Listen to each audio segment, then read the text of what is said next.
Ghana, Orianna, Syndra, so many power picks are available. Boys. But BLG, they're going to lock in the Vi. They want the lockdown potential. Could this potentially be an Ahri Vi, a Syndra Vi? I mean, so we got the Swiss round. Champions that he can Sorry play if a in bit at the bottom of the screen is cut off. Way a very versatile jungler. So much of the conversation has been about his introduction to BLG and how he's made them more of a complete team.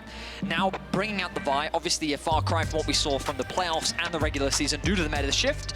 How will MDK respond? With the Skarner locked in, you imagine that's going to go towards Elyoya. We've typically seen them prioritize their early AD carry to getting the Cassandra and then looking for those early lane swaps, but that's not going to be an option for them today, as the Syndra is taken away from Knight. And while Syndra certainly is a powerful pick in the context of the meta, a champion who is very vulnerable, which he doesn't have Flash, which he doesn't have Scatter, which has an incredibly long cooldown. A champion like Vi, level 6, makes it pretty easy to find kills and to focus around that mid lane. Gnar going to grab here. Mirwin, I believe, was spamming Gnar and solo queue less. One of the first times in history I've looked at Mirwin's solo queue page and it hasn't been full of random cheese picks, clearly giving some respect to practicing the more conventional save options. But there's the Ahri Vi, and I'm going to be honest, if we take nameplates off, I'm like, Fresskowy might be okay, but when we turn those nameplates on, Betty, I'm shaking. I mean, Knight's streak was broken recently, but that shouldn't take away from the fact that this man has an incredible 86% win rate on the champion, all-time across his career. It is an exceptional pick for him, and it's something that, I mean, you don't have to look very far back. He was drawing target bans consistently due to the power of this champion. So it's exciting to see it here in the debut at Worlds. The response is going to be the Cassante. We already talked about it. MDK have been leaning towards this style. They're going towards the safe top side of the map, suggesting that they are looking towards a lane swap here in the first game of the Swiss stage. Potentially, and perhaps why we see the Jinx taken away early on in the draft from BLG. Don't want to give them the strongest AD carry in a lane swap scenario, but a very strong top side in terms of tanky life bars, but maybe some difficult matchups. We'll have to see how Fresskowy manages the Ahri matchup early on. Of course, post level 6 is really where it's going to get difficult for the Syndra, but early on should be able to harass it now. You see AD carry bans, a lot of utility in the bot lane right now. Never really saw Alvaro as a Renata player. Varus, Ashe taken away, or sorry, not Varus, excuse me, Ashe and Jhin taken away. See if Varus shows up, has been popular in solo queue, but of course, we were talking about earlier today, Lucian Nami also on the rise, and it'll be banned as well. Well, I mean, the AD carry pool has been narrowed pretty significantly. Suba's is going to play Kai'Sa, right? You're looking at things maybe like Kalista, Miss Fortune, I think Kai'Sa as a possibility. We've seen a little bit of Xayah as well. With the Poppy now banned, I like that Poppy ban, it makes a lot of sense. You're looking at now Rell being a high value champion. I wonder if MDK is looking for it. Are we gonna, I mean, shouldn't talk about the hovers. Okay, well, I mean, Tristana, another champion that's great in the lane swaps thanks to her ability to siege. So you imagine this is going to go in the hands of Super unless they're giving us an old school G2 where they put the Syndra in the bot lane, but that's not what I'm expecting. Nor am I. Although it would be interesting, of course, Tristana, you know, even on the playoffs past the most recent split on, but a champion that we saw playing even more stock nearly as effective, at least in the context of mid lane. So we'll see if bot lane looks better for her and where she's going to end up. Right now, though, please. Of course, for Alvaro, you know, so many supports. Let's go. Let's go. Yeah, almost gave out. Now I'm curious to see what Alvaro's going to bring to the table, because Rell, in a vacuum, still one of the absolute strongest support picks overall. Just provides so much. Heavy engage. Even early laning phase is solid. So what is Alvaro planning to mitigate what Alvaro can do? Yeah, it's going to be the Alistar. That's fair. It's fair. It's not my favorite pick. I mean, he did have a good performance on it in the plains, though. So, I mean, he's playing with confidence. But yeah, this draft from MDK, it's pretty traditional, front to back, very stock standards. The thing is with BLG, though, they're going for a heavy dive comp. When we think about how they team fight, I mean, they're one of the best team fighting teams in the world. Their target selection is often immaculate. And the problem you're going to have is Fresskowy is going to find it difficult to survive with all this threat diving on top of him. All 5 champions of BLG want to get into real face. They want to close that gap. Fresskowy's going to get... Now, we're expecting that lane swap in the early levels, and the execution from MDK has been clean from what we've seen so far. Pretty sure the entirety of the intention for Ganks is just play like snowball knife, they're shitting on Super, and then it doesn't matter if Mirwin from the LEC will take on the first seed from the LPL. We're getting ready for our first game of the Swiss stage here at Worlds 2024. 2 teams, MDK, no strangers to the stage, had the time and plans. BLG, the first time, we'll get to see what they can bring to the table. I'm excited, Dracos.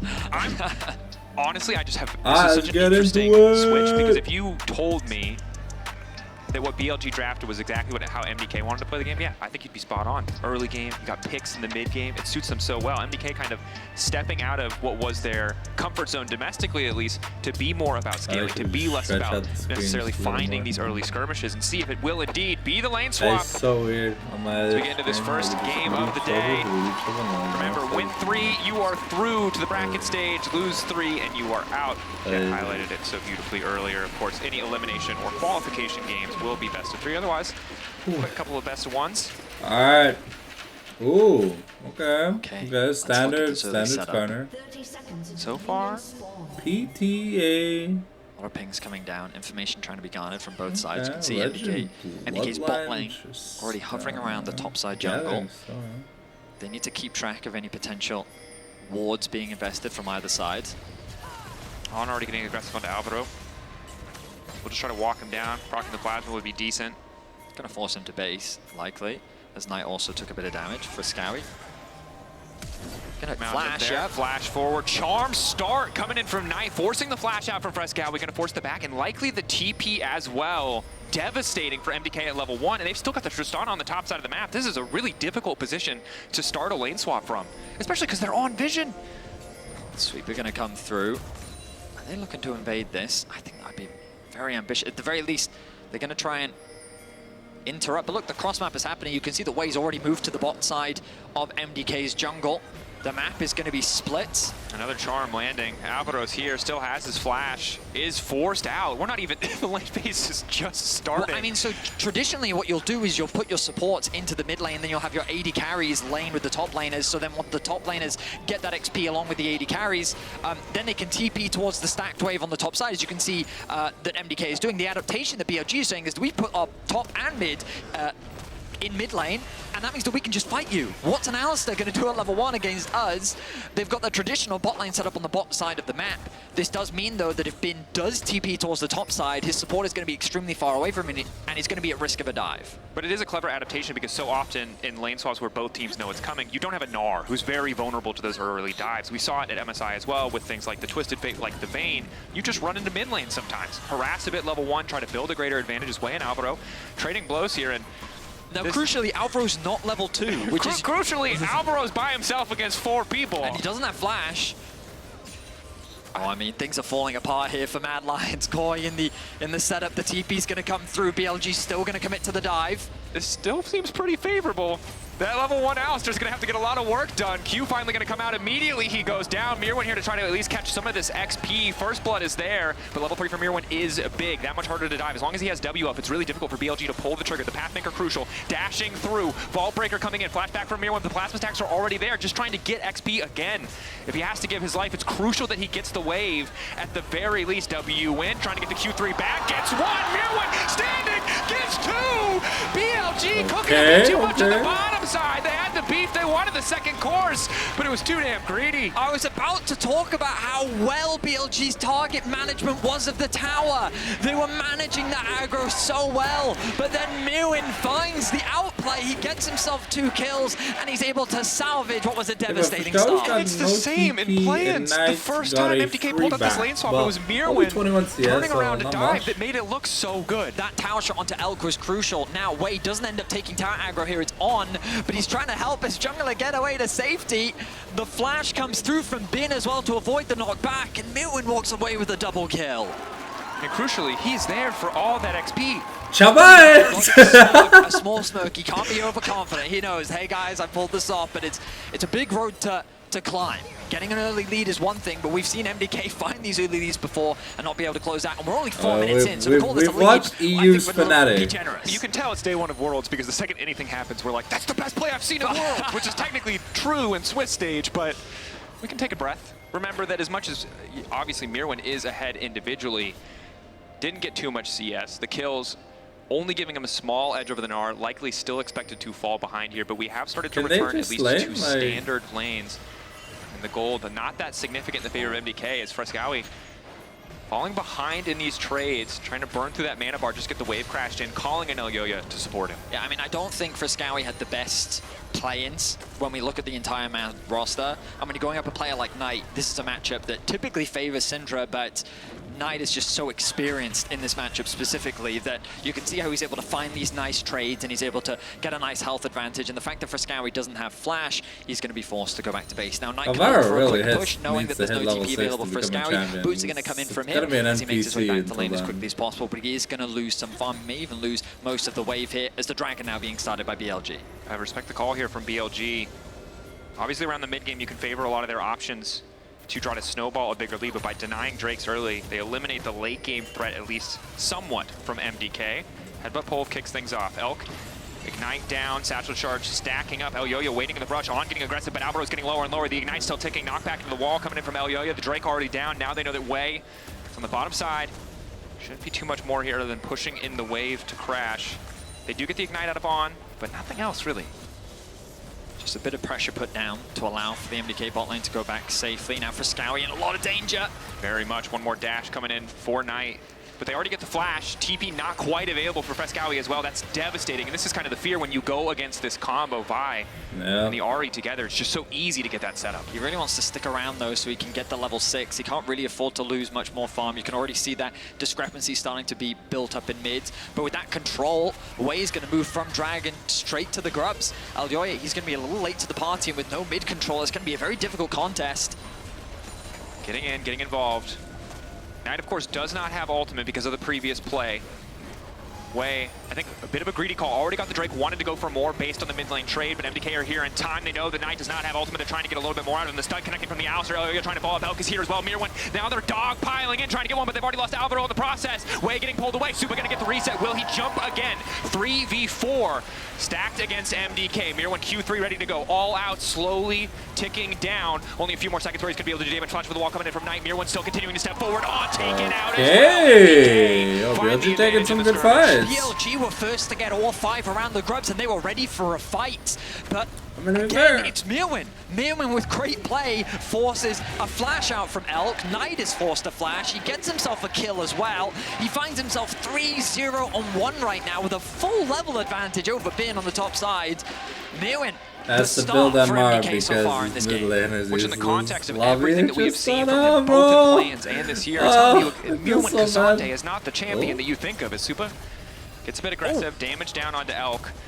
He has the jump reset available. Vi is hovering around the top side of the map as the blue is being cleared. Pings are coming down onto On as well. Alvaro needs to get some vision as Elyoya makes his way up to secure the Scuttle Crab. But it's a tense affair as MDK performing better than expected here in the early game. Supa now in a bit of danger. Has to be careful. Proactively rocket jumping out. Doesn't want to risk trying to go for the buffer with so much CC present on the rel. Alvaro's still only level 3, a little bit awkward. Not going to hurt too much, however, as Elyoya grabs the Scuttle Crab. Taking a look at the gold, still very close. Only 2 grubs picked up by MDK for the threshold that both teams are going to be looking for in the next spawn in about 3 minutes. So for now, a bit of calm across the map as Knight and Fresskowy still continuing to trade, but the trades still very much favoring Knight. Always a joy to watch Knight play this Ahri. We already talked about how it is one of his all-time favorites, one of his most impressive champions, and he continues to do a good job in the mid lane. We turn our attention towards the next objective, of course, still 2 minutes away, so both teams looking to try and farm up, get as close as they can to that first core item, wanting to secure level 6s for a number of players. Yeah. Both On and Alvaro very starved of XP as a result of the lane swap. Wei, though, sets his sights on mid. Fresskowy going to be in trouble here, tries to get a knockback on a Knight, goes completely wide. Easy dive for BLG. Point click CC from Vi is just so damn powerful. Just very well executed as well. They'd already gotten Fresskowy's flash earlier. Remember that they got it on the level 1. They weren't able to punish it the first time round, but this time they make it look clean. Knight now will secure the level 8. And as well get his first kill of the game. So very well done from BLG's mid jungle there. Elyoya sets his sights on the top side. Elk, no summons, but does have ulti. If they can mark up Elyoya, perhaps a way for him to escape. Backing away now, bit of additional movement speed, zoning away. The flash, the ultimate, on locked up, and Elk manages to escape using the ultimate. Support taken out, MDK. Free access now to the plates on the top side. Fresskowy struggling in mid, but Elyoya making a smart choice. I'm just going to play towards where I know we have a strength. Supa's getting great trades onto Elk. They have a stacked wave. They're going to deny a lot of farm. Now Myrwn is the one that has to be careful. Bin even though he's behind in experience, knows the limitations of his champion, is getting good trades, and they're also securing plates on the bot side of the map. He has a CS advantage. Securing those plates is going to help close the gold gap between him and the top side of the map. And this is the thing about BLG. Sure, they may have lost a few early skirmishes. They might be getting picked off here and there. And while MDK have the kill lead, you can't ever afford to underestimate BLG. They're so good at moving around the map, looking for opportunities to punish their opponents. But so far, both teams being proactive on the side lanes. Yeah, pretty even trades. MDK, small gold advantage. A lot of that because of the kills they've been able to amass, but still plates going in the favor of BLG. 20 seconds. Mountain Drake. Always a bit nerve-wracking for MDK if they do not have good vision control to walk into any of these objectives. The threat of Knight and Wei together alone is so much, but obviously once you add anyone else to the mix, it gets more and more chaotic. Elyoya, the only person on the map to complete an item thus far, will help him out a little bit, at least when he has ultimate available. Zeke's very cheap early purchase, but Wei getting set up around the Drake in the form of the Scuttle Crab, starting to clear out some of this vision. Is the rest of BLG at least keeping an eye on the potential grub spawn? I mean, it looks like MDK aren't interested. Did you just... Okay, he thought he had Hex Flash, and he just flashed. I'm pretty confident that's what just happened. I looked away for a second. Was that real flash? Yeah, that was that. I'm convinced Alvaro thought that he had Hex Flash, and then he just flashes into the ring. Yeah, a bit of an oopsie, but that's all right. That's a weird bug with a 10-minute flash cooldown, guys. I don't know how to... MDK fans, don't worry about that one. A little concerning, but it's all right. Grubs for Dragon Spawn, but Wei's killed that dragon pretty quick. Now, BLG, they want to contest this objective. Fresskowy over the wall has to be careful. Will be spotted now on Fog. One grub taken down again. 4 is what matters here. On going in. No level 6 for Alvaro is big. Knight has the ulti. The reset's coming in. Elyoya masks to kick things off. Fresskowy now needs to finish the kill, but Knight already dashing on safety. They're chasing down Elk as well. They just need to get these kills down. 1 taken out. 80 carry off the board. Knight running. Grubs going to the side of MDK again. BLG are in position to contest, but MDK are just getting more in the fight. The fact that they targeted Alvaro at the start of that was very smart, because as you highlighted, Dracos, no ultimate available on this Alistar. Alvaro's a thing, this but... Alistar is very squishy, so they're able to eliminate him, squishy, but they invest a decent amount of resources, and with a nice counterplay from Elyoya to find that 2-man ultimate, we saw a bit of a misplay, a bit of a scary moment from Fresskowy, because he doesn't use the ultimate immediately, so he has to flash over the wall before he can actually commit to that play. As Bin bounces in. Yo, Bin. No mana on Fresskowy. Alvaro knows that he can't really afford to make any gambles here, but he really needs some XP. Is on, ticks over to 6. Alvaro's still a ways away from that level up. Differences in the smallest margins, of course. Just a little bit of XP here, giving on that level 6, allowing them to start the fight. Credit really to Elyoya and Myrwn for just getting in there. Fresskowy has so much CC from his allies, it allows him to connect a lot of those easy skill shots, the Dark Sphere, into this Cat of the Week. And now doing pretty well on the stacks, approaching the second ability upgrade. And notice now that the gold shift has gone over towards Bin. He's been farming well, he's been picking up plates, and even though Myrwn finds himself with 3 kills, Bin's just been doing a good job around the map and has just been pressuring the 1v1 out very well, that he's been able to get back that gold deficit that he was in. And he finds himself in a comfortable spot. The big advantage we really see is for Supa, who's getting closer to that Infinity Edge. Just a bit of a fight in mid. Good on Supa to trade back onto On at least. Now the ulti's coming in, interrupting a dash out from Knight. Alvaro also putting him out as well. Knight's got no more charges left, but if they find a kill, he'll get 1 back. Knight now killing Alvaro, finding that angle. 1 more reset to go in. Elyoya amidst the entire team. Zeke Convergence doing a little bit of work. Elk trying to finish the kills, but Supa's still alive for now. Elyoya tanky, but not tanky enough. And no! It's coming in! Lightning! Static finishing the kill. Double now for Elk. That is soul crushing for the side of MDK. A delicate fight, well fought by BLG. They dance around the MDK players, leveraging their mobility to the fullest, and they're able to find 3 kills. I don't think there's a world after they started that pick onto Alvaro. Where BLG loses. Very well played from them. They get a bunch of plates into mid. I gotta be honest with y'all. No level 6 for Alvaro. No level 6 for Alvaro is gonna get Mucker Trucker. But then Wei sees his target. Nice stun from Fresskowy on tonight to keep him at distance, but then they lock down Alvaro. The jump is invested from Supa. He can't quite get that kill onto Wei. And then as the flash comes in from Elk, a situation that should have been very scary. Knight's positioning makes it hard for Fresskowy to approach, and then the last bit of damage comes down to secure that kill onto Supa, and Fresskowy can't do anything to turn the fight around. There's a universe in which Mad Lions win this game. They win this game, bro. Bin gonna get flamed on. Oh boy, it did! Decent chunk of damage to get the job done. We take a look with the MasterCard lane economy snapshot. And it's all pointing to BLG right now after a fight like that. They're going to grab the Herald too. Of course, Grub buff in favor of MDK. They can pressure on the side lane here, but overall, really turning around what little advantage MDK had with that massive play in the mid lane. Cross map is going to come through as BLG send Knight over towards the top lane, and Wei is securing the Herald. Elk is going to be pushing in mid, close to securing that tower. Super knockback into the tower! A bit of a misplay there from Elk. He ults behind Super, which allows Super to knock him into the tower. Getting that extra turret shot allows him to find a kill. A small moment of reprieve for Super after securing that Infinity Edge. As tower going to be traded now on the top side of the map. Level 11 for Knight. This Ahri only continues to get stronger. And this is such a terrifying position to be in if you're MDK. Yes, the gold is close, the itemization not too different between the teams overall, but their team is built to make picks. They're so good at finding these creative angles as a team. You highlighted it in the draft. Their target selection is so good as well. And you can see for MDK in these team fights, BLG so much more comfortable weaving in and out of the fight, playing on the edge, finding these small advantages. And MDK, not only are they going to struggle in terms of gold deficit, but their composition not quite as quick to collapse on those opportunities. I mean, BLG are also just good at setting up their sideways. Look, they've got Knight catching top wave. He has the TP available. Bin is constantly pressuring in on this bot wave, specifically chipping away at that tower. Fresskowy just doesn't feel safe, even though he has vision coverage around the bot side of the map. It's BLG that's just constantly pressuring the map. And then when they do group, MDK feel forced to oblige, so they're then losing farm on the side lanes. And you can see how this is starting to showcase in the CS discrepancies. Mirwin's down 40 CS, mid lane is down 30 CS.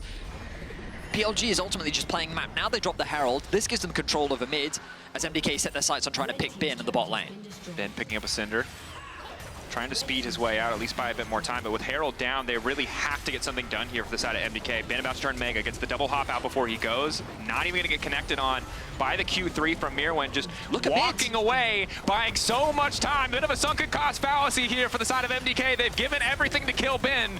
They will at least try to get that, but On is now here as well. Bin will finally fall, but BLG get 2 towers in the mid lane. The cost of that is, as you rightly said, 2 big objectives in the mid lane. The top wave is going to be pushed in, completely uncontested. Knight now ticks over to level 12. He can start chipping away on this tower, but the TP flank is likely going to be his priority, and there it is. TP behind. Spots Knight coming, but it's going to be difficult to lock that Ahri down. Knight already level 12. Alvaro level 6. Comes out a little bit late. The Unbreakable Will. Alvaro is starved of so much experience. Fresskowy, just dead. Could have taken an extra second here. Tries to get tricky with it, but Knight and Wei. We talked about it in draft, right? This is a terrifying mid-jungle duo, and it worked out exactly as expected. It is so difficult now for MDK to play the map. BLG collapsing for their 3rd Drake. And while, yes, MDK are staying even in the kill department, everything else is going in favor of BLG. Yeah, you have to recognize what just happened on the map. Bin drew 4 people, ultimately, to the bot side of the map. That allowed BLG to pressure top, pressure mid, where they secured 2 towers. And then because the top wave was pushed in, Knight could then TP in to create a 4 versus 5. And even though they're down numbers, so many resources were invested to even try and kill Bin that not only did BLG find a pick onto an overextended Fresskowy, they then converted into the Dragon as well. They literally got everything at the cost of Bin's life. And that's credit to Bin, really, for surviving as long as he did, because very often, high-level League of Legends, it's trade for trade. Hopefully you're trading up in these circumstances, but Bin just basically made that the worst trade deal ever for MDK by taking so much time, by ensuring that there were more follow-up plays. And now, MDK incredibly far behind. Yes, it is only a 3K deficit, but Soul Point is right around the corner. If they don't have setup on that Drake, it's easy pickings for the side of BLG.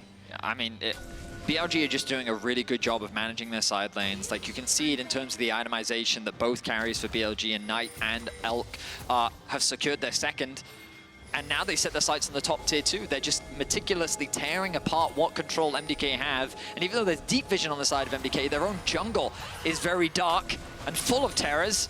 Yeah, and beautifully highlighted by our observers just to show how little MDK see right now.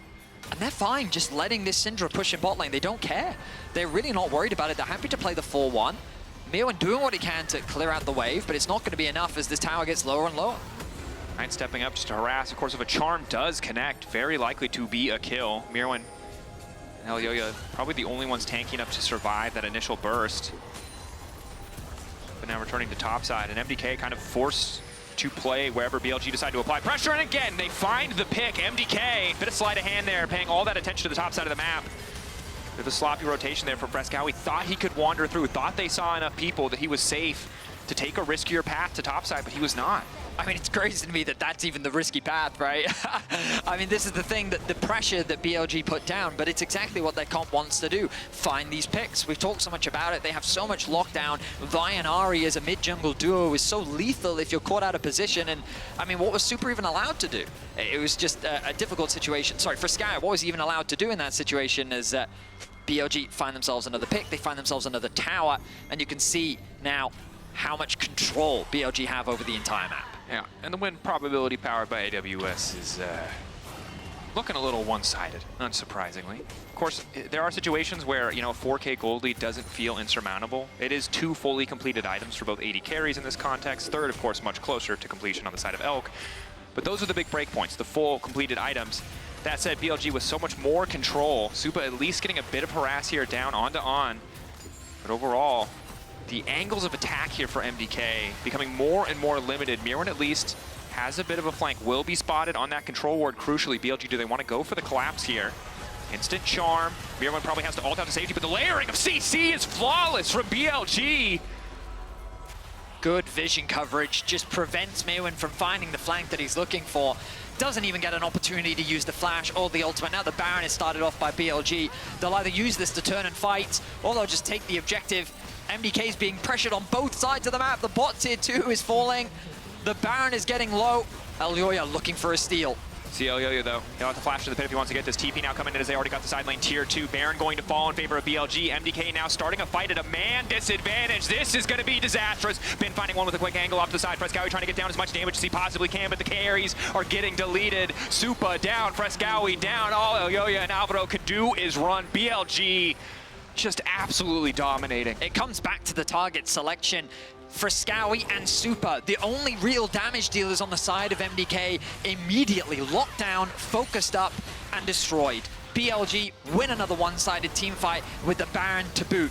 Keep your eyes on this. Knight just kind of chipping away at the health bars. The ultimate comes down to Fresskowy. Elk goes for the 1v1 against Supa, and the ultimate, I mean, Fresskowy tries to throw it down onto way. He basically takes no damage. On the bright side, back, but Knight sidestepping and on navigating the bright side, means that he's able to it's get not that kill. 16-47. And, all I'm gonna say, that's the only positive note we have.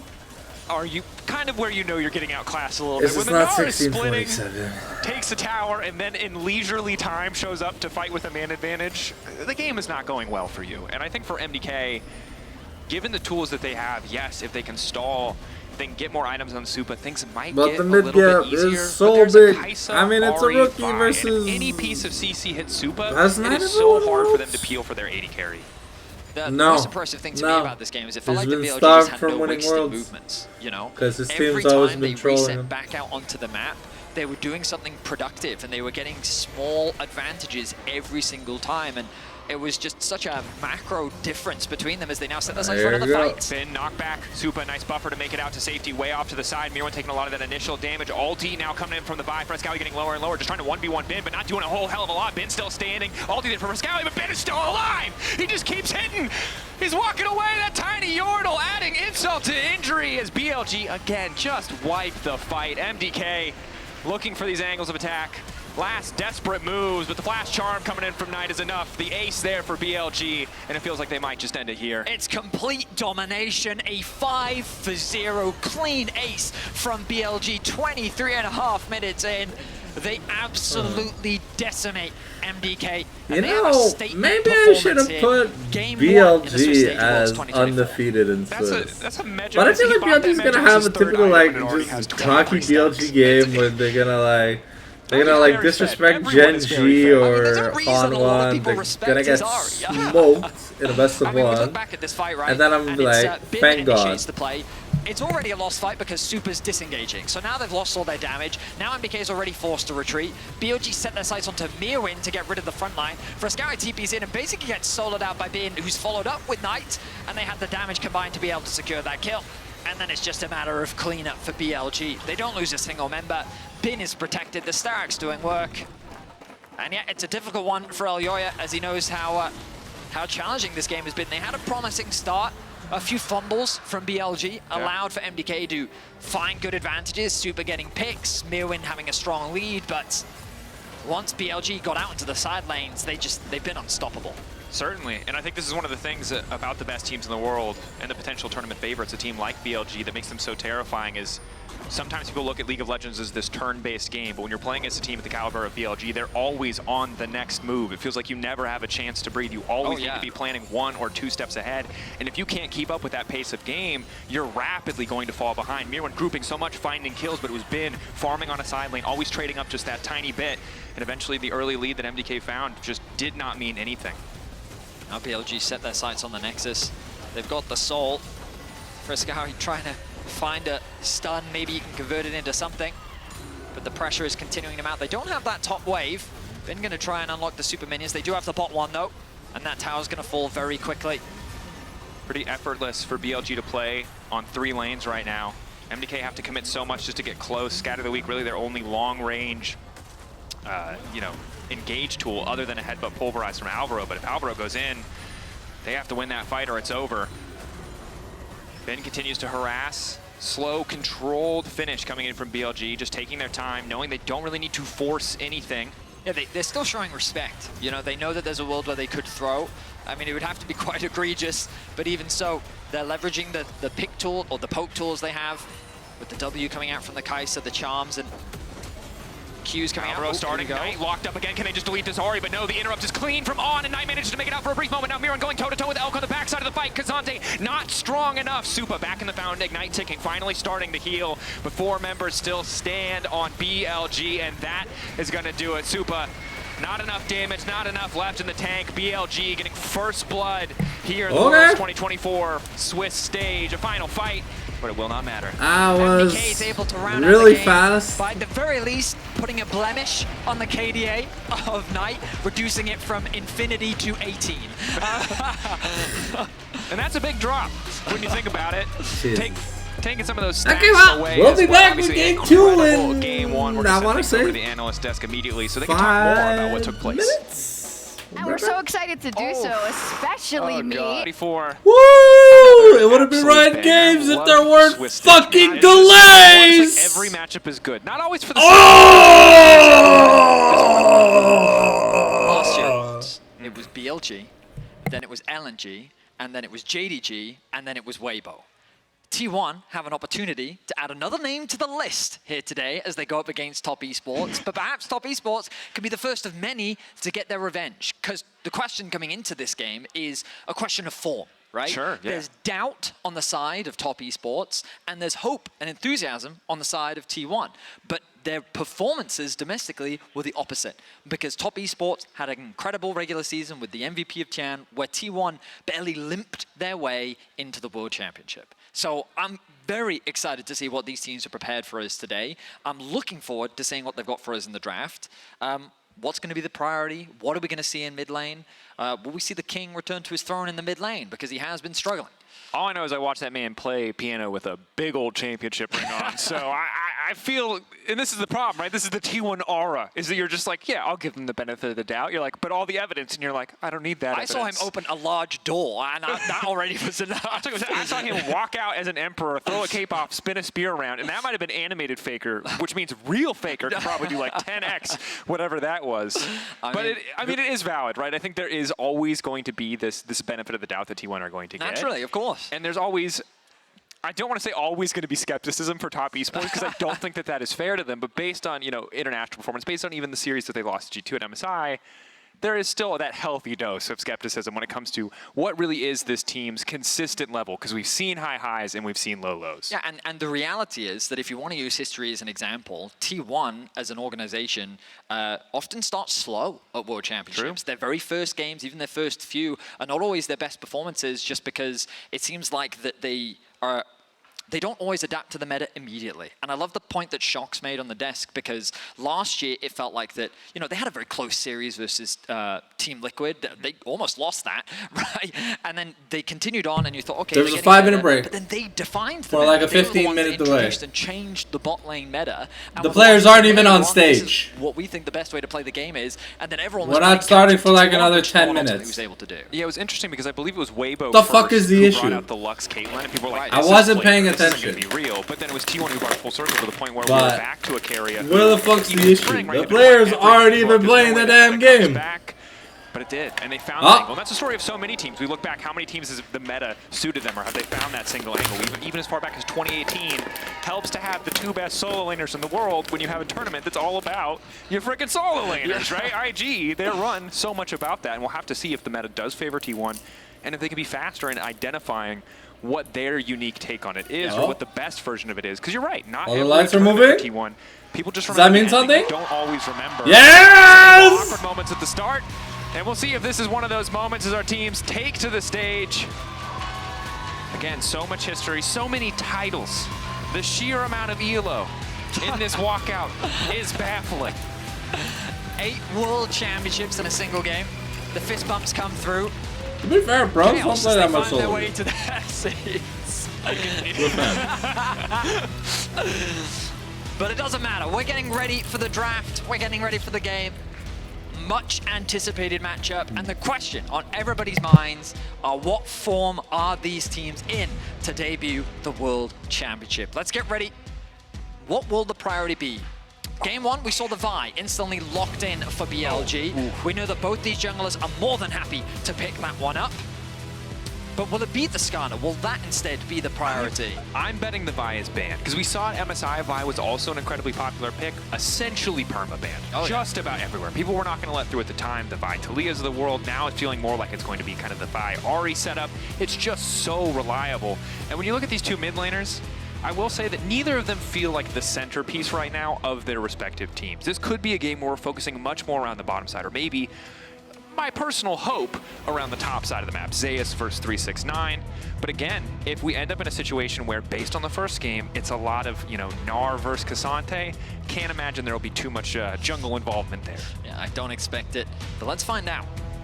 Ziggs, Syndra, Ashe, Aurora, Skarner, Vi, these are all champions that immediately come to our minds when we think about high priorities in the draft. There's likely going to be some potential target bans. We saw in Game 1 the Nidalee taken away from Elyoya, the Jinx taken away from Super. But of course, neither of these teams will have much data on each other outside of what they saw in terms of the actual qualification to the World Championship. But without further ado, let's finally jump to this matchup, jump into the draft, and see what will be taken off the board. Taking the time. Here we go. Thank you. All right, here we go, here we go, here we go! Champ select here. Orianna taking yes, Orianna bad. Green doesn't play Syndra, so. First game, despite how popular it has been in Champions Queue and Solo Queue, but Tristana, Yone, conventional AD options off the board. Conventional bans from TS to the available right now. Essentially all that. I like the respect being shown towards the mid laners. Orianna for Faker makes a lot of sense. Yeah. He recently acquired a skin on the champion. Meanwhile, on the side of T1, the Ziggs removed the Tristana. Hey, yo, first pick Aurora, let's go! Incredible Tristana player, and they don't allow him to have that. But the Aurora, first pick, we talked about it being a power pick. The beauty of this champion is the flexibility that it has as well, being played both in mid and top. And of course, just one of the most powerful team fighting ultimates in the game. What feels like a Camille ultimate for an entire team can be so impactful. Remember, this champion has been nerfed just about every patch since it came out. And the fact that it's still high prio is a testament to how powerful the kit really is. Well, we're 2 patches prioritizing the early Aurora has left open the Ashe. Again, something that was banned away in our first match of the day. Generally a champion who gets lane prio against the vast majority of matchups. And with Aurora locked in, Neeko now coming out. Remember, Aurora, as you highlighted, a flex. Top lane Neeko, not something we see as much, but is something that has been played historically. Yeah, naturally, my assumption would be that this is for carrier in support, but the beauty of the champion is it is flexible. We know Faker's played it before. Zeus is no stranger to bring out in the top lane as well. So a bit of flexibility on the side of T1, perhaps an introduction to the meta, maybe an answer to Aurora that they've prepared for us. We'll have to wait and see as the draft continues. The Jin going to be locked in for the side of Top Esports over towards Jackie Love. Now they ran out with a sport of their own, but they want to grab that jungler because, you know, in the previous game, Skarner and Vi instantly locked in from both BLG and MDK, but so far in this game, that jungle priority has fallen to the wayside.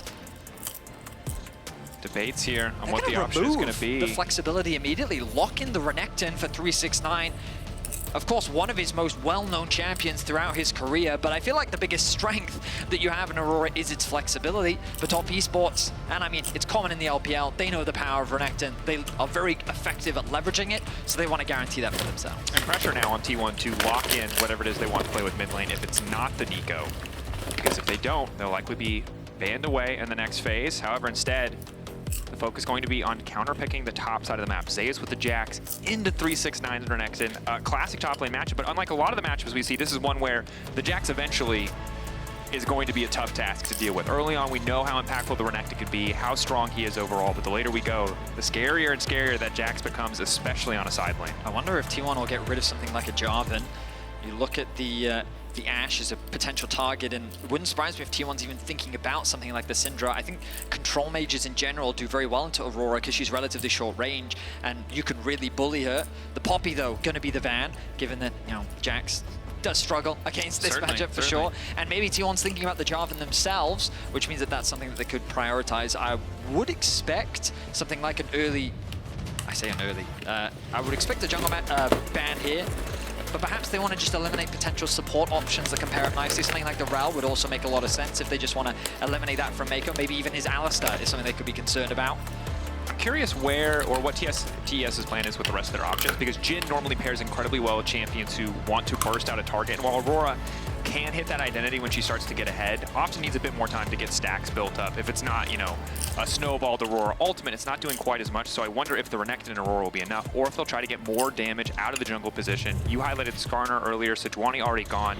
Still some good tank jungle options left, but the Renata was already banned. Bot lane support pool, really the big focus. Rell would be kind of next down in priority order in terms of popular options, but giving respect over to Comfort for Owner, obviously an incredible Viego player. Now you imagine that the mid lane is going to be locked in. You know that Aurora is going into mid. Aha! But this is the flexibility of the Neeko that we were talking about. So this is their answer into the Aurora. They've locked the Neeko in. They're going to be securing it in mid lane with the Rakan coming down towards the bot side of the map. What will the response be here from Top Esports? Both the Rell and Leona, I think both make sense, both in terms of the 2v2 matchup, but also providing a form of engage. Right now, that is what Top Esports is lacking. They need a way to start those fights, and Rell makes a lot of sense. To round things out, you're then looking at that jungler, which, you know, in this meta, really surprises me that it's come so late into the draft.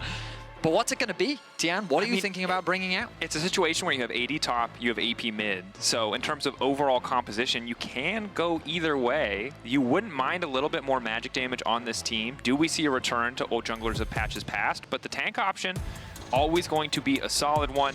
Skarner, of course, just generally a good pick. Doesn't always have the best upfront engage, doesn't have the same range that a champ like Sejuani does, but it will be the priority here. It is what's going to be locked in, and we saw in the previous game, a lot of those early skirmishes going in the favor of MDK. While they maybe couldn't keep up in map play, the Skarner did a lot of work, especially around those level 6 fights. Oh, and as Wukong, I am a fan, especially against champions that don't have the best mobility, Jin and Aurora. It also just pairs up nicely. Nice dive buddy alongside both the Jax and the Rakan. You've got a lot of engage on the side of T1. Yeah, that is a backline threat composition. Faker, man. This man on control mages is a sight to see. Because at any point, you know that he can make that play that can change a game. He's done it so many times over so many years. Get over it's what so many people look forward to. Throwing I'm also just excited because every time you see him, they just big international stages. Domestically, we joked about it in the LEC. I think everybody has, but your ability to count minions will be tested today. Is that actually a blast cone? Will be a legitimate question we ask in the context of this game, and I'm just ready to see kind of the creativity that can come with a newer champion like Aurora to the professional scene, and something like Nico, who obviously has that naturally built in. But you highlighted so much engage, and it feels like T1, very clear game plan. TES know it, T1 know it. How do TES fight back against this? Can they get those side laners ahead? Maybe find an avenue where they don't have to run face first into this powerhouse 5v5 wombo combo style composition coming out from T1. I do think I prefer the comp from T1. I think they have side lane options. I think they've got good team fighting. The pick potential is there. But the biggest thing is the range. Like, don't get me wrong, Jhin can have some decent range later on to the game. He's got a decent amount of poke, but against an Ashe, against a Nico, face checking, sieging a tower, this is a scary comp to do that against. So Top Esports do have some strength in the early games, specifically around the top side of the map. We'll see if they can look to leverage that as we jump onto the Rift for our second Swiss matchup of the day. Top Esports versus T1. Crucially, the first LPL versus LCK matchup we've seen at Worlds 24 thus far. And it is just a best of one, but come on, the narrative writes itself, Eddie. You talked about it. Could T1 add a 5th LPL team to the list? I mean, there's a lot of pride on the line for LPL. Yeah. T1 really did the LPL dirty last year with the run through the world's bracket. But again, like, if you're just an international viewer, if you only tune in for the international events, you look at the top of your screen, what do you mean LCK 4th seed? No, we mean LCK 4. Yes, T1 really struggled this split. They've had a really difficult road to get here, and they just barely made it. 5 games in the regional gauntlet versus KT. Their form has not looked spectacular, but it's important to emphasize this, because if they do turn things around at the World Championship, it should really go to show how incredible this team, this roster of 5 players really is. T1 already making some proactive map movement with Guma on the top side at 130.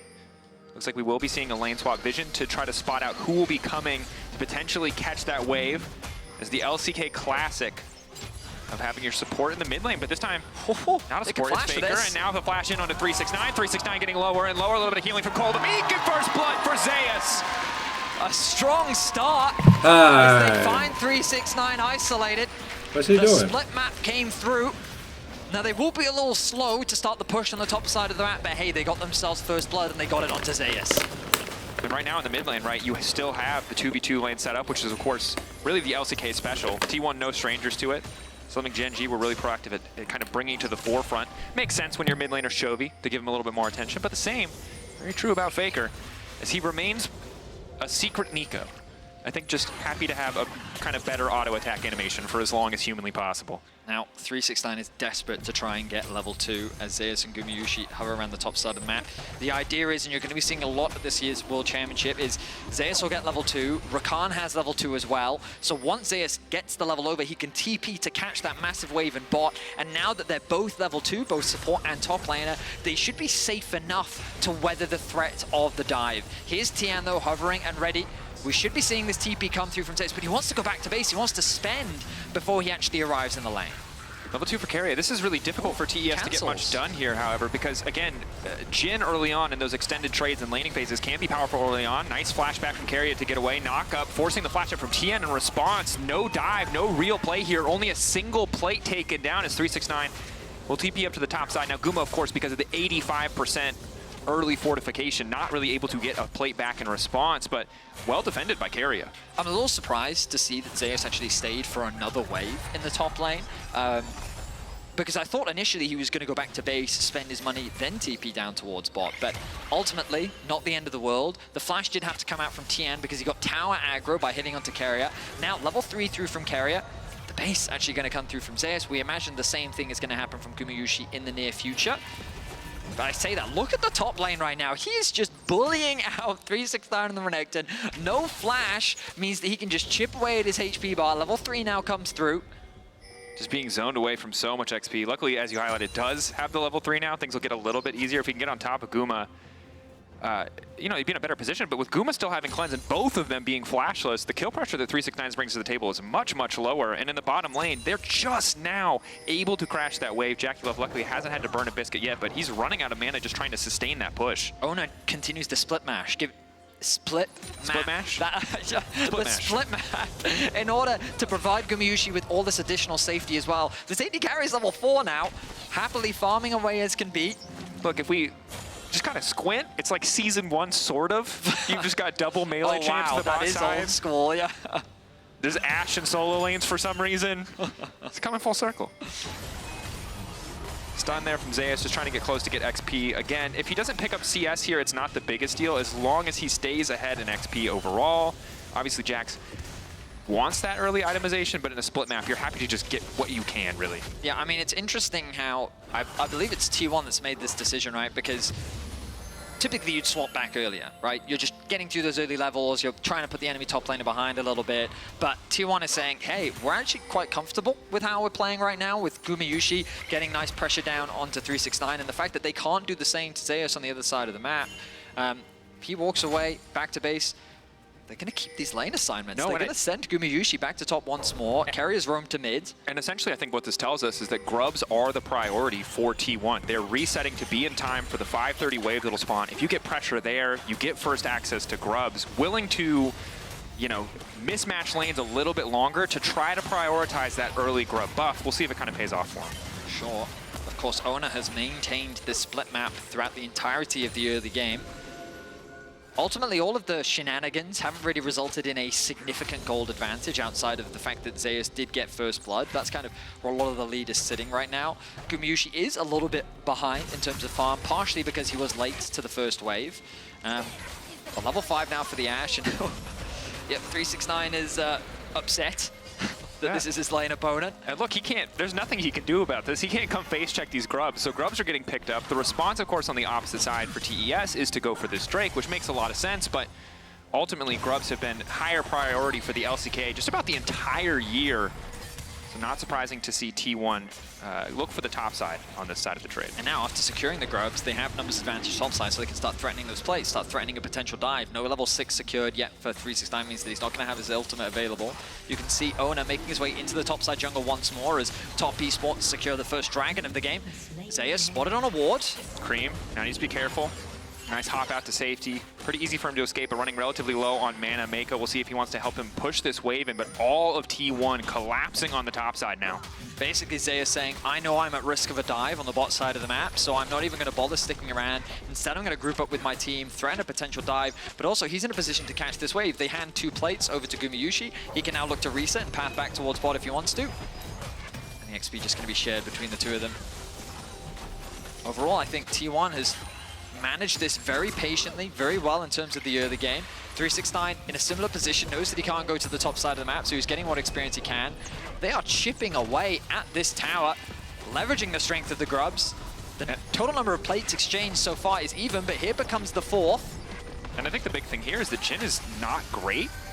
Normally in these lane swap circumstances, when JackeyLoves gets so much time in isolation, you'd expect him to get more, but because he's on Jhin, he doesn't really shred through those plates, and because we're past 5 minutes, the top lane fortification that might have balanced things out for the first few minutes, no longer in his favor. So first tower taken, great use of the grub buff. TES committing a lot of members here to the mid lane, but overall, T1, 2,000 gold ahead. They didn't even get this another plate in the bot lane, by the way. Jhin just couldn't. Jhin! Yeah. It's Jhin realm. They don't do anything, man, to the tower. They don't have backup either. So you're not going to beat Jax Ashe on a tower taking contest. You are not. Now Gumayusi returns to the bot lane. Again, he is a little bit behind in CS, he's a little bit behind in XP, but the gold, because he secured that first tower, that's really where you're starting to see that discrepancy build up. 369 not able to leverage the strength of Renekton whatsoever. And while over in the LPL, it's been consistently a high priority pick because of its strength in lane and its versatility in the mid game, T1 are making the champion redundant given these early lane swap shenanigans. And the Aurora, the first pick priority here for the side of TS, really hasn't done much.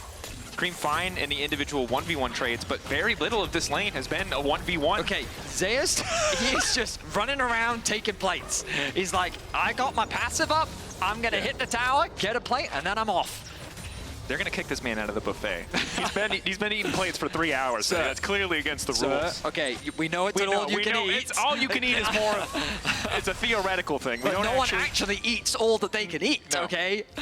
It's like, but there's a plate, man. I gotta eat it. He's only got 5 more minutes. Look at this wave, man. It's perfect timing. In game 1, we talked about how BLG weren't wasting any time with their map movements. Sure. And I think you need to give the same credit to Zeus in this situation where he's just really trying to maximize what he can. Knock up in, arrow to follow, cleanse out, but it's a little bit late. Immediate coming in from JackeyLove, taken down. Gumayusi now trying to run the charm to interrupt anything else coming in from Tian. Guma likely to fall here. Ulti is there. Probably just a 2-for-2 in the end, but more members used by the side of TES to make that play happen. Keria trying to escape. Owner now stepping forward in the end. Still able to find a pretty even trade. A trade of life between the AD carries, but Gumayusi and Keria ultimately getting a 2v2 kill, which is huge for them. They get the cleanse out from JackeyLove. He isn't forced to expend the flash, and if it weren't for the presence of Tian, that play could have gone much worse. But overall, as you rightly said, 1-for-1 on the bot side of the map. Nicely though, Owner pulls the wave up into the river, which means that they now have a slow push heading towards that bot side of the map. We turn our attention back towards it again. Nice side set from Gumayusi. The knock-up comes through. He cleanses the CC, but he's still in the airborne. Nice flash out from Guma means that he's still able to get the kill. But at this point, he's just ran out of tools. He doesn't have flash. He doesn't have cleanse. And Tian is able to lock him down and secure the trade back kill. And if you fall behind in a trade against the Rakan Ashe lane, they do just have so much CC. Even if he hadn't cleansed in mid-air, there's no real immediate pressure for Keria to charm to find that lockup. So well played by T1. And now it gets a lot harder for TES to get involved in the bottom side of the map. We did see right as we went into the replay, reassignment of JackeyLove into mid lane. And now T1 quick to try to punish the side lane focus. Cream, instant ult. Nice use of the ultimate. We've been seeing that more and more around the world. But Cream doesn't panic. Uses the ultimate, not forced to expend the flash. Of course, T1 priority on the place. They're threatening the dive. A lot of TP. They are ready to dive this. 369 Renekton, how strong is it? So much CC. He lives for a little bit of time, but the wave is basically deleted. T1 happy to have the donated kill. I don't think 369 was ready for everyone on T1 to be there. But look at the map state. Typically when you're investing this much into a play, you're worried about the cross map, but they don't have the wave pushed in top. T1 had already secured that. It's Jin in the mid lane again. You really can't trade much. And it's the plate merchant, Zeus. He's on the bot lane. He's there to get more plates for himself. He just keeps eating. He's 1.1k gold ahead.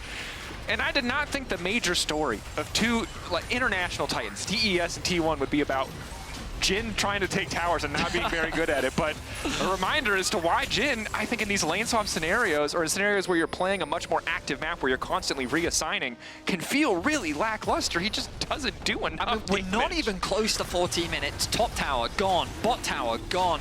Of course, the good news for Top Esports is they deny the 6 scrubs and they set themselves up with 2 dragons. However, in terms of the gold, T1 have set themselves up beautifully for a very powerful mid-game. These first items are already coming through. The Trinity Force very nearly completed for Zeus. There's a pushed-in bot wave. He's going to be able to catch that as well. Top Esports are just being run around the map, and we talked about the composition and how I kind of favored T1's comp just because of their backline access and the number of threats that they have. This situation doesn't make things any easier for Top Esports. I think the good news for Top Esports is JackeyLove's finally completed that static. His wave clear is going to be a bit better. They should be able to play a little bit more around Prio and at least some of these lanes, but need to see what Cream can do as well. Finished Malignance. Can he find angles with the ultimate to get picks on side lane? Because we know T1 just have so many tools. If you misstep, it's so easy for them to find these picks, to find these angles. It takes a little bit more work from TES to find those picks or find those setups on fights. Bit of a dance between the supports as they battle over the control wards. Now, the Faker minion coming in. Instant Wukong ultimate. Faker now going to fall between worlds, but there's just nowhere to go. Mako trying to find the counter engage, but it might not matter. Still in the midst of everything. Tian is so damn tanky. They weren't ready for that, and Jin might not kill towers, but he kills people pretty damn good. Quadra coming in, baby. Put it in the can, and JackeyLove is Jin. XD, let's go. Off! A quadra kill for the Jin means that just like that, Top Esports have turned this game around. T1 were riding with so much momentum and confidence. They set their sights on the blue buff. The Wombo combo looked good, but the threat to JackeyLove just wasn't there. From a distance, he was able to pick apart those T1 members and immediately bring them back into the game. That 3k gold lead has shrunk to a 1k one. And let's look back at this. As Faker turns into a minion, he sets up with his team. Keria looks for the engage. The knockup initially comes through. They burst out Cream, but look at the positioning of JackeyLove. The Wombo combo looks good, but JackeyLove, the bouncing grenade doing work, the static shiv as well. And Tian on the front line able to soak up so much damage with the ultimate to clean things up. That's 4, he finds 4. And incredible stuff there, because we talked about how hard it can be sometimes for TES to find fights, but when they absorb that initial blow and Tian and Meiko are still standing, all of that rel CC is put to such fantastic use. You highlighted JackeyLove really just got to hang out. Now the only person in our MasterCard lane economy snapshot with an individual lead. They're not out of the tough times so yet. There's good news and bad news. The good news, JackeyLove now very strong, in a position to be the carry for Top Esports. Bad news, every member of T1 have now picked a target, and he will now be the one that they are all gunning for in the upcoming team fight.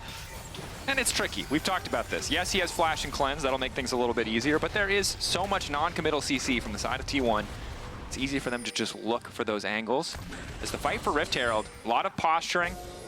TES with a little bit better vision control might be in a position where T1 has to concede. You see both top laners resetting. 369 sprinting to the area, has Black Cleaver now completed. TP, Zeus finishing his Triforce at the same time. Both top laners ready to get involved. Their TP's there. Bit of a handshake here on the fist fight around this objective. Meiko trying to find that angle, trying to find that engage. Guma with the red buff. Poking, chipping away, the eye procced. Cream now walking in. Between Worlds is there. Gonna be difficult for Guma to stay too long. Not having vision in that brush, a bit devastating as Meiko just constantly threatening. Probably just the 50-50 on the smite. 2K on the Herald. Faker is now a blue buff, but the Herald's gone down. Tien wants to walk in and pick this one up. Should be able to do so. T1, are they willing to commit more resources to deny? Just a bit of poking and prodding, but ultimately 50-50 goes to TES, so not a lot to say. I think the positioning from Top Esports was really good because Cream is in a position to constantly make it difficult for Oner to find that engage that he was looking for. Trying to come from the fog of war to catch Top Esports off guard. Meanwhile, 369 and Zeus were just kind of battling in the mid lane, trying to fight for access, who could get that better position ready for the upcoming team fight. But no one from T1 was really ready to pull the trigger. They don't really want to start the initiation onto Tian. They either want to find Cream or JackeyLove, but they weren't presenting any openings. So with the Herald being within range of Tian and him being this tanky Skarner, he was just slowly wearing it down and able to secure that objective uncontested. The gold still in favor of T1, but Top Esports, even after all the tower shenanigans and everything that's happened in the early game, have been prioritizing these objectives very well, only losing those first 3 grubs. Definitely. And third Drake, 20 seconds away. Fighting now for push on the bottom side. Thus far, Zeus has been able to get this, but you can see 369 happy to step up, knowing the team will be there to back him up if he needs to fight with Zeus. Taking a look at the vision control right now, TES much better control. The brush that Meiko just walked through. Crucial for T1 to have that vision so they don't get picked off. Meiko's so good at hiding in that fog of war and setting up these traps. As instead, TES, knowing they have the Herald, going to try and force T1 on the back foot. They don't have a wave mid, but it looks like they don't even care about it. Cream moving in, was invisible. Between Worlds not going to come out. No one there to follow, so a bit of an awkward Herald usage. Gives them access into the river, at least a little bit, as Carrier still maintaining vision control. I think it's because Zeus able to have that push in the bot wave. Base going to come in through 369, should allow Zeus to catch this wave. But the pressure remains mid for Top Esports. They know where they have control. But we talked about the range. It's difficult to approach this composition from T1 underneath the tower, but now as 4, they make their way into the river. You've got to keep your eyes on the flank from Zeus. He is pinged out by the side of Top Esports. Slowly clearing out this vision. T1, good use, TES, good use of their prio to keep that vision control in their favor. But such an awkward back and forth dance. You highlighted it so well, right? Zeus playing through bottom side, getting him access to that objective, having that angle of attack, whereas TES committed to playing through mid. If T1 don't commit enough members, they'll instantly lose that tower and it gets much harder. But if TES overcommit, it's so easy for Zeus to find that flank. Faker looking to kick things off, double knock up, instantly Zeus in the midst of everything, and down goes JackeyLove, the one-fed member, gone in the blink of an eye. Tien does not have enough left in the tank to finish that one. Double kill for Zeus. T1, incredible fight. Faker truly is timeless. An incredible engage from him once more on the world stage to set up the fight for T1. Top Esports were caught unawares. JackeyLove didn't even get an opportunity to flash away. And with him taken out, all of the gold leaders gone. And just keep your eyes on Faker, mimicking the Wukong. Finds the angle, pops the ultimate, their target immediately JackeyLove, and look at the follow-up there. All 4 members lock down the AD carry and don't give him the opportunity to play the game. And perfect follow-up from Zeus and Oner. And credit to Faker, right? He throws himself forward like he's the fake clone, like he's the one just going for a bit of vision. But this one time, every other time, the 90 other times he sent the clone in, it was not the actual Nico. He's literally like the Wukong. There's 4 Wukongs. He can make 4. Like, that's crazy. Oner can press the W. That lines up with the cannon pretty well. That's all I'm going to say. Like, oh my goodness. Crazy stuff. And T1 back in the driver's seat. And we look at our featured matchup presented by Mercedes-Benz, right? It's all about top lane. And while 369 hasn't been the crux of TES, you can see all of the money is going to Zeus. Yes, Faker gets the setup, but it's Zeus flashing in, getting that counter-strike, finishing that kill, and now 1.7k gold lead, almost 2 items, 20 minutes into the game. This Jax is a massive threat on the sideline. 369 really can't afford to walk up. I mean, 369 from the very start of this game has been a target for T1. They were able to find First Blood. He was denied a lot of experience and farm in the early laning phase, and he hasn't been able to find these angles of attack in any of the fights. The matchup's only going to get harder as now Sundered Sky finished for Zeus alongside the Trinity Force. Where do you think the quadra kill was on our win probability? It's that little sliver of blue. Tower should finally go down? Nope. But again, it just comes back to that point of, look at how difficult this composition is to siege against, right? The threat of the Ash Arrow, Faker could at any moment pop the ultimate. The threat of the Wukong flank.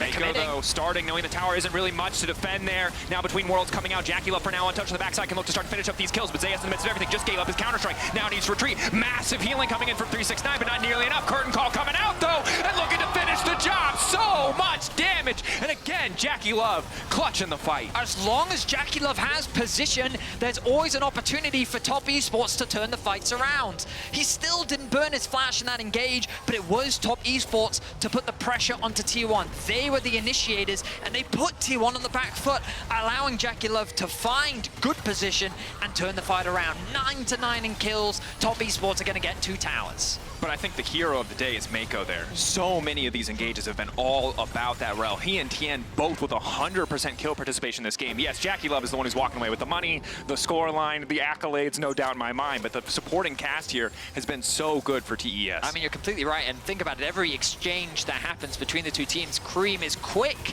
to throw out the ultimate, so we start the initiation with Mako, saying, we need this tower, let's go. Oner becomes the target, and he takes a lot of damage at the start of the fight as 369 keeps Zeus out of the fight. JackeyLove on the backline, the ultimate connects onto the front, and you think at this point it's dangerous, but look at the damage being done by Cream as well. Follow that up with the ultimate from JackeyLove, and it is a one-sided fight as T1 is forced to retreat.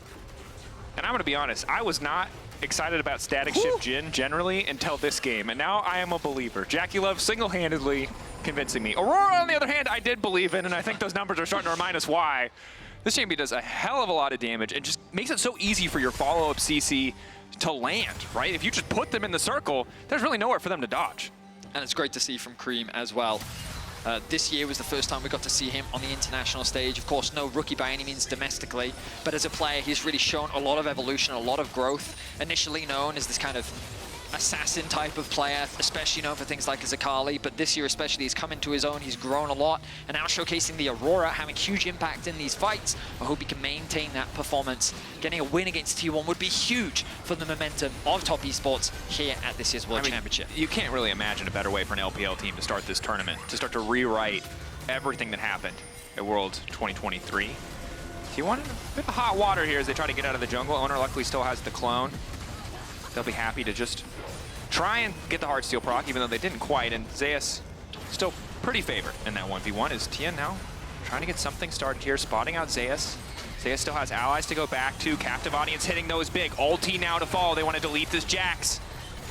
Good Ash Arrow there, stunning up Tien to allow for Zeus to then jump away to safety. The mid wave completely abandoned as both teams hover around the bot side of the map. Dragon spawning though in 10 seconds. Will give an opportunity for Zeus to go back to base, spend what gold he can. Has the TP available, not going to spend that much, only picking up an Aptome and a control ward. Yes, pinging on the Baron, starting to move up, get a bit more control up there just in case T1 try to leverage their position to start Drake. The beautiful thing about this game is it showcased already. Oh, hang on. Faker kicking things off, but only catching the jungle, only catching Tien. The Deadly Flourish not going to hit, luckily, so he will not get rooted. But that's a crucial ultimate missed. JackeyLove once again not forced to expend any summoners. Dragon, though, secured for T1. But the good news is he buys time for his team to take the Drake, and TES in the meantime can't go start the Baron or even really set up better positioning. But T1 need to be careful about approaching here. Twofold Hex not going to connect. About Faker off to the side. About 45 seconds until Faker's ultimate is back up. T1 have to play defensively until that moment. I mean, I feel like Top Esports should set their sights on the top tier 1, an easy objective for them to secure, but at the same time, they don't want to concede this mid tier 1. It gives so much access into the jungle. You don't really want to give it away completely for free. But it does look like Top Esports slowly shifting their attention towards that top side of the map as Reset's starting to come through. But they're cautious about the potential Baron. T1, they don't have any vision. And T1 have a pretty quick Baron, all things considered. TES much slower. T1, of course, I mean, historically, they had that year where they were just the 20-minute Baron team. And I think it's something that has to be in the back of TES's mind as they go for these resets. T1 Barons is still a thing. I think it's less, for a while it was like the thing. I think it's less emblematic. Still in the toolkit though. Something they're gonna have to respect. Guma catching the mid wave, Resets now coming out. Prio in the bot lane will be responded to by TES. And the next big objective is this Baron, and T1 looking to clear out some of this vision, potentially set a trap. Crucially, the Infinity Edge done for JackeyLove is a huge power spike. Bit of an interrupt there onto Carrier, but of course, on this Rakan, he should be able to get away to safety. That tower in the mid lane so low as Faker turns his attention towards top. Cream does have a bit of an experience advantage over Faker. If he's able to catch that top wave, he'll be a full level over him. Faker's been over-grouping a lot to set up for plays with his team. But Zeus comfortably winning this matchup now. Flash, nice reaction from 369. Does of course expend that summoner spell to get away to safety. The trade in vision, the back and forth. Neither team confident in setting up for Baron. I'm gonna be honest, the 26-minute 0 gold difference between two teams, this is what World is about. I'm sorry, what was even more beautiful was that it was a period in time where the gold at the top of the screen was 4-4-4, 4-4-4, and I just feel like the Jin would be proud of that moment. I'm just saying the Jin fans are eating good this game. Most certainly. You got a quadra kill, 4s across the board. Yeah. All right. We're setting up for the Baron, and as you talked about, Top Esports are hesitant to just start it off because they have Jin. And as we've already learned this game, he kills very good. Everything else? Unfortunately, you know, we're in season 14, only 4 bullets. He has to reload. Crazy what they do. But he is in a very powerful position. And I mean, 3.5 the thing items. is, what I will say is Top Esports, I feel, have very easy objectives on the maps to play for. On the maps, on the map. They're pinging out the bot tower right now, and I think that that is the easiest one, given how low HP it is. But also, I'm sure they'd love to secure that top tower as well. They were able to get 2 in the mid lane, but these tier 1s are crucial because it just makes it easier to move into the enemy jungle, it certainly does. And it allows you to get deeper push on these side lanes, which buys you more time to then regroup and then look for plays on the map. But I think you can see that 369 doesn't want to overcommit on side. He doesn't have TP. They don't want to send Cream to go up against the Jacks, and it puts them in this awkward situation where, yes, they finally get the tower, but it took a lot longer than they would have liked. Now the setup, though. Lines of skirmish drawn. Tien just looking to bully his way in. Certainly has a big enough health bar. TES taking control of the area. They have mid push. Guma going to respond. Some of this vision will get cleared out. The dance, the classic Baron back and forth. You push, you take what vision is there. Maybe you can start it, but neither side really with a big enough advantage on side to begin that objective. It's been a very tense affair for the last 5 minutes or so. Neither team has tried to force that fight, but of course the Dragon now a minute away. This will likely be the next big objective that both teams set their sights on, and the fight there could even determine the Baron, depending on how one-sided of an affair it could be. Faker very far away from level 15. A little bit behind in terms of gold. As we look towards the bot side of the map, there's about a 1k gold lead still for JackeyLove. Experience, though, pretty even. Yep. And Gumayushi still comfortable when it comes to itemization. And again, a lot of the reason the gold is close is because Guma was able to get so many plates early on, whereas Jackie really was not. It's the kills that have balanced things out for him. As we get later, I think, you know, Mountain Drake, not always my favorite to see, but I think when you have a Wukong against so much physical damage, when he naturally already gets so much armor for free, JackeyLove has to continue to play these fights excellently, because Owner has a very easy time to just ignore so much of the damage that JackeyLove can put out. Now, admittedly, getting closer to a completed armor penetration item for JackeyLove, but this next fight might still be a struggle to burst through Owner's health bar in isolation. TP's committed. And red pot for Owner as well. Wants the physical vamp. Keria needs to be careful here. We'll get away to safety, leveraging the Blast Cone. Once again, Zeus with the push-in bot allows T1 and Avenue into the river while Top Esports maintain control around mid. They're going to start the objective themselves. T1 very split right now. TES, 5 members strong, giving respect to that clone. Last time the clone was the real thing, and they were caught off guard. This time around, they're not looking to take that risk. Keria threatening. Zeus waiting behind, Contaxian off his support. Objective getting lower and lower, but they've already got it on the side of TES. T1 now going to go in to try to get the picks on 369, hoping that maybe they can get the Baron in the meantime, but TES are already out. Zeus now getting chipped away at. Not really much there to play, but Faker again trying to make the play happen. Instant follow-up coming in from Keria. Zeus off to the side. They're going to look to delete 369, but JackeyLove is still standing tall. Zeus going in 1v1 versus JackeyLove, but he's all on his lonesome. And as long as that AD carry's standing, as long as that mid laner is standing, TES are winning the fight. Guma with nowhere left to go. The bullet doesn't even hit him. He's dead as it's flying. Shut down coming in. TES barreling down the mid lane. That is a 5-for-0 ace. Is that a T1 T-choke? Game right now. Another fantastic play from Top Esports, and as long as the carries were left untouched, they were able to clean up the fight. I think that's going to be it. So Top Esports getting over the curse of the choke. Been better the turns. T1 the ones who overextended, and TES is just end the game, end the game, end the game, end the game, end the game, end the game. We don't care about kills, just end the game. Let's go! And in a statement game, JackeyLove proving that he's not a fraud for now. This way, FraudyLove. Is FraudyLove gonna come back for a Coco? We'll be back with game number 3. Hopefully. Hopefully. There isn't a 20 fucking minute delay in between every game. I'm gonna be fucking mad if there is, but mashallah, beautiful game as always. Bismillah, we'll see you guys. I've been on that side of things before, so I know how much it hurts. But he and Canyon might be old. Holy shit, we're getting into game 3. We know Lehens likes to 5 minutes on occasion, but he's after game 2 ended. Hey yo! So some, playful banter between former teammates, but that just makes it this much more important to show up in this first game playing against each other. This is gonna be the highlight of the game today. We're gonna see Gen.G stays 1-0. My points are on the line, baby. It's the reverse of what we had in the previous matchup. We've got 2nd seed from the LCK going up against the 4th seed, but many pundits, analysts, enthusiasts, haters will say that Gen.G are the best team still coming out of Korea. The finals T1 is clearly not the best team coming out of Korea. HLE was better on the day, but Gen.G is still the better team, and it's understandable where that argument comes from, especially when you look at how dominant their regular season was. The expectation was that they would sweep through playoffs, but here they are as Korea's 2nd seed. Let's see what they prepared for us in the draft. You got exposed as that's not really like cooking. From Paze, Orianna and Renekton removed on the side of Gen.G. So limiting some of those safe blind picks and Ziggs obviously can just be a bit of a wild card in terms of how we can change team compositions. Aurora 2 gonna hit the bench. And after that last game, it's gonna sound weird to say I just realized that Aurora Ult is also a defensive tool, but I just realized Aurora Ult is also a defensive tool, which makes an already very strong champion turbo broken. So good job, TES, for reminding us all of how incredibly impactful that champion can be. And remember that we have 2 LCK versus LPL matchups today.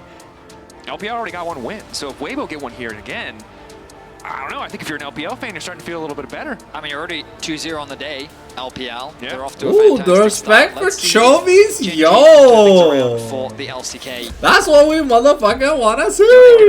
No! No! No! It is. God damn it! From no! Teams no! We're going so far! Okay, to be fair, Chovy is really good at stacking. It was banned away a lot. Yes.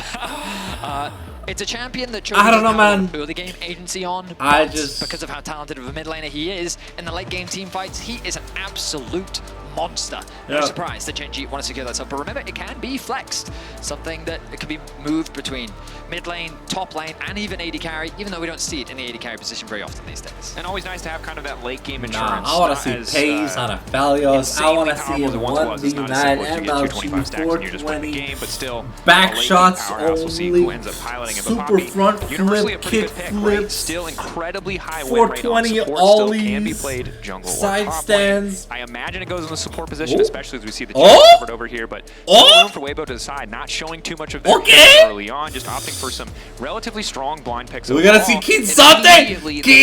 Kinsante! Just watch playoffs, you're just coming to World Cup, nerfed repeatedly. Rumble. Repeatedly. This is the playoffs meta. This is what Gen.G were drafting. Is this a new patch? Playoffs domestically, like the world? This is their priority. I can't tell. This just looks like LCK playoffs all over again. Weibo's adaptation, have they showcased more? In contrast to Gen.G, just not really showcasing anything new and just sticking to Poppy or Tarzan's Poppy? And the question kind of always is, you know, you want to give a team the benefit of the doubt. Is this I think that's Xiaohu's. Is this a bad read, or is this perhaps just an understanding that all of these champs are still good? Lucian, the final pick here from the side of Weibo. And again, I expect that most likely to go into the bottom side of the map. At the end of the day, I am a firm believer that mechanical skill on a player is more important than how retardedly good an ultimate can be. Maybe I will be surprised. Or like how busted the Champions Kid is. You can have the world's best K'Sante and you can have the world's best player. I think the world's best player beats the world's best K'Sante in the top go up against Paze is going to be an exciting one. As we move into the bans, Blitzcrank going to be removed. Weibo likely looking to try and secure. Okay, Blitzcrank now into base supports. They probably want to save their support for last pick, given that Poppy can always flex there, and they know that the Smolder is very likely going into the mid lane, which means that they can give something towards Xiaohu. I'm hoping we get to see a Syndra, man. Like, Xiaohu, he played that stuff top. Yeah, he's won tournaments playing Syndra in multiple roles, right? This is like, we have 3 incredible Syndra players at this tournament between Knight, Xiaohu, and Showmaker, right? 3 iconic Syndras. Not that there aren't other people who can play it. So it would be a treat to see it. That said, Jin banned away. I don't think I've ever seen Chovy play in the spirit of, you know, calling out the old meta. You have to. Xiaohu. Yeah, Fingers played it. This is the problem when you show up into a game with so many veterans in a new meta. You're like, there was a period in time where they had a different main, right? I mean, Candy's played Rumble Jungle, so like, I don't think it's good, but you always have to throw it out there just in case. Faker, it's Azir, Ryze, Zed, which is a very good ban if you've ever watched Tarzan play. Yeah. Let's see what they decide to lock in, because it's always the possibility of that flexing. You called it, Dracos, the flexibility of this Lucian. The Jinx AD carry lock-in means we're going to get to see Xiaohu's Lucian mid. Yeah, also the threat of a lane swap. It's not Lucian's not AD carry anymore. Exponentially the second you see that Jinx locked in. There's really no champion that could match the tower threat that Jinx has. And Felios historically has been the only one, but not considered good by the vast majority of our teams. Light's kind of nutty when it comes to the AD carry position. He's really... Ooh! Kalista Renata, let's go! That's a pretty damn good bottom lane. Jax and Poppy are going to have a hell of a time. You know, I said that K'Sante would be like the most played champion in the world. Man, where the fuck's my K'Sante? This bot lane has with this matchup. The Poppy looking to go into the support position. I'm sorry, if we woke up today and we said we're going to cast Tarzan versus Canyon and the matchup is Ivern versus Maokai, it might have deflated. It's a battle of the minds. It's a battle of the minds, Dracos. Well, I don't think they're going to be the center of attention for their respective teams. Magic damage on the side of Weibo Gaming. I mean, there's Jax's W and Grandmaster's Might procs. Incredibly strong team fighting core. But hey, I think Arma goes a long fantastic team fights from both Top Esports and T1. Let It Steel caps are really fucking good. You talked about the likelihood of a lane swap, and when it's Poppy gonna go off mic, gonna have myself up, and I'll chip a commentary. Right now that Weibo is not super keen to fight that 2 versus 2, and also to try and put this Rumble in a lane swap position is only good news for Weibo. So let's see if they can execute upon it. That's really been a big test for this World Championship, as it has returned to the meta in full effect. And a reminder that Rumble Q damage down about 20 at level 1. The passive overheat damage on his auto attacks also down. There are some top laners that say he's still playable, obviously not as impressive as he once was. Keep that in mind as we watch. If he's not able to find those trades, if he's not able to find those leads. But of course, the lane swap, #1 thing on our minds, expected, seems likely for Weibo. You highlighted it. Let's see if they can pull it off. All I know is that red carpet, when it's laid out, you're either walking to the grave or you're walking home, because the amount of damage that it can do is still something to be respected. Yeah, they didn't nerf that ability. That ability is still very good. Liandry's still very good. see what the Rumble looks like in this game. We've got to do our third game of the day, our second LPL versus LCK showdown of the day. And the beautiful thing about this matchup is you highlighted it. Weibo is unpredictable.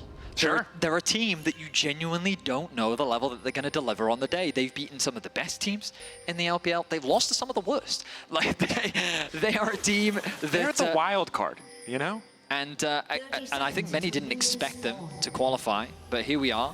We find ourselves in a position where, and again, like a lot of it, I think a lot of the credit needs to go to Tarzan. I loved watching his early pathing, the impact that he has. I would say that Weibo is typically a bot-focused team, a team that likes to play around the bot side of the map. Are they? Oh, we are deep in the mind games. So for anyone, of course, lane swap, great. But it looks like Gen G proactively trying to gain control of the top side because they want this 2v2. They are so much stronger in the 2v2. The second they see Crisp has Aftershock, they know they just body that level 1. So trying to put priority on figuring out where the Jinx is going to go, where Light is going to lane, with Paze still near mid. They've seen the Jax, so they think that the Jax is on the top side of the map, but look at where the Jinx is going. Goes back to base. He's waiting to see who shows. He's trying to avoid any potential wards. Lane swap haters are like, oh god, this is the worst version of League of Legends. But the analysts are like, oh, it's so smart. Vision, Breathe walking in, just to try to be disruptive. I mean, this is also a very classic top lane move, right? Yeah. To interrupt, get in the way. Crisp now making his way over will be the numbers difference that Gen G is not expecting. Canyon. The E? No. Manages to get away. Crisp might have had the angle if he stepped forward with a bit more confidence, but wasn't 100% certain. But Weibo successfully get the lane swap that they were after. Breathe is taking a lot of damage, but now he makes his way over towards top lane. It's the same thing that we've seen multiple times where the support will go mid to try and get XP, you get the level 2, you then path towards bot, and you're ready for the potential dive on the stacked wave. Breathe will be able to TP to bot lane with the level 2, and you hope that you can then outplay the potential dive that is going to come through from Gen G. Meanwhile, the split map is occurring. Tarzan makes his way towards the top side of Gen G's jungle, and here we go. And this is one of the big strengths of Ivern. Of course, very easy for him to steal away camps, but also just clears, all things considered, much faster than most junglers. So usually has 20 to 30 extra seconds to go for early ganks, go for early plays. Whereas, yeah, Canyon can get involved, but will fall pretty far behind if he tries to match. As Tarzan is on Vision, but it's really just taking his time setting up all these camps. Now keep your eyes on Chris. He's now making his way towards the bot side of the map. There's only the 2 members so far. Jungler not in a position. Remember that Canyon's clear did get interrupted. He started on the top side of the map, so he's a little slow, so Crisp is able to arrive. A lot of this farm being lost still, but as long as Breathe can get the XP, level 3 is going to tick over. And there it is. So now the dive becomes a lot harder. Canyon going to start off the Gromp. Let's see if they still commit to the dive. Maybe just want to be able to crash that wave in. Keen's still pretty. The Rumble can farm versus the Jinx. Crucially, while all of this is happening, Keen is just catching the waves top. He's only in a 1 versus 1. There's no threat of a dive on his side of the map. And remember, if you're not familiar with lane swaps, the kind of logic here, even as they've made the towers tankier, it's not about trading even. It's about getting Jinx out of what would have been a miserable 2v2. And at this point, it just becomes a game about XP and about saving what would have felt like inevitable losses if you had lane 2v2 against this Kalista Renata. Yes, it sucks to give up 3 plates, but this duo is so powerful that you probably would have lost a comparable amount of money trying to play that 2v2. But I think that Weibo want to try and swap this back as quickly as they can now because the damage to that tower is significant. And Gen G are not going to slow down with the push. Canyon secures the blue buff. And you can see the Jinx now recalling. Of course, no TPs available. Ping's mid lane. Keen doing a good job of just getting farm and experience on the top side of the map. He really is the one that benefited the most from this exchange. Looks like they're going to keep the swap. They're actually going to keep sending the Jinx top. It comes back to that point you made in the previous game round. Perhaps the priority is around the grubs. If nothing else, you're getting solo experience onto Light. Maybe they believe that even in this situation, they couldn't win out on the 2 versus 2, and the threat of a dive is very real. So instead, they're going to have Light catch this wave in top. But now, keep your eyes on Paze and Lehends. They've decided, you know what, we're not letting this happen anymore. We're moving up towards the top side. If you want to go for the grubs, you're going to have to fight us first. And with the boots completed, Paze is poised to go for a fight. Boots 2 for Kalista at this point in the game is very nice to have, but can be much more powerful. It does come down to a skirmish. Paze fighting for a bit of that vision control is on a ward, of course. Gen G really want to establish control on the top side of the map, match what Weibo are bringing. LCK, of course, compared to the LPL, pretty consistently Grubs focus. LPL maybe willing to trade more around Drake or early plates. Very often LCK teams straight to Grubs at 6 minutes. We're seeing that a little bit here. Space and Lands happy to be laning and will eventually be a 2v2 as Krips shows his presence on the top side. The only gold lead remaining for Weibo is Tarzan in the jungle. Not the biggest deal on the Ivern, but of course the faster he gets to level 6, the more impact he can have. Now, Weibo find themselves in a 2v2 that is difficult to play. This is the thing that they've been doing their best to avoid. The gold advantage that FaZe sits on is because of the plates that were secured early. Xiaohu finding advantages in the mid lane 1 versus 1, but nothing so significant that Chovy's really in a position to be worried about. Grubs now spawning, and Gen G in a position to secure that first objective of the game. Excellent position to be in. Wave in a neutral state, forcing Light and Chris to push out if they want to come down. But Gen G so quick to take these early objectives, and I think the introduction of Grubs just a big buff to Kalista because she's so good at securing and taking those neutral objectives. Now FaZe, though, really wants that farm, is not certain if this fight is going to take off or not. Canyon smiting the last one away, trying to get the hell out. Get away from Xiao, who is the culling is there, shields are there. Chovy ready to body block, but they force Canyon's flash at the very least. They get the Super Mega Death Rocket out from Light as well. Good flash from Canyon, respecting the damage that was coming out from Xiaohu, and honestly, I forgot about the Jinx, but clearly he hadn't. He recognized solid Gen G early game. I need to get out of here, but he secures the objective that he was after. 3 Grubs locked down, and Gen G still able to leverage the strength of this bot lane 2 versus 2. The farm discrepancy, nothing too significant. Light is able to secure that level 6, as we already know. So at the very least, Weibo relying on the scaling element that they have going into the late game. Ivern plus Jinx, a terrifying combo the longer this game goes on. Tarzan walking up. Crisp, can he find the angle? Good handshake to stun the duo, denying the play. Tarzan will at least clear out the vision. A good discipline from Gen G. Helping them get that base off. Light looking to reset. Either spend some gold, maybe even swap back so they can be in a position to contest the Drake. Perhaps Weibo is happy to forego any of these early Drakes simply due to the strength of this Kalista. But Gen G see an opportunity for more plates. And frankly, in the mid lane, you've got a Smolder who's chilling, right? Chovy weathering the storm nicely. Early plated steel caps to mitigate any of Xiaohu's kill pressure. Part of the chaos of this map state means it's pretty hard for junglers to solely play around mid or try to support any early advantage the Lucian could have.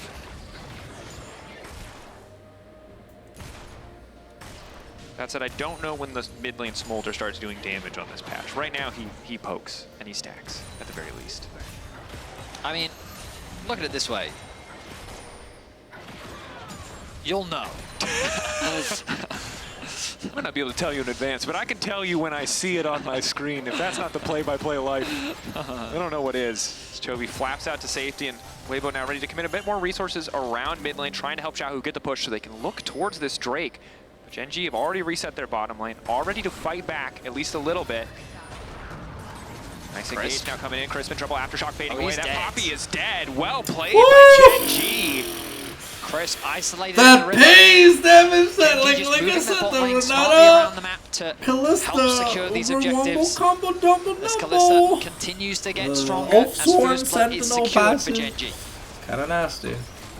Gen G overall controlling all these objectives. You know the Kalista Renata is going to be stronger earlier on, but you still had to navigate the map state well to be able to leverage the advantage.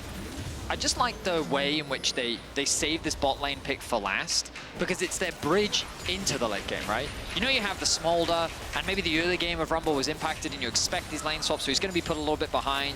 You have this bot lane which you can play through in the early game, and they're playing through it incredibly well. They were able to secure 3 plates bot. The Lucian picks done nothing so far. I mean, going even on Lucian is like really bad because like you pick it as an impressive mid lane pick or whatever. Like it's supposed to be like the murderer, you know, like he's got 2 guns and he puts one down your throat and then he just keeps pulling the trigger until you don't have a bottom half. You know? Get a bit more involved in some of these map plays once he has an item completion under his belt. We know the Lucian on one item can be very powerful. Paired with Tarzan, who's there to buff him up, could get a lot of work done. But for now, Gen G playing at a very comfortable game pace has continued to favor them. What was that electro harpoon? Touching distance, but you talked about it. The late game scaling and the fact that Canyon's been able to pick up this early. I saw that, Keen. That was fraudulent, Keen. You shot Finnair. My only concern for Gen G is I would say their engage isn't the most reliable, but I guess you can make the same argument for Weibo. But like, who really starts the fights on both you both pray the other side's going to start the fight. So you can Maokai, Renata ult their face, or Poppy ult them out. Yeah, you kind of I'm deciding if it's better for you to be the first on it. Probably it's better for you to be on the first on the objective, so they walk into you. Kalista ult is literally the best engage tool in the game, which is a very weird thing to say, but yeah. I don't know if I agree with that statement. I think it is. It's the most reliable piece, is Crisp. Whiffs his ult. See? Kalista ult, more reliable. Daisy called out. 4 grubs already picked up. Lahen's ulting over the wall. That's going to be big, paired beautifully with the Rumble, but 2 quick flashes out from Weibo means they're going to still be standing. Crisp, isolated, but now the TP coming in from behind with Breathe. The Jax could be big here. Canyon caught out for a brief moment, but they're instantly turning back onto Breathe. Breathe ulting to get a little bit of extra tankiness, but Light still untouched for now. Chovy coming in. Mom called. First kill picked up. Rocket going a little bit wide as Chovy tries to flap out to safety. How much left on the Counter-Strike? Breathe, can he continue to chase? The answer is no, but 2 for 2, the overall kill score. So we see in this exchange why it is better for you to be the first on the objective. How much harder it is to approach, especially into things like the Renata ultimate and the Maokai ultimate. But ultimately, those tools were used very early to secure the grubs. But once the grubs were secured, Weibo found a really nice angle for the re-engage with a good TP flank coming in from Breathe. So you'll notice at the start of this fight, tools were used to mainly try and get a pick onto Crisp, but also to zone these members away from the grubs. So there's the Renata ultimate, there's the Maokai ultimate, and in combination with the Rumble ultimate too, it's forcing them back. But that's 3 ultimates now gone, and now the re-engage comes in. Xiaohu on the right side, Breathe on the left side, and this is where Gen G is forced to scatter and disengage. A nice ulti from Chovy is able to at the very least secure 1 kill, but the fact that they were able to get away still with 3 and all of the grubs, a great situation for Gen G. Yeah, 6 grubs, not normally allowed in competitive League of Legends. We see in LCK and LPL, right, teams will fight to get 4 and then are often very willing to concede the last 2 because it's so unlikely and can be very high risk to stick around for too long. But here, Gen G really set up to just start pushing out these lanes. Chovy, again, very comfortably scaling 109 stacks, 12 minutes into the game, 125 the next big break point. It's a good pace for stacks, for sure. And I think that we need to kind of see more from Weibo in these fights because giving away 6 grubs, very frustrating because Kalista normally not the best champion in the game at taking towers. Not always in a position to match Jinx. But when you have 6 grubs, doesn't matter, the damage adds up so much that they're going to lose a play. Ruin King being completed for Pays puts this Kalista in a very scary spot already. Gen G taking their time. They find themselves at a slight gold deficit, but it's nothing really to be too worried about as they continue to ramp up. We think about next objectives they can play for. They've moved their bottom lane into the mid lane to either potentially start securing some of these plates that are available in the mid lane, but also just so that it's easier to move from mid into these sides, maintain control over that prio. You can already see them doing it. Push in mid, move in towards the bot river, and now you can start threatening towards that top tower, deep vision, all sorts of options. And Chovy conceding farm in the bottom lane to try to be first to the objective here. Both the Herald and the Drake will be spawning at the exact same time, but Gen G again shifting their focus to the top side of the map. They missed the plate in the mid lane for Weibo. Now Chovy returns, just trying to keep his options open, waiting for that wave to be pushed in by Xiaohu. Xiaohu sticking around, wanting to keep Chovy in lane at least a little bit. Does have the TP advantage, crucially, so can come to the objective as Weibo now move into the river, start to take control around the pit here, 12 seconds before the objective responds. Weibo have a first to enter, I should say, the top river, get a bit of deep vision. Light's going to have access onto this mid wave, push this one out. This Pays abandoning the waves, he looks for a pick. Where's the engage going to go? I take it back, it's not that reliable. Well, it was a questionable statement, especially when Aurora exists. Flash from Lens. Very well positioned to make it over the traps. Okay. With the knockback still coming through. Tarzan not quite able to find the root, but Xiaohu starting the objective here. Chu doing no damage. Doesn't really hit there as Chovy just continues to stack, and Gen G will be able to at least threaten this tower. You can see in the meantime, Canyon happy to just start up this objective. They already got 1 Drake, willing to concede the Herald, it would seem. Herald with no grubs is not as good as people think it is. Interestingly, you can see the gold in our lane economy snapshot. It's not a massive difference between either side, but gold slightly favoring the side of Weibo overall. I told you, when we hyped up this jungle matchup, it was always going to be a battle of the minds. And so much high-level play. So much thinking. There's so much thinking. So little fighting. Good use of the Herald here, though. I like this. Brush setup is good as well. Should just be able to break this one down. And they TP bot. Are they going to go for more? Wave. Or is Light just using this as an escape taxi? I think he's just going out. Yeah, he's fine. He's chilling. He knows it's not going to crash.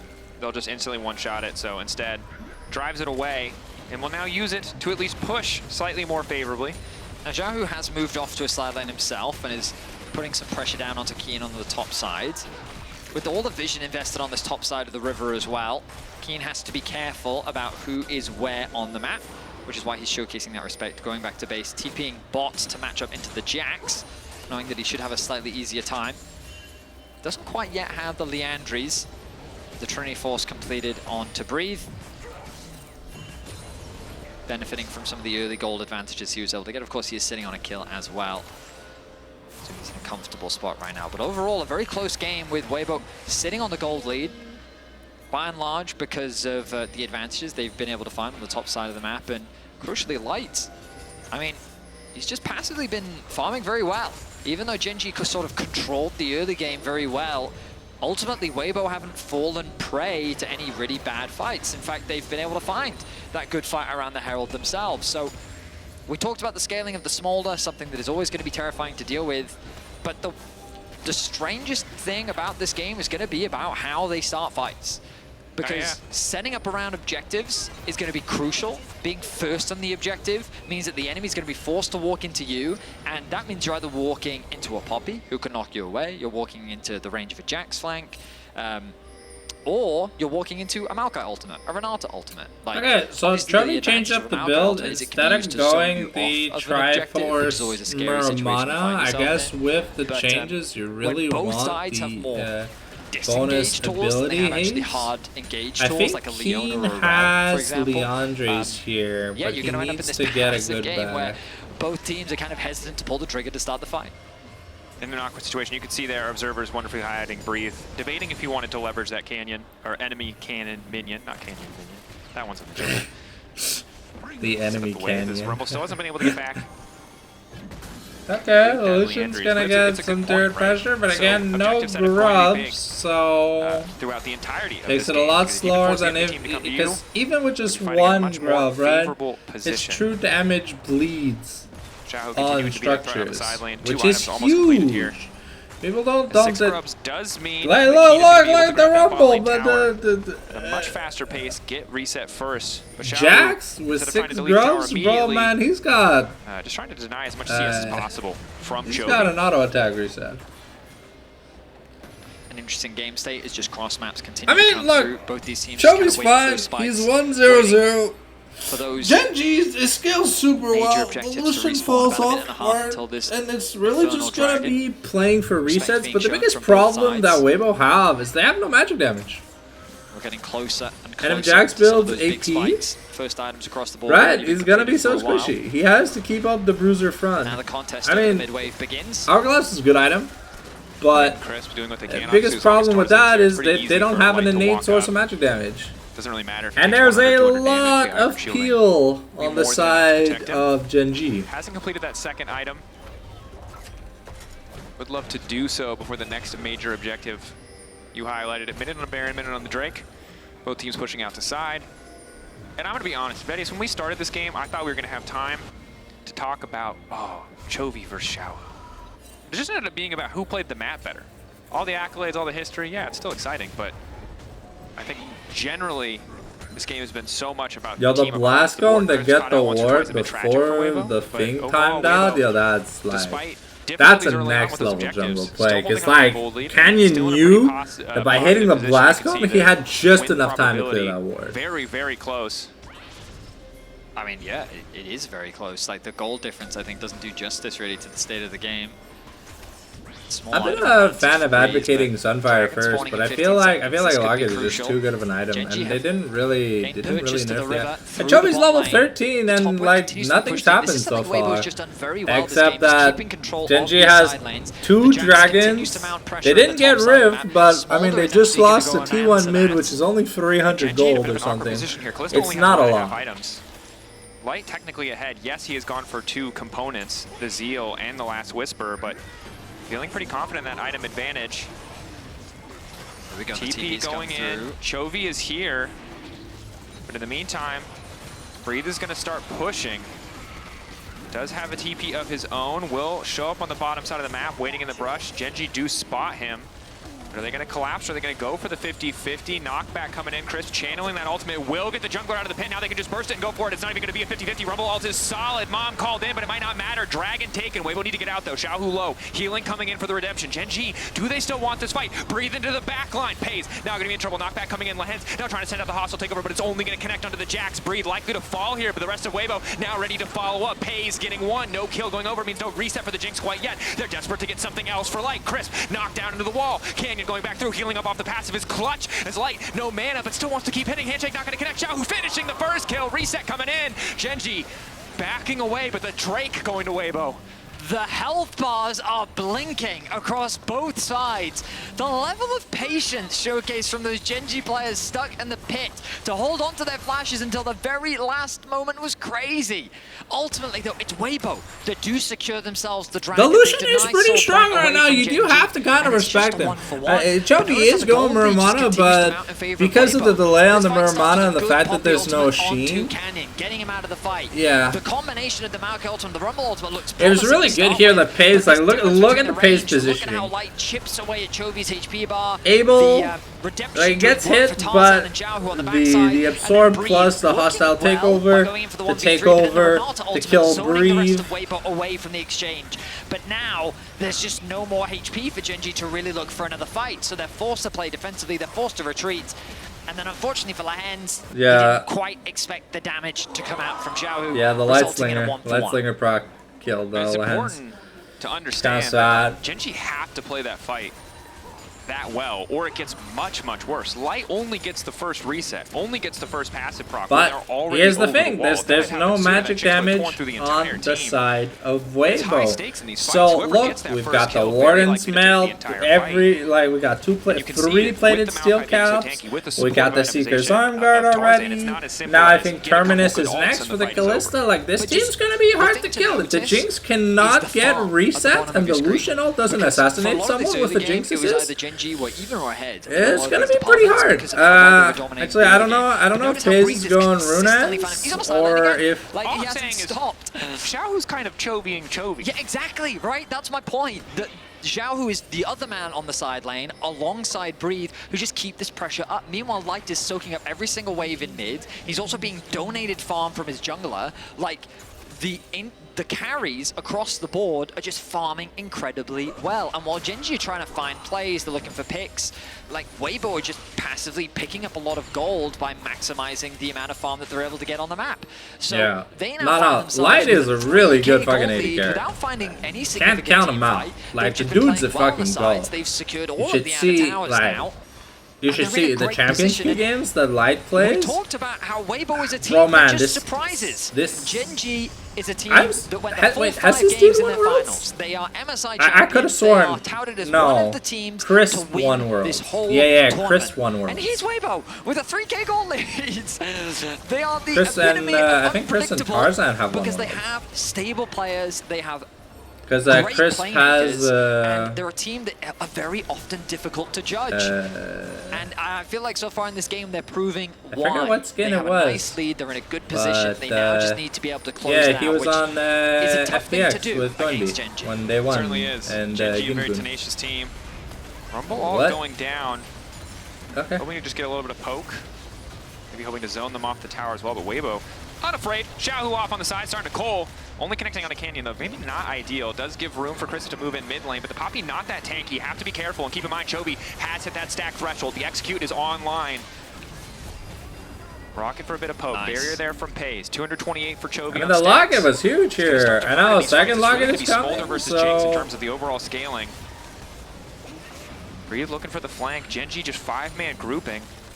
Side lanes. Weibo's chilling, but you can see how awkward it is for both teams because of how little engage they have. They're just chipping away. They're waiting for someone to overstep. Lehens needs to reset. Do it. You won't. No, you do it. I mean, they're just trying to bait each other into a fight, and the side lanes are relatively even. And 233 stacks, and he's 1-0-1, working on his fair dynamic. Yeah, he's a little bit down, but he probably has like CS or gold a BF to or just something. hang out in the mid lane and posture.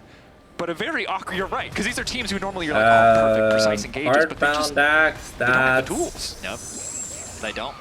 And honestly, this benefits split pushers more than anyone else, because if you don't know can't what get item engaged on that in mid is. lane, then it doesn't matter I don't if know you're what 5 attack speed versus 4. item that is. Is This that Jinx is gonna look at you is and that be like, Terminus? okay, cool. My Jax is taking your bot tier 2, by the way. I thought Terminus was 2 More recurve. Dominic's Is finished by Light. Terminus 2 Finishes for the recurve Zeal and item the here hard as brown well. there? What they could do is they could have Jax just solo the Dragon, by the way, while keeping pressure in mid, because Gen.G are trying to contest this mid wave as the culling comes out from Xiaohu. Good damage.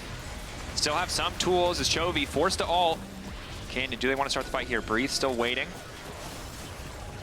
Looks like Breathe deciding not to. He's hesitant about the potential engage, but it's such a good game, but it's such a goofy game, Betty.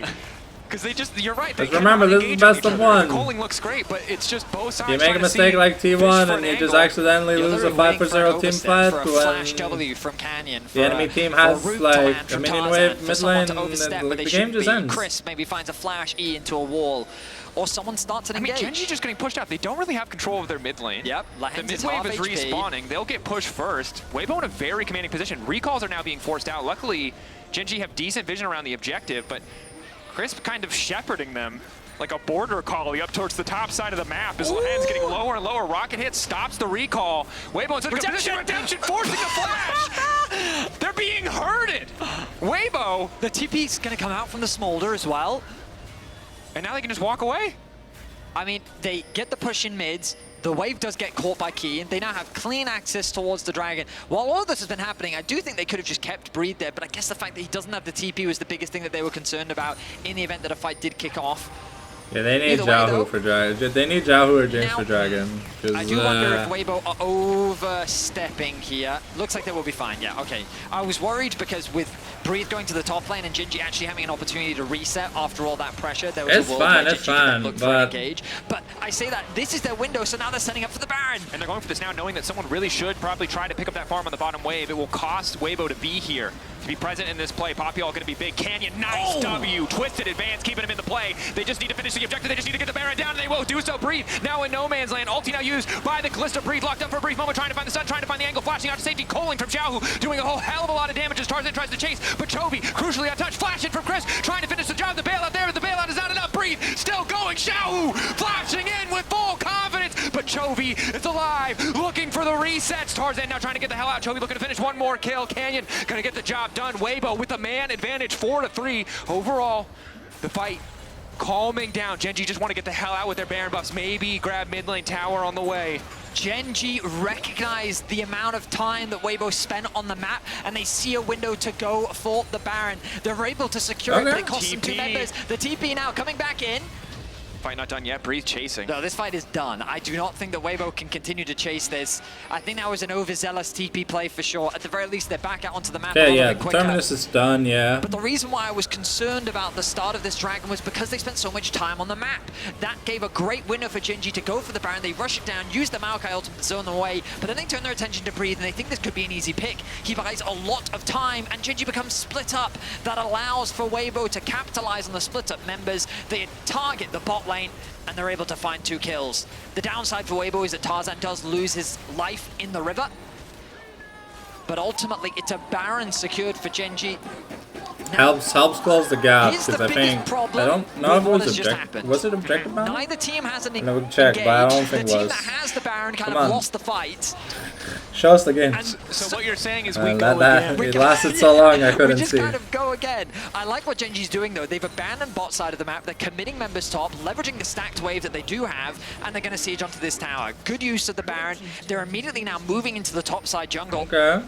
And they're kind of shifting that trajectory. They're no longer just sitting in mid, constantly trading back and forth. They're trying to get more elsewhere on the map. And while Weibo did get some kills, 1,500 gold from the Baron. Tower's now starting to fall. Keep in mind about 2 or 3 waves of CS are also deleted in bot lane in the midst of that entire Baron play. Okay, so if Kalista picks up Jak'Sho here as the 4th item, because I think Kalista does enough damage, essentially she'll be like super hard to kill. Was a little bit of a lead, but that means the fights are going to be pretty damn close.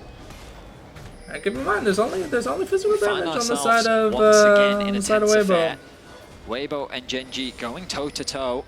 Reminder, this is a best. Like I said, the later this game goes, the harder it'll be for them to you want to be 1-0. You want to find that advantage, get out as quick as you can. Remember, 3 and you're in, lose 3 and you're out. Is a great ulti kicking things off. Tarzan caught, beautiful layering of the CC. Tarzan, Tarchoke! Tarchoke! Knockback from Chris, not really going to connect. Does force the ult out from Pays at the very least, but this Red Bull Baron power play only growing more and more in the favor of Gen G. I mean, Gen G figured out the formula. Just stack enough ults and you'll force an engage eventually. Really nice use of the Rumble ultimate with the Maokai ult. Breathe on the sideline, gonna knock down this tier 2, but TP now coming in from Xiaohu as well. Wants to TP is this behind flanking them. Lucian? Yes, sir, it is. He's spotted out on a ward. They know he is there. This is incredibly awkward. Here comes Breathe as well. Breathe here too. Gen G actually have to be careful though. Their TP's coming in, but it's going to be a little bit late. If Weibo could first draw on the fight, they might be able to get something done, but now it's Keen behind them. Light going to be the one in trouble. Hostile takeover coming in. Just barely going to clip them. Shutdown is big. Keep in mind that Smolder's been stacking this entire time. 400 for Chovy. Breathe trying to get in the mix. Wants to finish off that dragon, but he doesn't have the damage. Double kill from Chovy. Weibo sent packing. And now the momentum has completely shifted. Gen G punished the re-engage from Weibo, disconnected in their approach with a TP flanking Lucian. Things begin to fall apart. As Gen G, Chovy. Xiaohu, nice backstep. Chovy trying to finish, can't get too low. One dash, one auto, but there's Pays! Pays is like, nah fam, that's my kill. Yeah. Oh, he's going, Gen G now it's going Randuin's. Okay, that's super smart. Basically turns off the Lucian and the Jinx. In these fights. They've been Jax doesn't do any damage at this point in the game. Maokai's got the Bramble, the Locket, going for a Thornmail. That's huge. Yeah, once that BT is on for feeling under this pressure to force these plays. Bloodthirster is on for Smolder. It's forced to engage, forced to make the play. You're pretty disadvantaged in the context of this game when there's so many great disengages. The biggest problem is, like, Weibo drafted the Jinx Resolution, but they drafted like a mid-game AD with a late-game hyper carry, and they just didn't give the Jinx any resources. And she was up early, but because there's no resources being poured into her, like, it's really hard. You throw the Maokai ultimate, and then the Rumble ultimate slows you down as well, making it harder to get away from the Maokai ultimate, and then on top of that, Chovy's ultimate is going to fly. Chovy has more than 10 stacks a minute. And a lot of destruction raining from the sky. Ivern can't shield everybody. You know, Redemption takes a little bit of time. And Chovy's, again, only continuing to stack, only getting scarier and scarier. And here it comes in from Canyon. If anyone tries to walk up, things are going to get dicey fast. There's that combination. This time they didn't commit Keen's ulti. They'll be happy with the objective, though. Crisp eating about 400 damage just to try to walk up there. Has the BT done? That's 4 items on the feeling Smolder. A bit out of sorts, that Baron got them time, and then that mid lane push, ultimately what really heavily shifted this game in their favor. Well, yeah, getting the Baron, like, just gave them all the tools they needed to really begin their siege, right? Because empowering those they were down really hurt all game, and now they're up like almost 4K. But the gold doesn't really matter at this point. The mid one, and now when Chovy has scaled, especially with these Baron empowered minions, their ultimates just become that much more powerful. So with the Baron back on the table once more, we see both teams setting up for the objective. They also have no magic damage at all. Yeah. So Canyon's having a great time. True. We normally see Maokai's with at least 3 or 4 deaths in the context of the game, but he's just been able to build full armor this entire game, and he doesn't need to worry about any of the tiny bits of magic damage from Tarzan or from Xiaohu's passive whatsoever. So a lot of the things in this game, these little edges favoring Gen G, whether it's the scaling of the Smolder, whether it's the range on these ultimates, or the full AD kind of composition that Weibo have brought together. Yeah, I just noticed that the Randuin's on Pays as well. That's high value Randuin right there. Yeah. That's basically just an additional 25% damage reduction for everything, because basically everyone is critting at this point. This Baron becomes the big point of contention. Breathe doing what he can to push in the side lane. Void Staff now secured for Keen, but the little magic resist that does sit on the side of Weibo, looking to get shredded. Pays, though, struggling to contest that mid wave. The culling once again. Decent chunk. Mid pry on the favor of Weibo for a brief moment. They're now trying to use it to collapse onto Lehends. Lens flashing out, Tarzan flashing in, hostile takeover is there, but Breeze still onto the back line. Gonna be forced to use the ulti out from Paze, buys a bit more time, reset is there. Hostile takeover didn't do much, but now Breathe in the midst of the entire team is still about to get shredded, but finally Lens will drop, light on the backside, the resets are starting to come in. Chris still standing for an extra moment here, the knockback is there, but down goes the tank. Xiaohu finding the kill, Paze, Chovy, Keen still standing. Looking to push Weibo back, a 2 for 2 thus far. The slow onto Xiaohu from the Maokai is crucial, even from the Grave. Canyon having that impact, and the fight just stops there. Nobody really has the tools to follow up. A very close affair. If Weibo was able to find more out of that collapse, they could have converted it into a Baron, but Gen G responds in kind. They're starting the Baron without a smite of their own. They do, of course, have the Kalista. They have the Rend. TP behind. Gen G betting, maybe not everything, but a whole hell of a lot on this play. Xiaohu now in the midst, trying to get a bit more damage now. Flash in from Paze. Keen going gold, and Xiaohu needs to get the hell away. Paze just running him down in the 1v1, but now it's Chovy and Paze, the 2v2, and we just keep going. 7 seconds on Breathe, but he doesn't have the TP. Canyon up in 5. Don't think anyone else is starting the Baron, but I'll... Oh my goodness, the Base interrupt, it gets interrupted, which is huge with the Dragon spawning in about a minute and a half, buying time for the rest of your team to get settled back out onto the map. Chovy's like, God damn it, Ian, surrender my Rico. Just buys a little bit more time, 36 minutes in. It's an interesting affair when both teams just keep going back and forth. Paze, nothing but confidence as he dived in for that 1v1 against Xiaohu. Too. True. I was wondering why he took so little damage from Xiaohu, but it's just such a high value item in the context of this game. And Gen G, I am both the hunter and the tank. Come at me, Xiaohu. The nightmare of anyone playing against Kalista is when she has the time and money to build a defensive item. QSS as well there for Chovy. But we go again, Drakos. The contest around the mid lane once more. Chovy's catching the bot wave. Breathe once more. Pushes out the top. Chovy in the bottom lane. Not great flanking TPs. We'll just TP to group with the team. Weibo now coming in for a brief moment here. They have a man advantage while Keen is forced to catch that wave. Crisp trying to capitalize on it. Extra movement speed coming in. Chovy standing behind Lens as he's once again vulnerable, but Paze is there to try to save him. Angle coming in for the knockback. Poppy gonna find one. Chovy out of the fight immediately. Weibo turned back to the objective. They want to try and force down this Baron. A bold move, but it's melting with double 80 carries. Canyon, can he get into the pit? Ulti coming in, 5k, getting lower and lower. This Maokai wants to try and steal it away, but no. Tarzan finds the angle. However, Crisp already going down. Breathe off on the flank, hoping to find an angle into this fight. All of Weibo retreating. Gen G might not have gotten the objective, but it looks like they're taking control thus far. Breathe instantly into the back line. Jax finding the knock-up on a 2, the stun, excuse me, as we continue the fight, but off the side, it's Chovy finally getting involved again. The execute's coming in. He's just sneezing on him, but it's not enough to get the job done. Light still standing. Paze still standing. It's a hot mess. Weibo down a man, but up a Baron. Infernal Soul. He's trying to get an execute onto someone recalling, but he's not going to be able to find anything. But the problem for Weibo is, yes, they were able to get the Baron, but they lose 3 members, and the Soul is available. Gen G are going to make a beeline towards that objective, get the Infernal Soul for themselves. And wow, what a back and forth. The craziest thing about that last team fight, Daisy got a 3-man knockout. Like, it was I really hope we get to see a replay of that one, because it was a chaotic team fight. Chovy with an ambitious flash to shut down Light, and he almost got the execute, but he died just before he was able to get enough damage. And surely a full build Smolder with 425 stacks and Infernal Soul is enough to end a game, but this fight. So great Rumble ultimate onto the backline, but it doesn't actually end up doing as much damage as I thought it did. Crisp ends up getting melted immediately. The Jinx positioning is great. Lens doesn't die initially. It's this flank from Breathe in. But look at that 3-man knockup coming out from Daisy. Provides good utility as Chovy finds a kill in the Baron pit. And then watch this flash in from Chovy. Tries to get the last bit of damage. Not quite enough as Breathe comes over to help. And then it ends up being a 3 for 2. It's Jinx is full build now. Yeah. I mean, nearly everyone is full build. Nearly everyone. We're approaching that time of the game. Breathe now. With the arm guard. We're taking a look across the board. Ulti cooldowns are available. A lot of flashes missing. Light no flash will be big in the fights to come. A similar story for Chovy. Feels like it might just be one final fight. Perhaps an Elder. Baron buff really not going to be used for much of anything other than some side lane pressure from Breathe. It's crazy to me.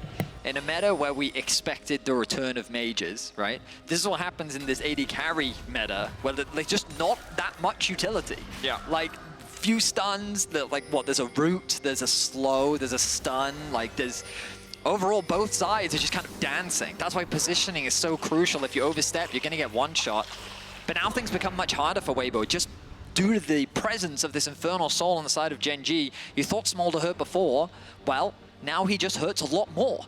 And so navigating these fights is going to be that much harder.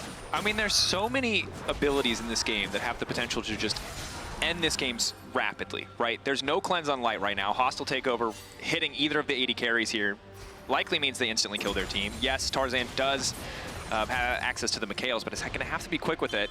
And on the opposite side, Papillon, right? If Crisp can knock a carry out of the fight again, Weibo can very easily start to clean up, but you know, those are both slow, very telegraphed abilities. And it's just, again, I feel like we're a broken record here, but we have to say, like, this is a really hard game to play out because you have to be completely confident if you're going to pull the trigger on an engage, or you will be the reason your team loses the game. Because the thing is, like, if Canyon flash W's in, you've got to bear in mind that there's not exactly a lot of follow-up CC that can come from that, right? So he may just find himself deep. Speaking of the CC, there's the ultis stacked on top of each other. Yahoo going back, immediate Mikhail's getting used. Gen G breaking down to tier 2. Decent position. If they can force another fight where the Mikhails isn't available, that much more of an advantage. I like how they're playing around these objectives, the way in which they utilize the Maokai ultimate in conjunction with the ultimates available in the party composition. And while Maokai was nerfed, and the duration on these saplings is reduced, or at least the scaling in terms of how much duration they get off his max HP, this free vision control is still just so massive for Gen G. Means the setup around the next objective is that much easier. We are 2 minutes away. It feels like it's probably going to come down short of some sort of side lane pick. Yeah, Elder or a Baron fight. One more 5v5. Game 3. Yeah. 5 more games after this. I mean, we've got Fnatic versus D plus Kia after this one, which, you know, you thought that engaging was a problem in this game. I'll tell you, engaging ain't going to be a problem in that game. It don't matter what comp they pick. It don't matter. But let's round things out here. 42 minutes in. And both teams pretty much full build. The gold doesn't really matter. GA Randuin's for pays is great. Try and kill me now. I mean, he really, like, it's... Even in the face of Armor Pen, you still take so Wait, hang on. Joey sold his QSS, and he bought a Randuin's as well. Yeah, okay, well... Right, it's like if you guys had figured this out 3 patches ago, we wouldn't have had to take 80s out of mid lane entirely. Okay, so it's Gen G once again with control of a mid-wave. Unsurprisingly, Breathe finds himself in a side lane pushing. The Jacks trying to get some work done. If they can continue to stall, which they're doing a good job of so far, maybe he can even put some pressure onto that tier 2, but Keen is going to go and answer. Sums are all up. We're ready for a full 5v5, full strength from both sides. Weibo. See Rumble respond, feel confident they can step forward as a 4-man core. 20 seconds on the Baron. A minute on Elder. Elder the great equalizer. No matter what lead you think you have, team gets Elder. Pretty much just instantly start winning fights. So tense. I mean, it is tense. Like, this game, while it is just a best of 1, determines a lot. It's going to impact the whole tournament. Whether you go 1-0, 0-1, your future opponents will be determined by that. Going 1-0 here gives you a little bit more breathing room. Certainly. Going 0-1 already starts to put the pressure on you. But also, with expectations so high on the side of Gen G, coming in as one of the tournament favorites, to lose here to Weibo already is going to shift a lot of perspectives. Gen G, top of the table, I believe in terms of the overall power rankings. Weibo around 11th. It's a team that rated not nearly as highly across the board. A lot of people skeptical as to how good they would be on the international stage. And while this game has been very back and forth, all that matters is the win. Wait, that's huge, actually. 10 seconds until Elder, and Breathe is going to be forced to go back to base. A single trade could be massive in the context of what's about to happen. Can he cancel the recall one more time? Xiaohu in a similar position where... Keen now coming in, forcing the flash out from Crisp. Now it's Gen G who have main control over this river. They have no way to get in here. Weibo have to force, and again, whoever has to force, very likely to lose the fight. TP flank, they know that it's coming. Breathe on the way in. Rumble Equalizer not doing much, gets a bit of space for Chris. Pace starting to step up. Ulti coming in from Chovy. Hostile takeover big. Light immediately into cleanse, though doesn't want to give too much. Pace trying to get into the backline, trying to make sure that Light doesn't have any room to work. And already the Elder is taken down, and instantly, in the blink of an eye, 44 minutes in, it's an ace for Gen G. And it's over! Just melt away Weibo as the Elder was enough. The Pace Never Dies fan club is a reality! Will assert themselves as the dominant force. Incredible stuff. The confidence from Gen G, finding that window of opportunity. Keen, a quiet hero across the game, forcing Breathe back, giving them the ability to start that major. Not gonna lie, the Ivern was pretty fucking useless this game. Might have favored the LPL, but this one going in the favor of Gen G as they take down Weibo. Alright, we'll be back with Fnatic versus Damwon Kia coming up soon. But you know what, you've heard performances. He's Alright, some so key points for this game. I don't know if there's you delay or have to feel not. like that when it Anyways, comes to the I'm just AD gonna talk carry over. matchup, Aiming is the gold coming king. into today's best Man makes And we'll hundreds see, of billions you of know, dollars Fnatic's a team in game. has been very Just defined finds by he momentum like for so Chovy. He much just of this finds a series. way When to they're in be a good rich as mood, fuck. they're All right, in we space, banned the they Vi do that, first. they It's play really much good. better, Lucid's much more best champion by confidence. far. So the importance of this And group Humanoid win is Zoriana we is must play against okay. tomorrow, and both these teams looking to start off I mean, 1-0. yeah, Ziggs is an aiming champion, but I think this Worlds or whatever, they're more likely just gonna put him on a natural AD carry because they need him to perform because DK doesn't want to lose. Territory. For now, Vi, Ziggs, Orianna all banned away. I think they ban another mid laner here, maybe like Azir, Syndra, against Lucy, Ari. This man likes to go. Ivern. Oh fuck. Game pause, really? His two most What played is across this? his career, at least in Nevada, Oh, right? okay, And we've come seen on. how effective Vi can be in the meta. Okay, The ban Aurora Aurora, can come yeah, through from but they're Fnatic on the blue side, so a little that's telling, but perhaps they don't want to prioritize. Yeah, the that means they don't play it. The respect being shown towards Razok with the Ivern taken away. How will okay. plus Kia round things out Okay. on K'Sante? their sides? Skarner still available. Ash still Ash? available. Ezreal is something we've seen Noah lean on a lot, especially when he's looking to try and play more on the weak side, and Fnatic have more of a mid That means a focus. K'Sante Depending god. on what this mage priority is, it's I going to don't be the care smolder that removal. pick Ezreal. They saw the impact that it had in the previous game from Gen G and said, you know what, we don't want to give Humanoid that possibility. The only Oh. blind pick coming in from Fnatic. Is this a potential flex pick? We don't typically see it from Oscar. We did see a few games of it from Humanoid throughout the season finals. Yeah, and it was one of the big improvement points for Fnatic was that for a while it felt like Humanoid wasn't the most comfortable on AD champions, had very few Skarner, options yeah. compared to the rest of the league, but had a fantastic glow up on the facto Yone. Now going to be the prioritized first pick. Obviously a top champion that two everyone has tanks high right now. expectations of. Picking it early does mean giving over, at the very least, the Skarner, high priority. I'm going to say jungle pick, but technically a flex. Can be taken top lane as well. Right now, D plus Kia just flowing through some of the hovers. I think Bright Humanoid pick is is jungle definitely here. interesting for them to want to first pick it. Is a Okay. surprise. The Gnar blind going to come through from D plus Kia. Now we know I Oscar, he's no stranger would to have Camille. expected It's a the question of Aatrox, whether or not that's the but- direction they're thinking about. You're going to need some AP to come through somewhere for Fnatic. With Ziggs removed, Yeah. it's unlikely to come from the bot lane, which means that it needs to come in from the jungle I mean, or the Amumu top looks lane. great here. It's going to be the Zyra. So we talked about no. adaptation to the Ew. meta. Fnatic sticking to a meta that was very familiar to them domestically. The Zyra was something that we haven't seen so far Why at the the World Champions got Championship, but Razor's nuked saying, on I this think it's still good. patch? And they've built And themselves it's a giving strong top side. Showmaker There's the hover from Syndra. Showmaker. Yeah. Showmaker. I think this Go matchup for is it. really good for the Syndra, by the way. Yeah. It's interesting because before he came to EUS solo queue and named himself Syndra, he had an interview with Horizon Esports with Ashley where he said, actually, I think it's only good in Take like a the couple Ezreal circumstances away. and it's not that great. The E cooldown sucks. It's like really niche. Which kind of, but I'm not sure because that interview is so old if he has changed his mind and it's just like a jam Syndra all the time situation. Well, or if, new you know, which is the true Syndra version of feels I mean, Showmaker. we have kinda to better. acknowledge at some point that Orianna is definitely clearly higher on the priority list, and Syndra's definitely fallen to the wayside Well, in yeah, contrast to what our initial there's only expectations were 3 coming into the people at tournament. Worlds With that even Israel play locked Syndra. in, this is still a flex pick possibility for both Showmaker and Aiming. Oh, please More no. likely going in the direction of Aiming, but we'll have to wait and see as the Ash ban now comes 100% going aiming and they're banning Showmaker, a Ash. guy who was vocal about not being super comfortable in the double AD meta, AD with an AP jungle. Also didn't fit Lucid, I think, the best, a guy who likes to be on these much more proactive playmakers, so would be a shame for him to come in on a new patch, in a new tournament, and have to go right back to ADs in the mid lane. We'll see, though, what they want to go for as But they banned the Cash was Syndra, the more disrespect ban because Showmaker's like really good on Probably it. the ban now for Leona. So Fnatic is looking at something like a Jhin Rel, probably.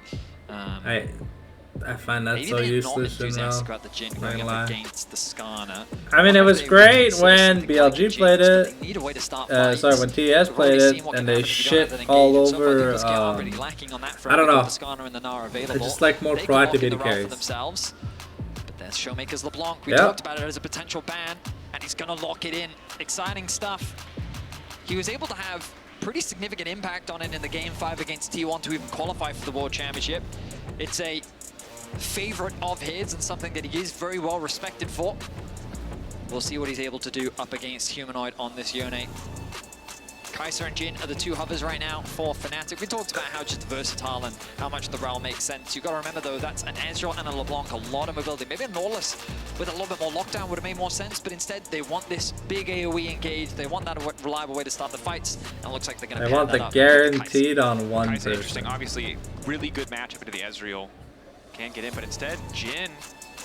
They're debating, flexing between the two. I mean, it's tough because you have so much upfront damage on this team that Jhin will feel really good if he can stay far enough out of position, if he can find access into the fights. But the Kai'Sa is much safer as we get later. And it's also better into the Ezreal. Going to be the option here. Still has good poke. Obviously, if they do want to go for the AP itemization choice. But Mom and Poppy are both really good into this composition. Definitely are. There's a lot of dive on the side of Fnatic, and Braum can just make their lives miserable. And that's exactly what it's going to do. Pair them so many auto attacks. It's a very safe defensive bot lane 2 versus 2. The idea behind picking Kai'Sa into Ezreal is that you can have a relatively easy laning phase to allow the Kai'Sa to scale up, get that early static shiv, have a little bit more wave clear. The problem points are going to be this mid lane matchup. LeBlanc versus Yone in the early game. LeBlanc is going to be able to have a lot of pressure. The side lane threat is going to get a little bit easier as Yone gets more items, especially once you're 3 on Yone. You become this monster side laner that really very few champions in the game can contest. But with this beefy front line on the side of T+Kia in the Skarner and the Braum, this feels like a very difficult wall that Fnatic are going to struggle to break through. Certainly, and I'm also concerned that if we end up in a situation where DK find an early mid-jungle advantage, Razork is going to be the one who suffers, because while Zyra packs a punch, most certainly very vulnerable to that Skarner LeBlanc. A single piece of CC hits her and very likely to get taken off the Rift. And that said, early game. Sorry. No, I was going to say early game, I just think the thing that we have to keep our eyes on, right? We talk so much about if Showmaker gets fed, it's just going to be a repeat of BLG and DK. And I want to remind viewers at home that even though we've talked the mid lane's just gonna get abused over and over and over and over and over and over and over and over and over and over and over and over and over and over and over and over and over and over again. The reality is that I felt bad for Friscawi, bro. The last lane, like, before minions even spawned. It was just over. He didn't get the play. In the context of the LCK. And I'm looking forward. EU versus the LCK. EU started off rough up against BLG to start off the day. Right now, the LPL has one up on us. Will the LCK also have one up on the LEC? Let's find out. We're jumping into game. It's game 4 of the day. Fnatic versus D+Kia. I'm excited. You should be excited as well. I'm hoping we get a lot of brawls, a lot of fighting. Hey, it's the deer moose thing on the mountain. Oh no. I'm getting flashbacks from when I did this in scrims. But it's okay. I'm pretty sure Moham can land a Q unlike me. Oh shit, no, Moham is me! I'm Moham! 0% Q accuracy level 1, let's go! I am Moham. Wards placed, however, instead just retreating to defend their own I've placed all these shitty lane swaps, like holy fuck. Oh no, they're lane swapping. It's gonna run face first to Oscar, or not. It's gonna take a safe way around. Yeah, this shit is so boring, bro. Saw a moment to go at the top of your screen. Global power rank is powered by AWS. Fnatic at 13th, DK at 7th, coming in here. And here comes the lane swap through from Fnatic. Gonna play it safe. Already jungle and support. Well, I say that. Jungle and top lane are paired up. Razork going to start alone. Support going to go into the mid lane, as you would expect. Top lane to the top. I feel like a broken record as I've now explained this every single game, but I'm going to keep explaining because if you just tuned in, Expectations definitely interesting from the players' side. Yeah, and Razork coming in with a lot of confidence when he spoke to Ashley at Horizon earlier. A medium amount of confidence. I think it might be a really Fiesta game. I'm not sure. We need to see. We're a new Fnatic. Hopefully we don't throw leads. And then he said, hopefully one more time. Which undermined, I think, a little bit the sentiment he was trying to say. But Fnatic aware of their own chaotic team, aware of some of the struggles they've had. And I think it is a similar story for DK, D+Kia on the opposite side. As we've now got the 2v2 mid set up. Oscar and Noah trying to do damage, but again, you can see what 85% fortification looks like. Those autos do not do damage to that tower. What's crucial here is because Jun has been pushed underneath this tower, he's been denied the level 2. He's still 1 creep off it, I think, and Moham has access here. Gonna be playing a bit of spoiler. Jun saying if I can just get to the tower, 1 minion dies, I get level 2, the TP can come in from Oscar, he can catch that wave, we're chilling. It's really awkward though because his Aftershock was procced by him hitting the blast cone, I believe, onto Moham. And here comes the TP. Which means if anyone hits him, he is likely dead, but Oscar is here. Fury stacked. He's going to tick over to level 3 off of this. He's taking his time, waits to Q until he knows he's got it. Jun is being denied so much XP. Here comes the dive. Mark's there, concussive blows, making this dive easy as Oscar tries to make it out of safety. Knock back into the wall is big. Ishtal's edge. Oscar's still standing for now, though. King debating if he wants to go any bit further. The redive should just come through. Oscar needs a bit more time before he gets the Cold Meek back. Jun trying to body block, but the Boomerang's still there. Q Flash not going to do much of anything, and Jun now in trouble. They tried to outplay it, but they're getting taken down in the end. A clean bot side dive from D+Kia. Great patience from D+Kia and good management of the aggro tower as well. Razork does finally arrive, but it's too late. No TP available for Oscar. Kingen gets 2 assists, 1 kill goes over to aiming as well. And D+Kia are just setting themselves Showmaker's low mana, but once Showmaker gets his last chapter or whatever, not only are you the team not swapping, you should be so fine. Easy for you to take place, we are able to make this dive happen. Well, look at the beautiful turret aggro management. Now Kingen here. Very end, but he's able to disengage. And then like you see a nice little hop from Kingen.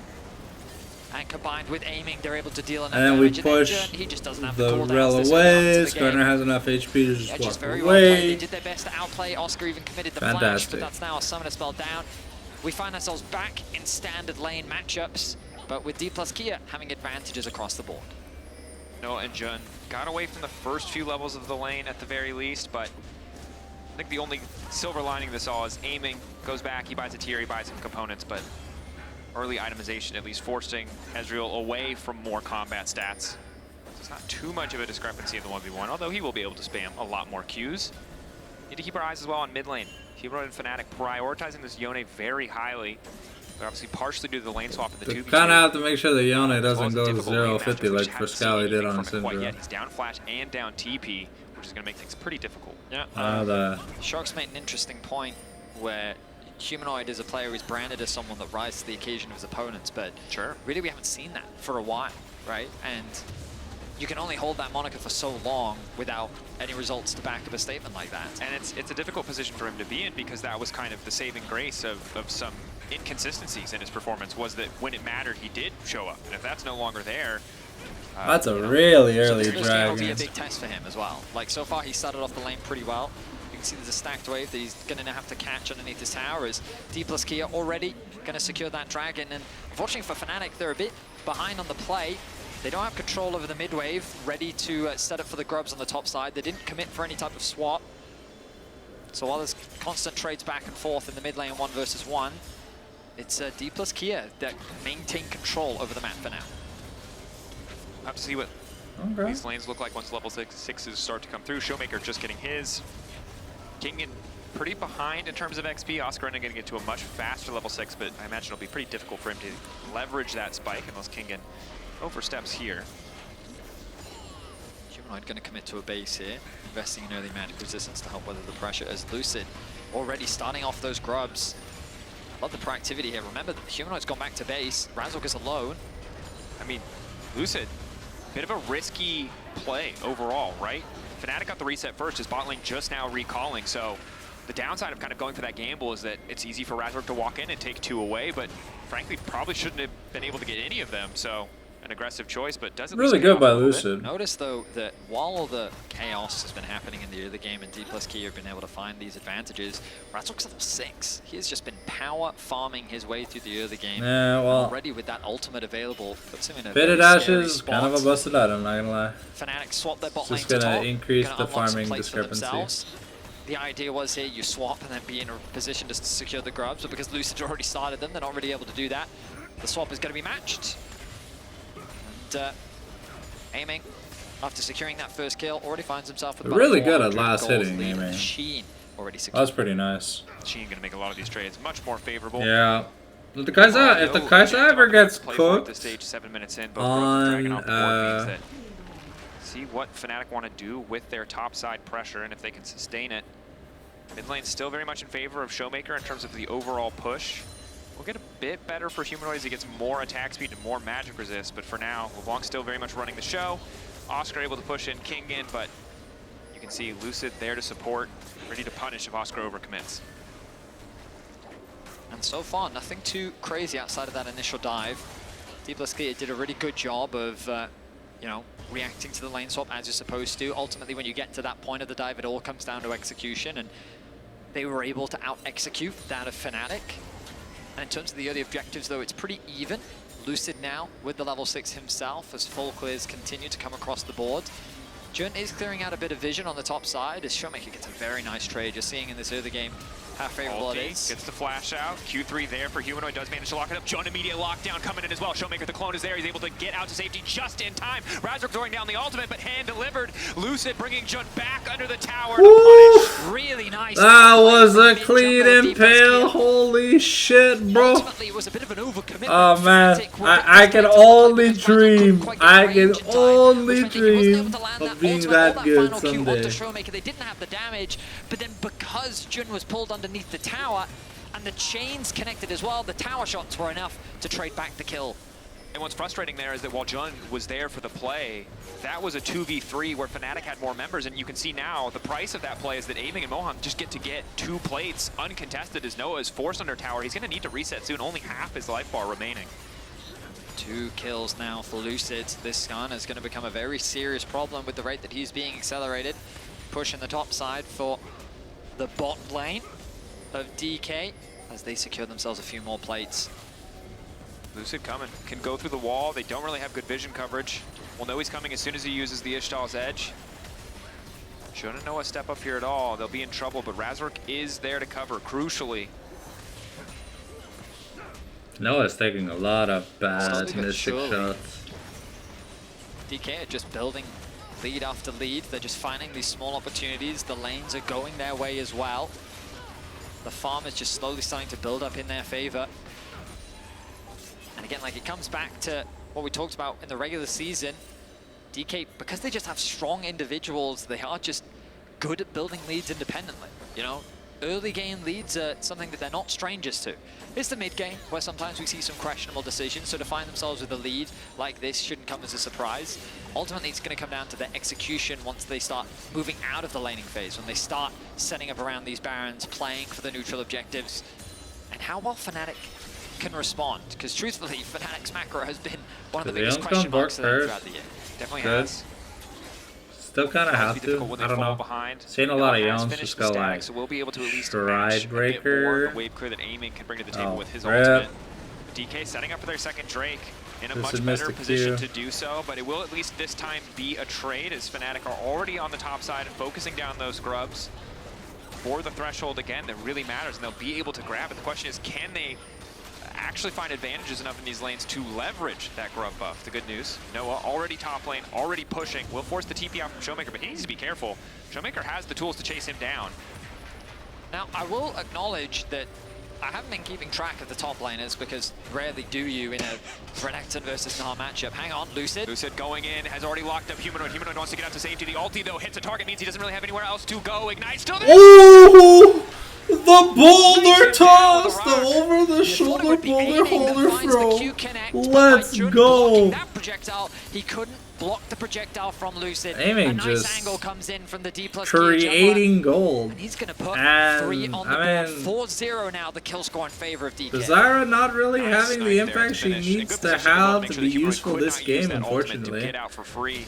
I mean, 0-0-0, but the Skarner's already 3-0-1 with Heartsteel, Blue Smite up. I always go Green Smite. I don't know. I'm a really big fan of Green Smite, but that's probably just my playstyle as a general. Extending their reach across the map. Razork is there trying to punish, but they don't really have a whole lot of follow-up damage. Humanoid now on the way, and he needs to get that Q3 ready to go. Razork still alive, standing behind the blue buff. Showmaker trying to finish off the first kill, and he'll do so successfully. Lucid gets a quick ulti off. Blast Cone was going to take him to safety. Oscar in desperate to get in here and get something back. Noah on the chase. Razork as well. Oscar, nice stun. Not sure if he has the Slice Dice cooldown yet. Guess is correct on which one's the real Showmaker. Root is there, and Showmaker will just dash out to safety. 5 kills. Are they really not going to get anything? Is he going to get the execute? Jun? Ooh, Lucid is so good, bro. 0 kills for Fnatic. Wow, I can't believe that's how it played out.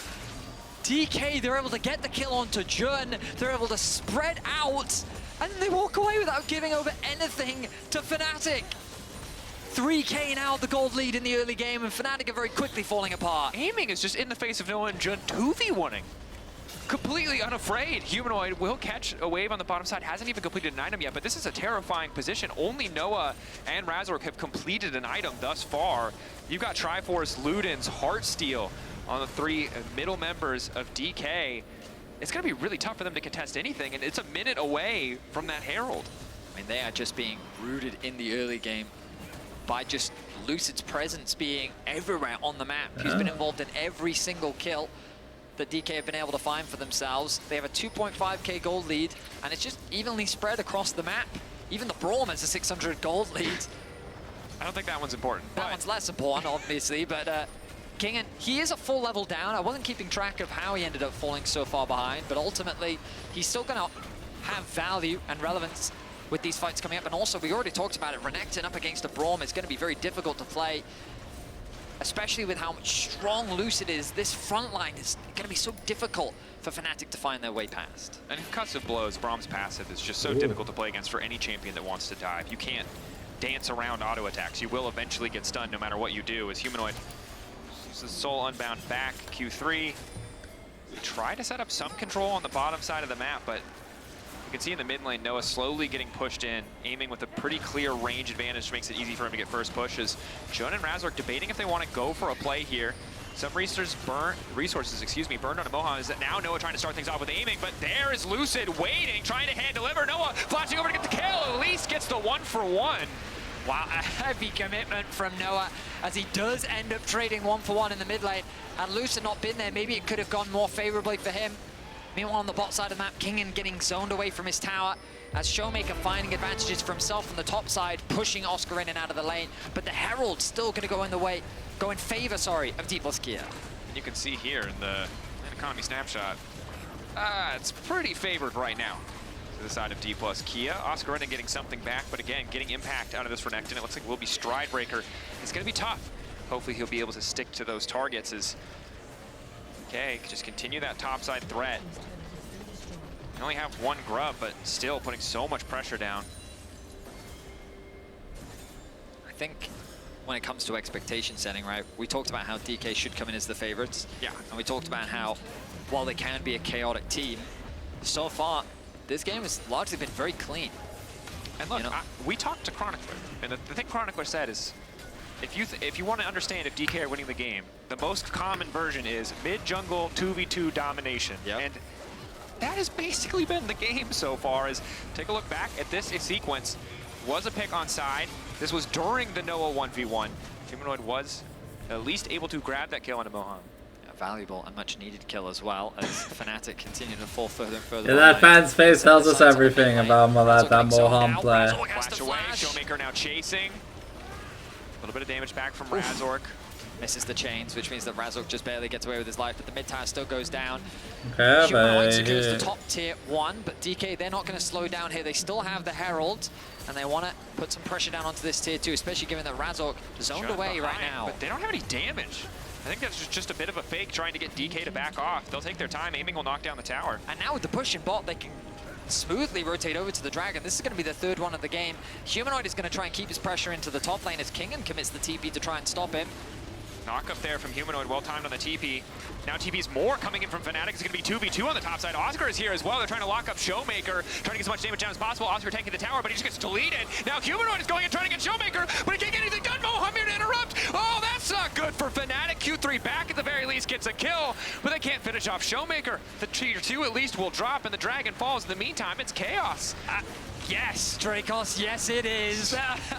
This is what we've come to expect from Fnatic. They know that they're not in a position to contest the Dragon, so instead they go for the cross map. Once Showmaker TP's in to help defend that top tower, it's a 2v2, but Fnatic just overforce. They're convinced that they're able to one-shot Showmaker, but they just don't quite have the damage. Instead, Oscar loses DK are losing some turrets, but they're still up on turrets, which is funny. And they're up 3 dragons to 0, and they had the Herald. So now the thing is, because the T2 inner for Fnatic is gone, access into the Fnatic jungle is super easy because now there's no turret stopping you from getting either topside vision, top jungle vision for Baron, or bot side vision to control the Dragon. An early Infernal Soul would be detrimental. And while aiming isn't the most fed right now, it's still doing a lot. Like the Renekton doesn't have a lead. The Skarner not having that big of a lead against the Zyra, it's fine. He's supposed to be like, he's supposed to be down like a billion GP. But I feel like the DK's done really good at like mitigating, and if ever Lucid can be part of these team fights and start getting some stacks, then like the usefulness. Okay, so that's the enemy blue. It's a little confusing sometimes. The ownership of the buff, because the circle doesn't fucking change. Stealing away this Gromp, knows he should be safe to do so as Showmaker continues to push in that top wave. Yeah, Oscar's found a nice push in bot, but that level lead that he had earlier has completely disappeared. Is Kingen going to catch that? And if we just take a look at the vision, I mean, here now aiming, it's almost nothing. Almost at his 2-item power spike. A little bit on the bottom side. Not really contested. He's up 1k. Don't really have that concrete information, so is that really can't push much Kraken or Borg or what's Noah building? Some of these waves alongside him. No, it might be Jinx's. I think it's Jinx's. Ready to try and find these picks. Because yeah, it's Amtome Recurve Pickaxe is Jinx's Rage Blade. They're going to have to find a way I think. I'm pretty sure. It's been the recipe for a while. Baron's going to be the first. Sorry, the mini-map. I don't know if the timer is hiding the mini-map, but I don't think the timer is visible for you guys. It's visible for me, so it makes it a little harder analysis-wise. Apologies on that. I tried setting the... Maybe he's going to look for a play. I tried setting the screen thing, but I had to like reboot my software like 19 times for it to even get like one quality thing. Absolutely disgusting item on the Zyra. Certainly simplifies a lot of the CC for the side of Fnatic, makes it easier for Humanoid to follow up. Maybe that is something they can leverage to try to find a better or more favorable fight. Baron's now on the board. DK with really solid topside control, strong side laners as well. I mean, this Ezreal is spiking so hard right now as well. That's one of the most concerning things. I think Noah's still quite a ways away from the Rage Blade. And it's really tough to play this one out because even if you do, meter's almost at 100% for DK, but like yeah, it's pretty hard for Fnatic to try and do stuff. Tries to burn all those cooldowns. 2 items for Yone is a big break point. Stridebreaker is an incredibly strong item on this patch. Maybe that is enough, but yeah, but Yone not having access to any crit means he doesn't have a passive. Able to find a fight that's very favorable for them at all. Right now, Fnatic are prioritizing enabling Humanoid to farm on a side lane, which on the one hand is fine, but Dragon's a minute away. You got to be shifting your perspective towards that objective. You cannot afford to give. Yeah, Yone should probably be farming bot side instead of farming top side and leave the Renekton top. Just too much. I'm sure Humanoid is desperate to get enough gold to complete his second item. You can see the Rage Blade now finished for Noah, which is a good upgrade. Okay, so aiming's going Chosen first. The item, complete the Stridebreaker before the fight. They're essentially on even footing in terms of item completion. Exactly. That is what matters. Item completions, ultis, XP relatively close. This would be the closest fight that Fnatic have had access to all game, but they also need to get set up. And they have no setup right now. But they do have items. True. Okay, is that the Stridebreaker completed? Oh. Yes, it is. Okay, so this is what they were waiting for. They're now going to be, I mean, it's the best circumstance to try and take a fight, but now they've got to make their way into the river, I have to go kill which is fly. going to be no easy feat. They were always going to be at a disadvantage. They had to choose between setup or itemization. They chose setup. The so fighting through this choke point will be tricky, especially with Showmaker just lingering, constantly harassing. Yeah, the Celestial Opposition being broken for Mohan and for June is kind of big. It was broken on Mohan too. Razork needs to be ready to go over the wall. Objective getting lower and lower. Remember, this is sole point for the side of DK. Lucid still in the area. 2K getting lower. Razork gets it! A crucial steal. The rest of the team now just getting out. They got what they came for. Humanoid has to be careful. Quick ulti back to safety. They took away the Drake. They do not want any other part of this fight.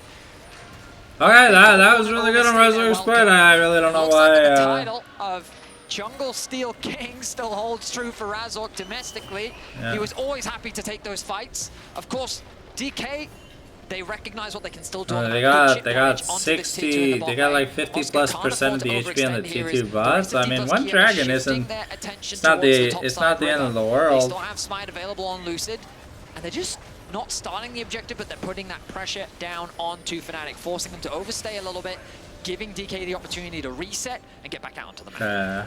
Yeah, Caulfield's here, so the next time Aiming wants to recall is when he can finish Shodan. Been really rough for that Baron contest.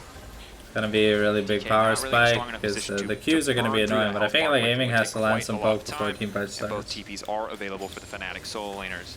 There's not much threat to get onto him unless he gets tagged by DK, yes, they're still on sole point, or but Zyra. Not too much more advantage. Their 2K gold lead is very spread out, really Aiming the only one with a significant individual lead, and this has turned into a pretty close game, all things considered. Yeah, I mean, the good news for Fnatic is the lead hasn't grown bigger, right? DK haven't successfully been able to convert it into any additional objectives outside of the ones that they were able to secure in the early game. They've done some good damage onto that bot tier 2, but ultimately they are still in a better position. Their mid tower still stands strong. It's not going to be an easy siege for them, especially with the low range champions of Yone and Kai'Sa. So they're going to need to find a fight or some type of advantage in order to really knock that tower down. You'll see the DK are always first on that mid-wave as Humanoid going for a bit of a trade here. Getting incredibly aggressive. Quick Soul Unbound right as the Mega Gnar comes through. Stops Kingen from using that Gnar if they do want to fight here, but again, there's no objective to fight for. Flash out from Kingen is nice. Slow there from the Rylai's means Lucid can't really approach.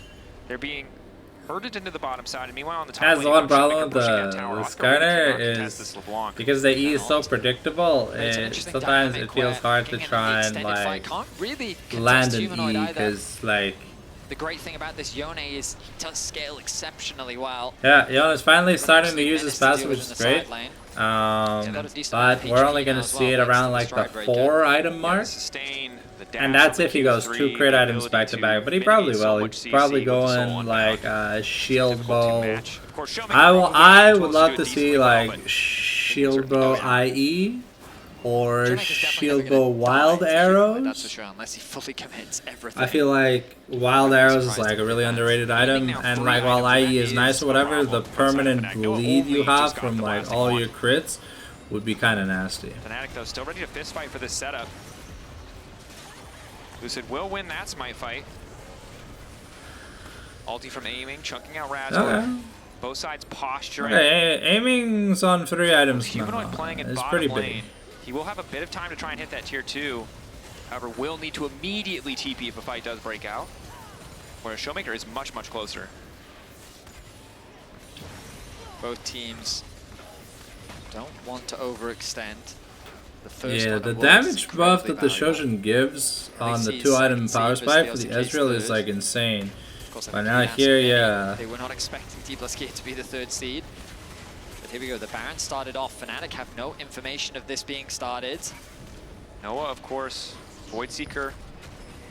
Nice to have that long-range poke tool to give them at least a little bit of information, but you're right, DK, I think maybe undue hesitation. If they had perfect information, I think they would have realized they probably could force that down. The thing is, Dragon spawns in a minute.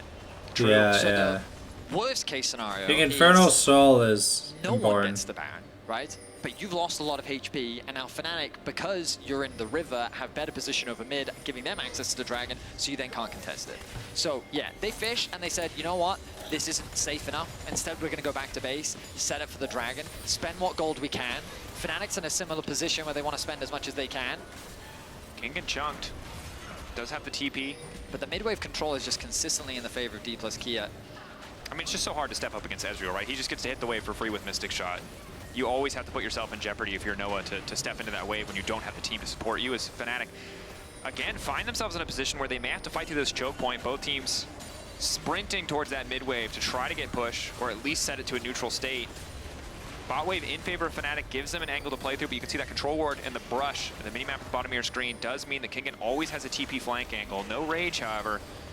Mega Gnar won't be available too quickly as Fnatic, again, trying to take away this objective. Lucid miles away. They just need to burn this down now. Well played from Fnatic. They can secure this. DK, if they don't find the fight, that's big. Now instantly the follow-up coming in from Humanoid. Soul unbound, gonna find free on the knockup. Oh! Can snap back instantaneously, and that's the power of the pick. Noah goes in right after him. A perfect 1-2 punch to find the shutdown onto Aiming.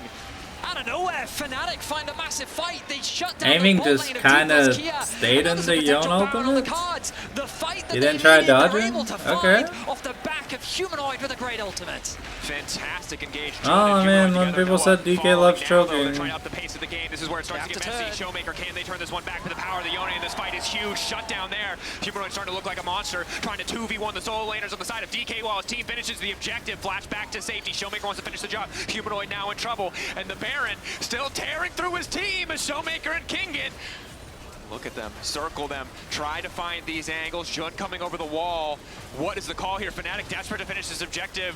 Playing with fire, getting lower and lower. Baron taken by Razz. The secure is there, but now Kingen going mega. Kingen trying to finish the job. Ezreal ult in the midst of it all. But now it's Noah versus Kingen, and Noah gets the fight.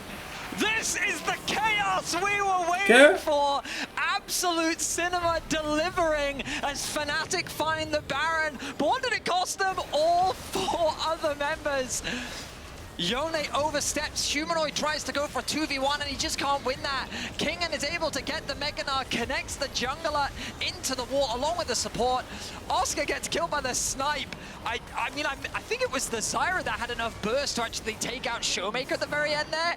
And then Noah stays alive. I mean, the coaching staff is stressed. And that was a situation where I really think the Humanoid was feeling himself a little too much. And he oversteps, but the Baron is secured. And now the cold is dead even. Yeah. This is what we wanted.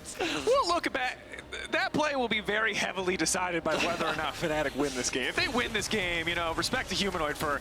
I mean, if they get Infernal Soul, like, it just put priority on getting access to a dragon, then like setting up the rest of Fnatic for a huge team fight win. But this is the beauty of both these teams. And now that we enter a state where no one has a clear advantage, itemization is largely equal across the boards. Oh, nice damage coming out from Showmaker. Lucid on the way in. And you've got 3 members of Fnatic just sieging onto mid, not really making much progress.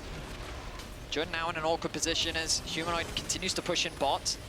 And this is kind of the range advantage we talked about, right? It's very easy for Aiming and Showmaker to get down a little bit of poke. Showmaker might have to eat some damage on the way in to get it down, but still good work thus far. TP bot side, quick ulti from Humanoid, a bit of extra movement speed now coming in, knock back into the wall, Lucid. Should just be a quick kill pick up here. Nowhere for Humanoid to go. Excellent pick to just further disrupt the potential of this Baron from Fnatic. Yeah, I mean, I don't know what Humanoid was doing. Just a big misplay. The rest of his team is disengaging from mid, and he walks through his bot side jungle. He pushes a wave that he shouldn't have pushed. And Humanoid needs to lock in for the sake of Fnatic, because this Baron, even though they're able to secure it, all it ultimately does is neutralize the game. They're not able to convert it. They would have loved to be able to unlock this mid tower. It gives you so much more access into the enemy jungle. But instead, yes, that is what's happened. All right, well, you can't say that it's not a banger. Whatever else you want to say about this game. It is a 300 gold Baron power play, Red Bull Baron power play, excuse me, which means they've lost about 1,100 gold since they got that Baron, which does make sense because everybody on their team died, except for Noah. They're now really just trying to leverage those last few seconds of Baron empowered minions to push in mid, but it doesn't work. Mid lane tier 1 is still up. Betty. Yeah. It is. You know what's good for Fnatic? Again, where this is the silver linings for Fnatic cast. Just for context, D+K is still winning. Yeah. They're still great. If they, all it takes is one Drake to go in their favor, and this game's over. That was close. That Again, we have a situation where it looks very likely that DK are going to be first on objective setup. Yes. And Fnatic are going to have to walk through a choke to try and contest. And while they've gotten the last 2 Drakes, again, every single one has the potential to be taken away by Lucid. That's very scary observers showing how little Fnatic can really see. And, feels bad, man, when you don't have any vision, they're going to do the but you smart need vision. thing and gain access through mid. Oscar takes the dangerous path, doesn't get punished too much for it. Ooh, I say that Showmaker with great damage. Kicking off to the side as well. If Fnatic can wait out the Mega without losing too much more HP, it's not a bad trade deal. This Humanoid keeps his eyes locked on this tower. They finally secure it, but it's still D plus Kia that have control over the Baron. Admittedly, Braum lost a decent amount of HP. Oscar, though, continues to get chipped away from him. He needs to go back to base, TP back into the fight. He needs to go urgently. No deep wards, really. Oh, there's one in the Tri-Brush at the bottom. It's just being soloing pinged. the objective. Jun has no HP. Showmaker is doing so much work in the river, forcing Fnatic to face check. This is exactly how you want to play. Razork is about to just get one shot by Showmaker here. He's forced to throw down the ultimate. Will not get into the pit. That is Infernal Soul. And now this fight went from bad to worse. But instantly, they find the engage. They pull the trigger, and maybe it'll be enough. Lucid with an excellent ultimate to try to disrupt the fight. They're now trying to retreat. But again, Humanoid, Noah together in the clutch. They may have lost the objective, but they find the angle. Kingen now chasing. Triple kill for Noah. Aiming and not dodging, like their whole man. team had been chunked out, that they didn't have the HP to contest. I feel bad, like, I want D+K aiming to do still good, secured the but soul, this but man it's just can't Jun dodge a Yon with ultimate. an incredible ultimate to engage, followed up by That flash. Humanoid that set up for the fight. So the TP comes That in flash from chooses Oscar. to Look get at hit the damage by from it. Showmaker. Razork can't get into the pit, the soul is secured. But Jun on no HP goes in, gets a 3-man ulti connect. Noah immediately follows up, Humanoid follows up. They force aiming out of the fight, and while Razork does fall, the chase comes through from Noah. He's able to get a snipe with the W, and he walks away with a triple kill. We talked about how coming into this game, eyes were going to be on the AD carry matchup, and Noah is showing up today. I mean, he persevered through what was a pretty difficult early game, all things considered. Humanoid, though, still bringing in so much damage, doing so much work in those moments. Yeah, Oscarden is dead weight he this is game. strong, all things considered, in terms of itemization. It's so Double hard for him shot. to play fights once any piece of CC hits. Once he's marked it all by Noah, he really just runs out of space. Fnatic now find themselves staring down a soul. Of course, they're going to be feeling a lot more confident with more items coming through, nearly full build for Noah. The Baron spawning. It's Fnatic's first time really this whole game gaining vision control over DK's side of the map. Showmaker, oh my goodness, just look at the damage. HP. The Baron being started by Fnatic. This is very confident, but Humanoid and Oscar should shred through this quite quickly. Noah as well. But Showmaker's damage is Showmaker so over scary. The wall. Healing now coming in. They're forcing out the early ultimate. They managed to lock up Jun. The follow-up engage is still going to be there. Humanoid still finding multiple. The Baron taken down in the meantime. Showmaker doing so much work, but all of DK is grouped up into a death ball, looking to finish these kills. Noah goes golden. Noah trying to flash out. Blast Cone just knocks him straight into the air. However, Humanoid gets picked off by Showmaker on the side. Jun taken out as well. It's a disaster for Fnatic as they're getting run down. Kingen flash forward, throws a boulder. The wall-up won't hit, but Showmaker certainly will. Razork taken out. The Baron That's, costs them everything. Oscar's the only member still alive. That was a massive overforce from Fnatic. And with these death timers and a wave push in mid, D+K may very well look to try and end the game right now. Oscar has to delete this wave. They don't have Baron, but if he steps up at all, he dies. 15 seconds on Jun, 25 on Humanoids. Tension mounting, Fnatic. I don't think he can hold this. Fanafro. The answer seems to be yes. Oscar dead, wave gone, base gone. DK a bit back and forth there for a few And moments. again, another EU team just sucking some fat dicks. Oi. That is, was that game 4? Yeah, that was game 4. 4 more games to go today. This VOD is gonna be huge. We'll be back with game 5, boys. Very good. Great moment. Need more people like Ryan who just wants to throw it out there. I mean, there is NA's time to go too. Azale, by the way, But I feel like this is maybe one of the only teams that NA can beat. never cast a series win. Wait, Flyer playing Gam? Okay, never mind. NA can go 1-1. NA can go 1-1, I believe. NA going 1-1. To be fair, like they said on the desk as well, this is a very hyped up matchup because a lot of people had questions about LNG after watching through their summer playoffs. Obviously, I just feel like Scout is going to gap the shit out of APA. They came through as 3rd seed, but again, I think there were a lot of questions about Weibo in that series, and I think it was kind of so far, NA and EU versus Asia in the mid lane. And how much LNG had to actually do for us to give them faith. They only just started running in summer. Before then, they were one of the worst teams in the LPL, or at least one of the most questionable. Yeah, absolutely. And I mean, I do think that LNG, you know, has their vulnerabilities. You know, they're not a bulletproof team. They do make mistakes. I think Weiwei is like on hand. They aren't really perfectly coordinated in how they actually want to play out the game. I think Gala needs to be put on actually good team because this guy is a lot of hype around this team. I absolutely agree with Shox. I think this is the most exciting I've heard, you know, fans and analysts and stuff be about a team really since like 2016 TSM, which did not work out at all. I don't recall ever seeing Scouts Young. It is, you know, really exciting to see a team performing at this level. You know, they swept Fnatic multiple times this year in BO3 series that they ran into them. They almost beat T1 twice. You know, they were able to take games off them. So really the next step, if there is to be one moving forward, is to take a series off of an Eastern team. And I know that TL has been working incredibly hard to really develop as a squad and to try to be able to do that. So, you know, we're going to see, are they going to be able to be competitive against LNG? It is just one game. It is just a BO1. It's the best of one, but it's going to show a lot. A lot of judgments based on this first game here at Worlds. And let's be very real as well. In this game, I feel like we're going to be expecting a lane swap as TL. It's their bread and butter, one of the best to do it as well.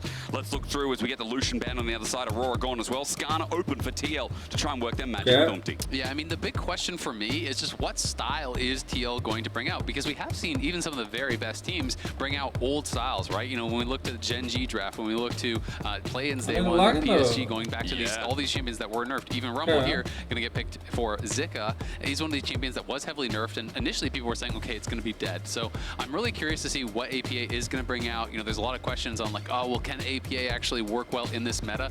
He was known as a mage guy. Like, I think it's really weird when I hear people talking about, you're putting one of the most gifted AD carry mains in the world. A year ago, everyone was calling him a Ziggs Ace ultimate trick. So, like, you know, what is it? So I am going to be interested to see, you know, is he going to be going back to that sort of style? Is he going to be trying to just play meta and play Syndra and play Ori? Is he going to be playing something completely different?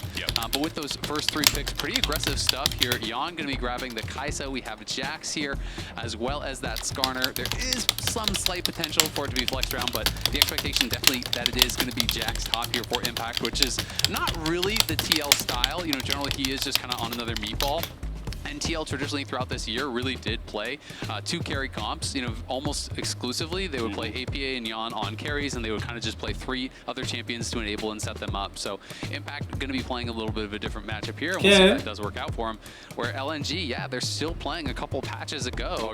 And we'll see if this does work, because this is Tristana mid for Scout. You know, he was excellent on these types of picks. This is going to be the Rumble top as well. So a couple champions that have been pretty heavily nerfed, but, you know, they definitely can make work. I know there's a big discussion about scrim bubbles as well since Asia came late to Europe. You know, only a couple of days ago we were just talking about it. And, you know, for Korea, for China, these teams that have come alongside these leagues, we don't know what they've been screaming. We don't know how different it is and who's been lingering in the past, as you were saying. Who's right and who's wrong. Yeah, that's right. It develops over the meta. That's why Swiss is so good, because as you start getting into the BO3s, you start getting a closer look as well. Now, I want to continue with draft because I feel like now it's going to show our head of what Weiwei wants to pilot running into this. Skarner, Talia's the ban away, the Maokai denial from TL side as well. Giving Weiwei a bit more agency, as we know historically, especially last year on Weibo, it was Weiwei's bread and butter as well. Yeah, absolutely. And I mean, and this year for LNG, you know, he was playing a lot of Sejuani, so he definitely can play that facilitative role. Also did play, obviously, a lot of AP junglers, as most junglers around the world did do. So it's just really kind of anyone's guess as to what the team's reads are, because clearly we're having some very different reads. You know, some teams are playing more kind of what's expected, this new age style, but a lot of our top teams and a lot of these Eastern teams are coming out and just saying, you know what, we're just kind of playing the old thing. We had Xiaohu on Lucian, we had Chovy, you know, playing Smolder. We're having Scout playing the Tristana. You know, we're having all these kind of different picks that were considered to be that old style, and we'll have to see if this continues to work. The draft is definitely interesting. Maybe other teams are going to be reverting back to it. True. And it's going to be really interesting, as Arel would be a pretty obvious pick here, a potential takeaway for him. CoreJJ, obviously a good pairing with the Kai'Sa. Nautilus has also been banned out. Those are kind of the two main pairings that you do generally look for with the Kai'Sa. All right. Also banned by TL, so they are pretty limited as far as that kind of support engage pool. It really is TL going to make the same drafting mistake of engaged supports? Of course, there are other ways you can go, but it will be interesting to see what Core wants to bring out here. It was Kai'Sa. They do know what the 2v2 is now, so their one kind of edge is that they could actually pick potentially for that 2v2 lane, and it is going to be Nico. So this is one of the things that APA was bringing out quite a while ago. But something to help some success with. You know, definitely wasn't succeeding in lane, but was more known for his team fights. But he has improved massively over the year. You know, if you haven't watched this guy since like Worlds last year, I don't know. Like we picked weak side top. Playoffs. You know, he was a sub in summer even jungle. I don't know how the Nico into Tristana matchup goes. World, so but I don't think it's a favorite matchup. Showcase to the world, hey, we are not those same players we were last year. We really have come here to I feel like Isaac can do decent into Jhin, but they have a lot of like spacing and peel. Domestically for LCS, might be a little harder to do stuff. With Impact and CoreJJ being such stellar standouts of the LCS end of TL, having a stronger foundation only makes his team scary. Now, we've hyped up TL. Of course, I got a Zale here, so I'm going to milk it as much as I can. But on the other side for LNG, I mean, solo laners have a bit of prowess here again. You're expecting to be facilitated by Weiwei. This feels about right with Gala and Hung playing, you know, bot-centric duty with the Jhin, with the setup duty that we talked about before. This feels like an LNG comp where, again, you look for those solo laners to be in a good spot so the LNG don't fall behind and look like headless chickens. And I've got to say, I find Rumble, Sejuani a pretty terrifying 2v2 there, you know, for the Jax, for the Skarner. That's going to be really scary for Impact. Again, he's not really known, you know, as a guy who is kind of that carry player. He does bring them out from time to time, and he can be successful on them.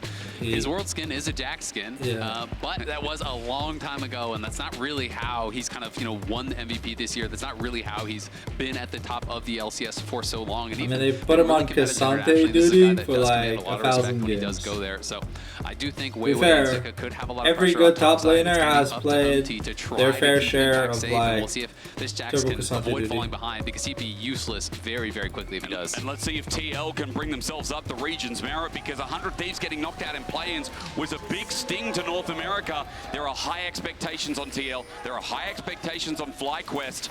And even though TL didn't win the championship, I think a lot of analysts and a lot of people are saying the same thing. Like, this is still the best team coming out of LCS when you look at the whole of summer and their progression throughout and how dominant they were. Exactly. I mean, I think it's the same discussion that people are having with Gen G, where a lot of people are still favoring Gen G over HLE, because you're looking at the entirety of the year, the entirety of the split. You know, not so just the default Skarner thing is just out where FlyQuest did really perform incredibly well and deservedly are the champions, but people still have a lot of expectations here for grasped Skarner, and it really didn't do anything. Yes, their power rankings are harder. Thank you to AWS, but LNG were managing to come through in a 3-0 fashion versus Weibo in that regional finals.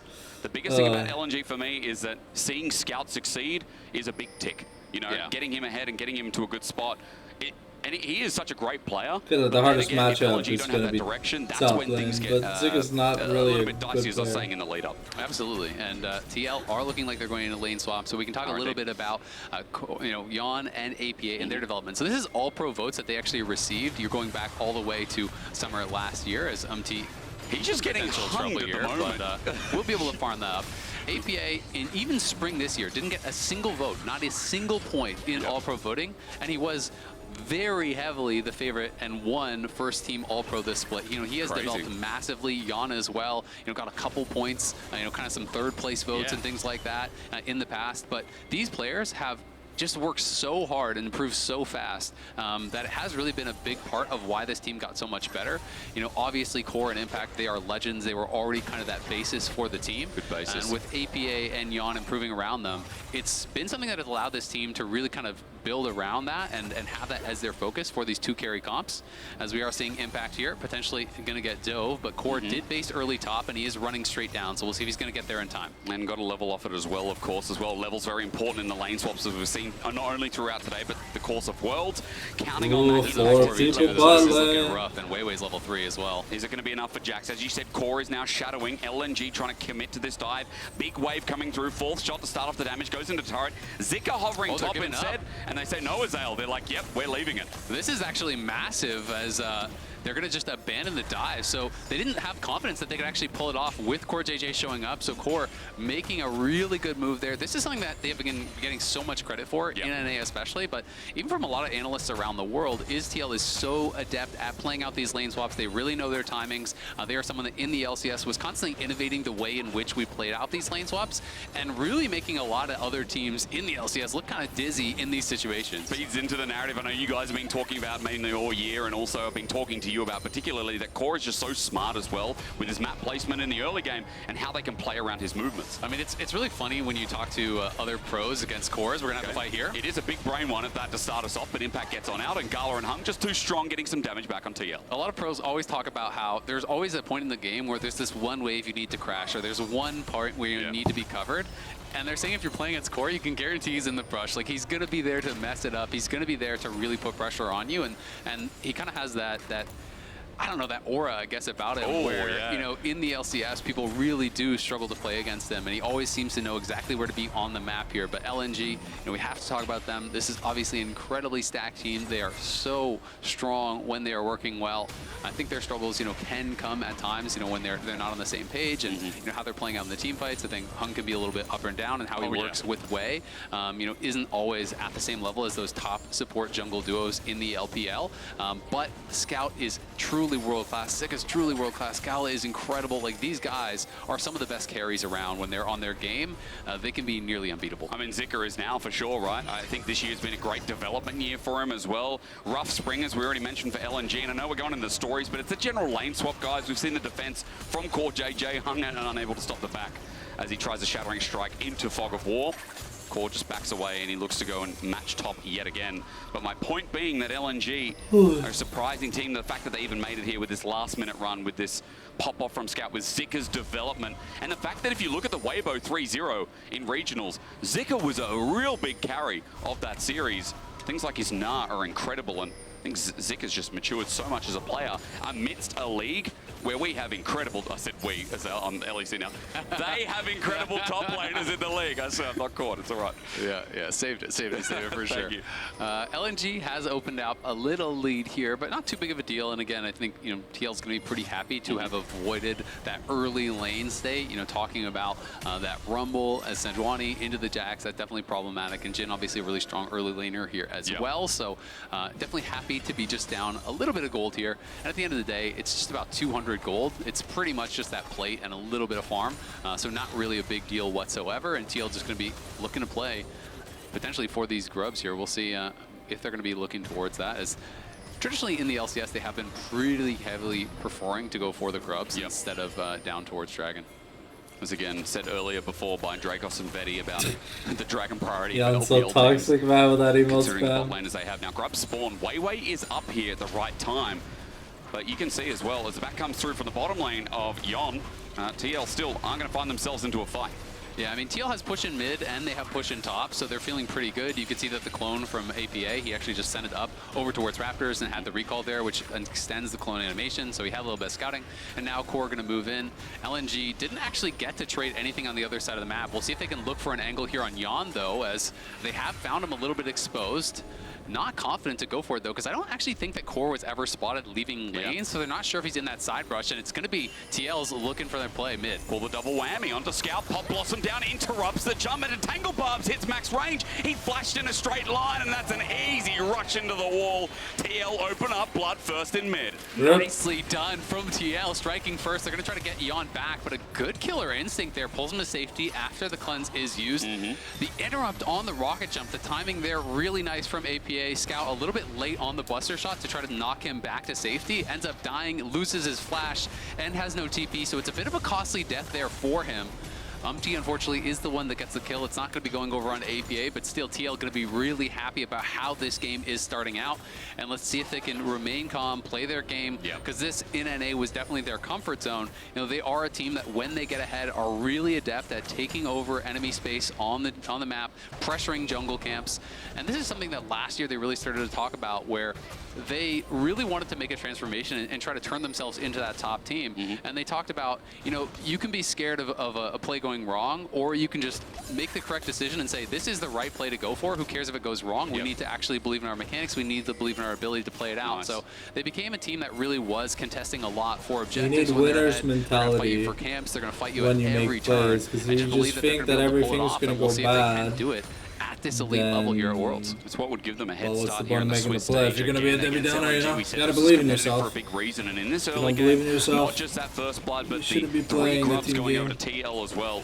Dragon Also, sits there shouldn't be and playing video now games as top if laners you are still think like a loser. Bot laners is still top, and Core consistently moving now to match Hung, who is also trying to find an angle around this mid lane. Yeah, he's grouping up here with Weiwei. Obviously, TL made that first strike with the Leona and that Skarner combo, but APA is getting out to the side there again. Just going to be constantly using that clone recall. The early Heartsteel is going to be good, because like, this is a brawly check these brushes pretty especially safely. with the Tristana. And Jan obviously has Core behind him, knows that MT is in the area, so they're feeling confident then push back up towards this top side. You're going to be seeing Core move and play with MT so heavily.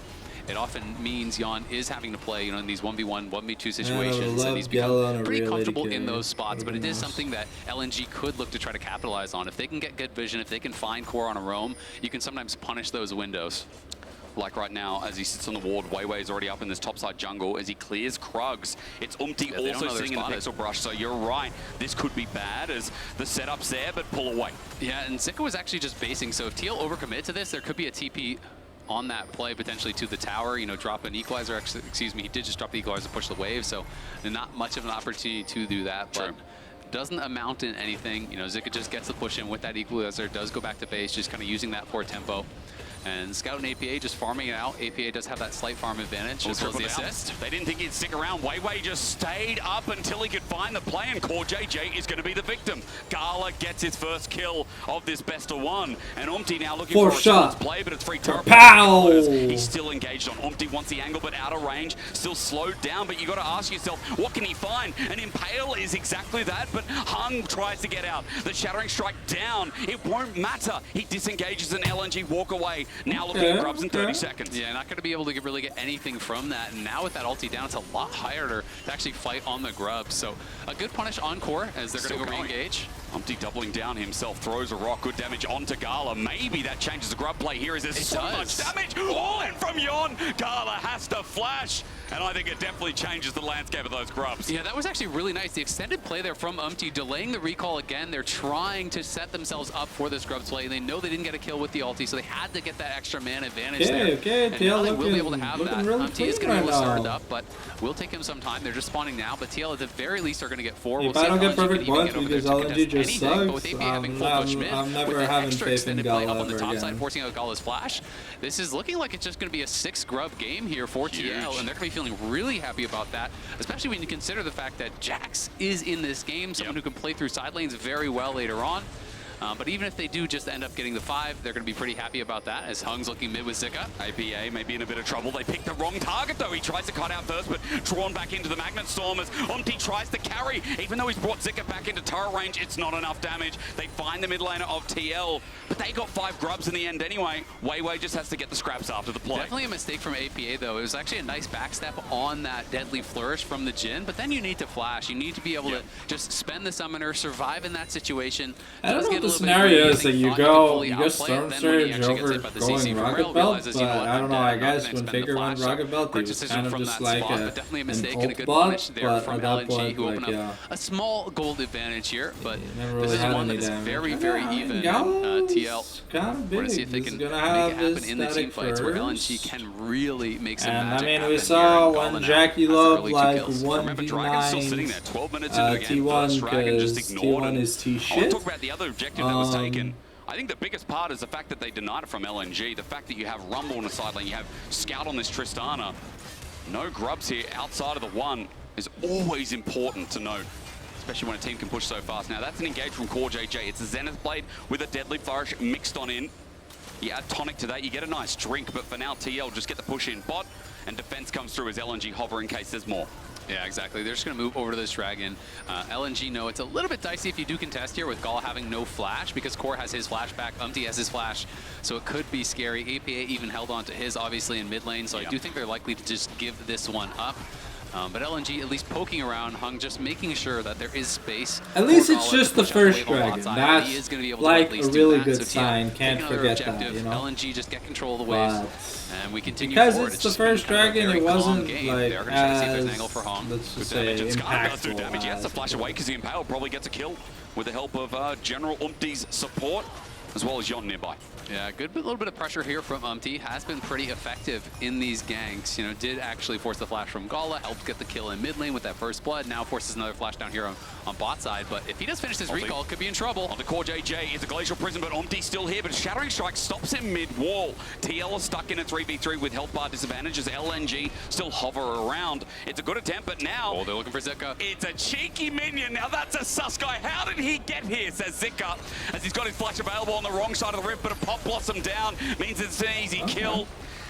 Always plan ahead with your teleport is a good reminder for TL's second kill. Nicely done by APA. Gets up towards the top side. Umti's able to cover the attack on bot side there from Weiwei. You know, Core wanted to go for the re-engage onto Hung and might have been able to kill him if that Zenith blade connected. Who knows? It would have been a pretty close fight, I think, but I wasn't quite able to connect it. But they do make a play on the top side. Impact joining up there with APA, punishing Zika, and wasn't able to really get much of an advantage at all with this early rumble. We've been trying to reset our sleep schedule because World is always like on weird days. So like good about his decent part of the week with just like no Worlds. Is going Worlds. to be able to outscale this rumble pretty heavily in the 1v1. I think here we get... that could be problematic for LNG later on if Zika gets put into a spot where he's just forced to group and Impact can kind of have his run. We get at least 3 days of Worlds. LNG are looking their eyes towards it. It's a MasterCard lane economy snapshot. It's going to show you this early game is a little bit tilted. Gala in a good spot, but also APA in a great spot considering the early gank that came through from Umti. So it's a bit of a mixed bag. Gold is quite even here. Remembering the Grub's the only big advantage with the Dragon on top. And APA is going a pretty aggressive build here. He did go Storm Surge, so we'll see if he's just going Storm Surge Ludens, which is kind of, you know, the popular build right now on this patch. But a lot of Nico players, you know, do go different builds, you know, Proto Belt, you know, things like that. So we'll see where he is going to play. Turret going as well, by the way. LNG are able to take that top lane turret, but TL obviously pushing mid and also are able to grab that tower very likely on the bottom side as Yon is down there. Weiwei sends out the prison, but it's a good kite away. It's only a clone in the end from APA. Yeah, Yon's going to get solo gold here on this bot lane tower, so it is going to be a trade with obviously first tower going to LNG, but all of the gold getting isolated on Yon is a really good thing for the TL AD carry, who they do have so much faith in at this point. I mean, again, you talk about him being a bit more stable coming into summer as well, and I love the story, especially when you're against such veterans, when you're with such veterans, I should say. Because that has the chance to be an insane North American, or, you know, let's just call it like Western bottom lane. Yeah, no, absolutely. In the next couple of years, even now, right? Yeah, I know Yon has improved a lot, and we'll see. As it's going to be another flash force there by Umti, but Umti is going to be in some trouble. He is in no man's land, but he won't get pulled out of the wall, so he drifts his way out. TL are still thinking about the engage as Zenith Blade turns it on its head. Solar Flare onto Gala on the back. Pop Blossom is no one. Gala flashes away and Hung disengages, rather resets up the equalizer.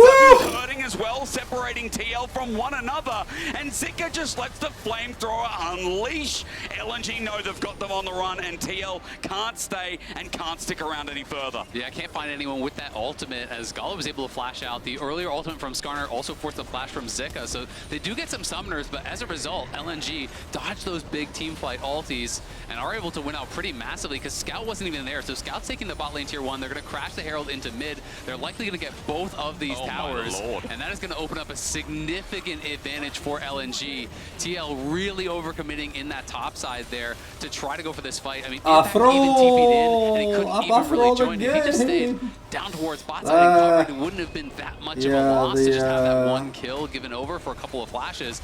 But now TL find themselves out of nowhere at a 2.5k gold lead. Thank you, excuse me. It's huge, right? But I think we're talking backstage about the difference of like some of these Eastern teams, when you make one mistake against them, some of the better teams, their ability to punish is huge. Yeah. And the quickness to punish as well. I think is another big factor. Dragon's up in 30 seconds. It's going to be an important one now taken by LNG to move him into a don't want to be down to the real question now for TL is the only thing you it's just an Ocean Drake, but right? So now you have to I don't know. I feel like unless the soul is like infernal, something come from that fight, otherwise it's a complete loss because LNG just played the map.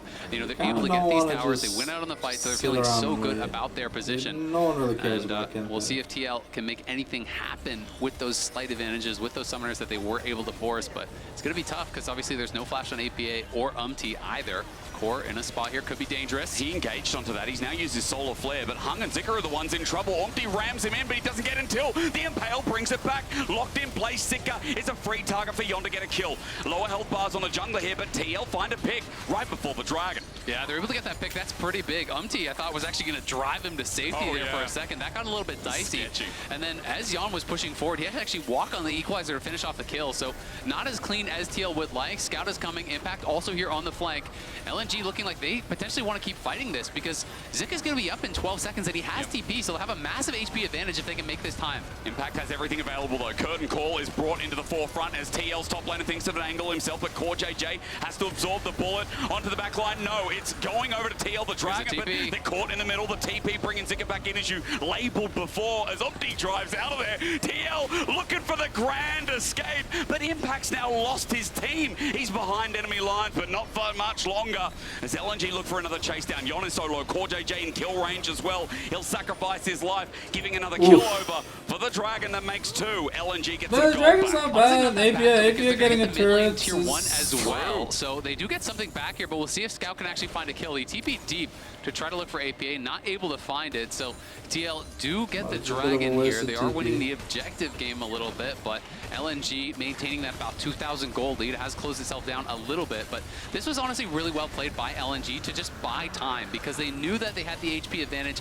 As soon as Zika's going to be rejoining the fight, it's going to be a 1-5v5 for them, no problem. So TL just had to focus down on that Dragon. But the Jingle bought so much time and created so much chaos for TL. So they couldn't really just kind of fully focus on what they wanted to do. Trying to hit the blast gun. I feel like that hesitation. And also Core on the exit here. And in fact, you know, had that strong early game, but really has not made any difference in the game thus far. You know, hasn't been able to. Well, I mean, you pick lanes, hasn't really been able blind Jax. They just pick Rumble, and like Rumble's notorious for like making Jax's life miserable. If you do spend too much time grouping as Jax and you aren't able to really make a big difference, then you're not getting that gold, right? And this is one of the things that I've always kind of had as a criticism of Impact when he plays carries, because he is such a selfless player, which is great when you're playing tanks and playing that supportive style. Oh yeah. But when you put yourself on a carry, you need to be greedy. You need to play for yourself, put yourself in a position to win, play for your goal, play for your lane. And sometimes I do think he overgroups, he plays towards those tank tendencies, which can really hurt him on a champion like this. Especially against Zika. Last year we were talking about Zika's ability to be flexible, kind of a mix between 369 and Ben. And I think he's become a lot better at carries, but he's still got that selfless style as well. He's still very flexible as a player, even on things like Rumble. It's a nice comparison here as we set TL up for the potential Baron. It's a setup of picks with a deadly flourish on the other side, and it is a miss in the end. Yeah, the Skarner ult not able to connect there. Thought he might have had an angle to get Scout, goes for it, does end up missing. So now that's kind of TL's turn, so to speak, over on the map. It's going to be LNG who are going to be able to move in, take some vision, potentially clear out some of these wards around the Baron that TL does have. We see Impact going towards that bot lane, going to be looking to push that wave up here. Try to put on a little bit of pressure, but obviously TL don't have a lot of deep vision, so he does have that one pink ward that's a little bit shallow and one ward over behind the enemy wolves, which is going to keep him somewhat safe and kind of give him that confidence. He also knows, of course, that LNG are clearing out the vision over here, so APA going to look for a potential angle, but nothing there just yet. We'll see if they can try to find Hung. He can be a ward. He can be a control ward. He's now adapted. And also APA, he's got a rocket belt, as well as his flash available. And I know when Nico's in the meta, we always take account of the flash being one of the most important tools to angle yourself, as we saw earlier on. Players like Faker pulling it out and almost clutching a win. Yeah, exactly, right? And we saw kind of both sides of it. We saw Faker have some incredible engages, but if you do swing and you miss, right, if they're able to flash out, you don't really have much after. It is kind of a one-punch team fight. Yeah. So it's really tough because, yeah, you have the flash, you have the rocket belt, but you have to be so on point with your engages, because if you go in for that big combo, they flash out of it, it can just be a straight-up lost team fight. fight unless you are really creating enough chaos that the rest of your team is able to get that work done. So that's where he has to coordinate with with Impact, so that even if they're flashing out of the Nico ultimate, they're flashing into the waiting arms of the Skarner, of the Jax. Otherwise, things definitely could look bad for them here because LNG has a lot of damage. I mean, they have a good... They don't spot that ward, so LNG have full info on this, but they're not reacting. Scout also just backed, and his teleport's not up and available yet. They just were not reacting at all. They're just standing there on the bot side. LNG, it's gone. There's a ward that you see the Baron. That was bizarre. What in the OME was that? LNG just lost Baron, and TL just snuck it. Yeah, I mean, this is something TL did a lot in the LCS, but they had a ward that was okay, man, LNG's worse than T1 at recognizing things. Holy shit! You got us, like, you see them on Baron or something, but that was really weird because it was such a delayed reaction from LNG. Because it's not like you were gonna lose the contention for Dragon. It's not even up for another 30 seconds. So gave them full vision, but maybe. Come on, Impact, get the local goal for yourself, please. Because there are some weird wards on the map where they don't give you the vision where you think they would. Observer toggled vision and showed us, LNG's viewpoint. Gotta take the credit for structures, Impact, man. That's how we know that you're doing good. Pulling that gold back to pretty much even here, and now you have 5 on Impact. You have Scout, though, playing towards Zika, which is something he did so much in the LPL. They love to overload these side lanes with both their solo You really need that second we'll see if Scout commits to this. They don't see Scout anywhere, so Impact should have an idea that this could be going on. He just needs to slow play, allow TL to grab the Dragon here, don't give an angle, and that's exactly what he's doing. Now once Scout shows in mid, Impact can start to push forward once again here, and we'll see if TL can make it happen as Zika's going back to base and preparing for a potential TP. No, TP wards are deep though. There's only one right in front of the Dragon here if TL overextends. That is a bit dangerous. So LNG have that angle as Zika now just receives the next wave. As you see, Scout has already walked down, and for this third Dragon, I will say giving it to TL, though, opens up a lot of doors in this game. Well, look at mid lane. This is the problem, is LNG have kind of overcommitted to this bot side. They lost control of mid lane, so TL are going to say, yeah, go for it. Great, you take the Dragon. We could potentially go for this tier 2 mid. And now Impact's coming from below. They're going to look for the fight. Here comes Nico. Remember, Yon as well can find the angle. As you said, that's only a clone. Impact has already teleported in, but it's a crushing blow. Impact finds a one-man as the Pop Blossom on 2 on the edge is good, but Hung keeps him at bay. Zika just runs through the rest of them with a good old g'day. As he burns him down, CoreJJ's next. You can see Hung on this rel played such a big role, and TL not getting the perfect fight we wanted. That we talked about moments ago cost them dearly. Yeah, LNG win the fight there. I want to see that one more time because it looked like APA fully whiffed on the ulti. I think he was trying to flash over the fat wall there to actually get back onto Gala, who Impact was able to force the flash out from. You know, Gala's flashing away. He thought he was going to get over the wall here. Let's watch this one more time because he's coming in from above. The idea very clearly is Impact's going to come from below, push them up into the waiting arms of the Nico here. But let's watch APA one more time as he's looking for the angle here. And yeah, that flash. I mean, he gets nothing, right? Like, absolutely nothing there. That's what he did, yeah. No, so an absolute fail flash there from APA. Not the debut he wanted on the world stage. This guy has improved monumentally, but obviously feeling the pressure here. Didn't have a good showing at Worlds last year. Yep. And that is tough because that's the kind of fight, and you can see the stress on the coach's face there. Spawn and Rainover, they know it. That could have been the game-deciding fight. Like, they were in such a good position. If you crush that fight, as they probably should have with Nico on the flank, that could be a massive gold lead. That could put them in a position to just take the whole game, and instead, it's a whiffed engage there from APA. Falls flat on his face, and LNG definitely take advantage of it. So close. Again, no, only by an inch it really feels like, and again, timing a big factor there, but as it hurts to watch, you can look at LNG on the other side and see what they got from it. They stopped the Dragon stacking. It's not game defining yet, but Zika picking up so many more resources now. He's also got to seek his armor guard to run him into the fight with a fully completed second item here. So here we go. TL just going to try and push through mid as LNG look for another angle or another afterthought. And that being said, you know, at the end of the day, the gold is still very even. You know, TL is still in this game. It's definitely a failed fight there, and one that TL are going to want back, APA especially. But they need to stay calm. They need to be able to just kind of realize, you know what? Game is still in our hands. We still have an ability to win this one. We'll see if they are going to be able to do it, as Scout is just playing so heavily through side lanes, creating more and more of an advantage. He's quietly opened up 1,000 gold here over APA. And Impact has not been spending as much time in those side lanes, so you know, hasn't gotten quite as strong as he would like to get, though he is in quite a good spot here. Has the Thunder Sky, has a Triforce, likely working towards a Randuin's next against the double AD. Makes a lot of sense.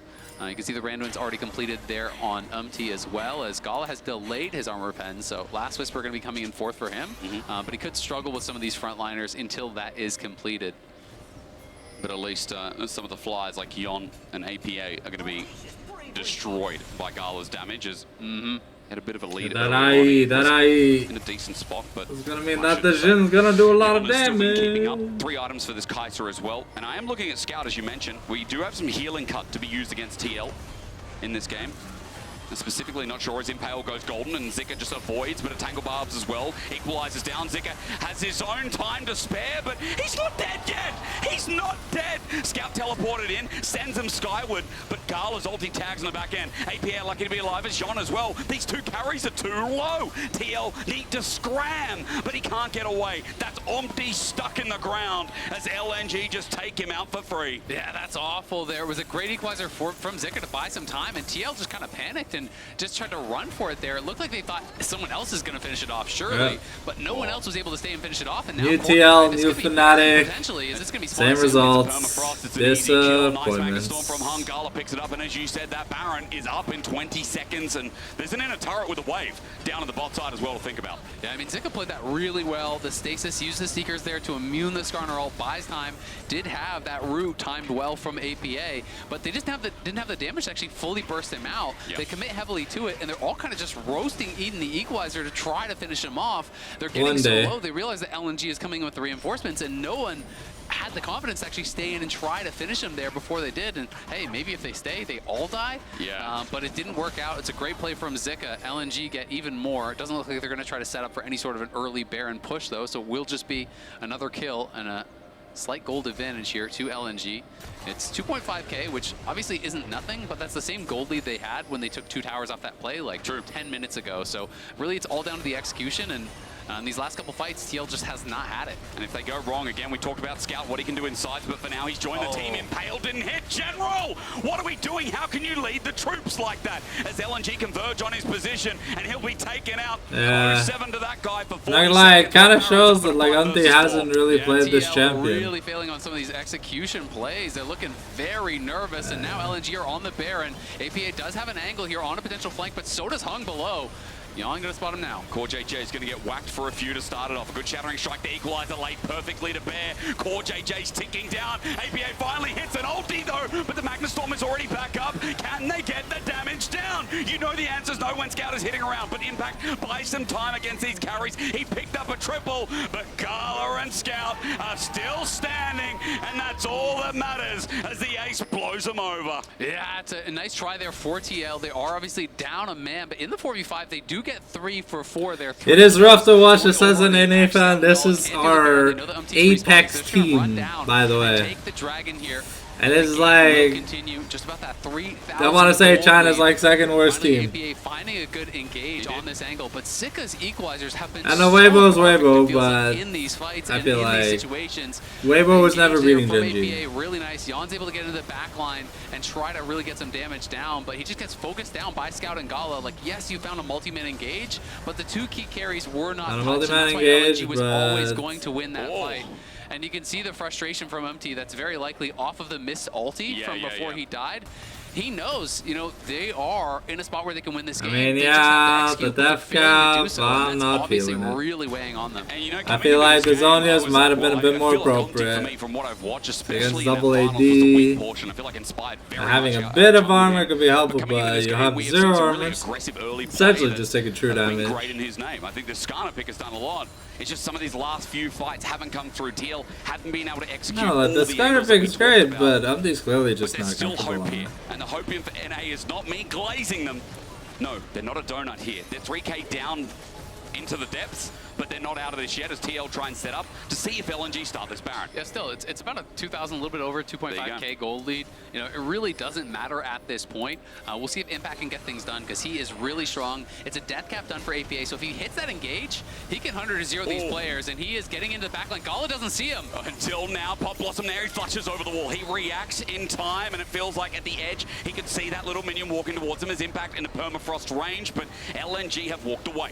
So they force the flash, but again, this is the weakness here of champions that are so ulti-reliant. You force the flash, but now you can't do anything until your ulti really is back up. So LNG are going to probably try to pressure the Baron. They know there's not that much threat from TL without the Nico ultimate here, so TL do spot it. We'll see if they can find a way to make this fight happen, missing that Nico ult. Rumble still has Equalizer. From mid-wave is simply a clone for now. It takes the bait of LNG as Impact walks into the pit at 4K. Weiwei thinks about flipping the game, and classic LPL style in front of the pit. He does flip for the Baron. It goes to LNG. The curtain call sits over the wall and now looks for new targets as Jean has to get out of there. He's getting fried. He walks from the last 4 shot. That's good, but Zika now walking in after overheating himself, and LNG as a 5-stack. See blood. It's good burst damage here from APA off the side, and Yon helps with that, but it hasn't stopped here. LNG just want that little tick, but for Baron, they still walk out not losing anything, even though they couldn't chase TL down. That looked like free fishing. Yeah, this is just so well done here by LNG, just recognizing, yes, you just lost your flash,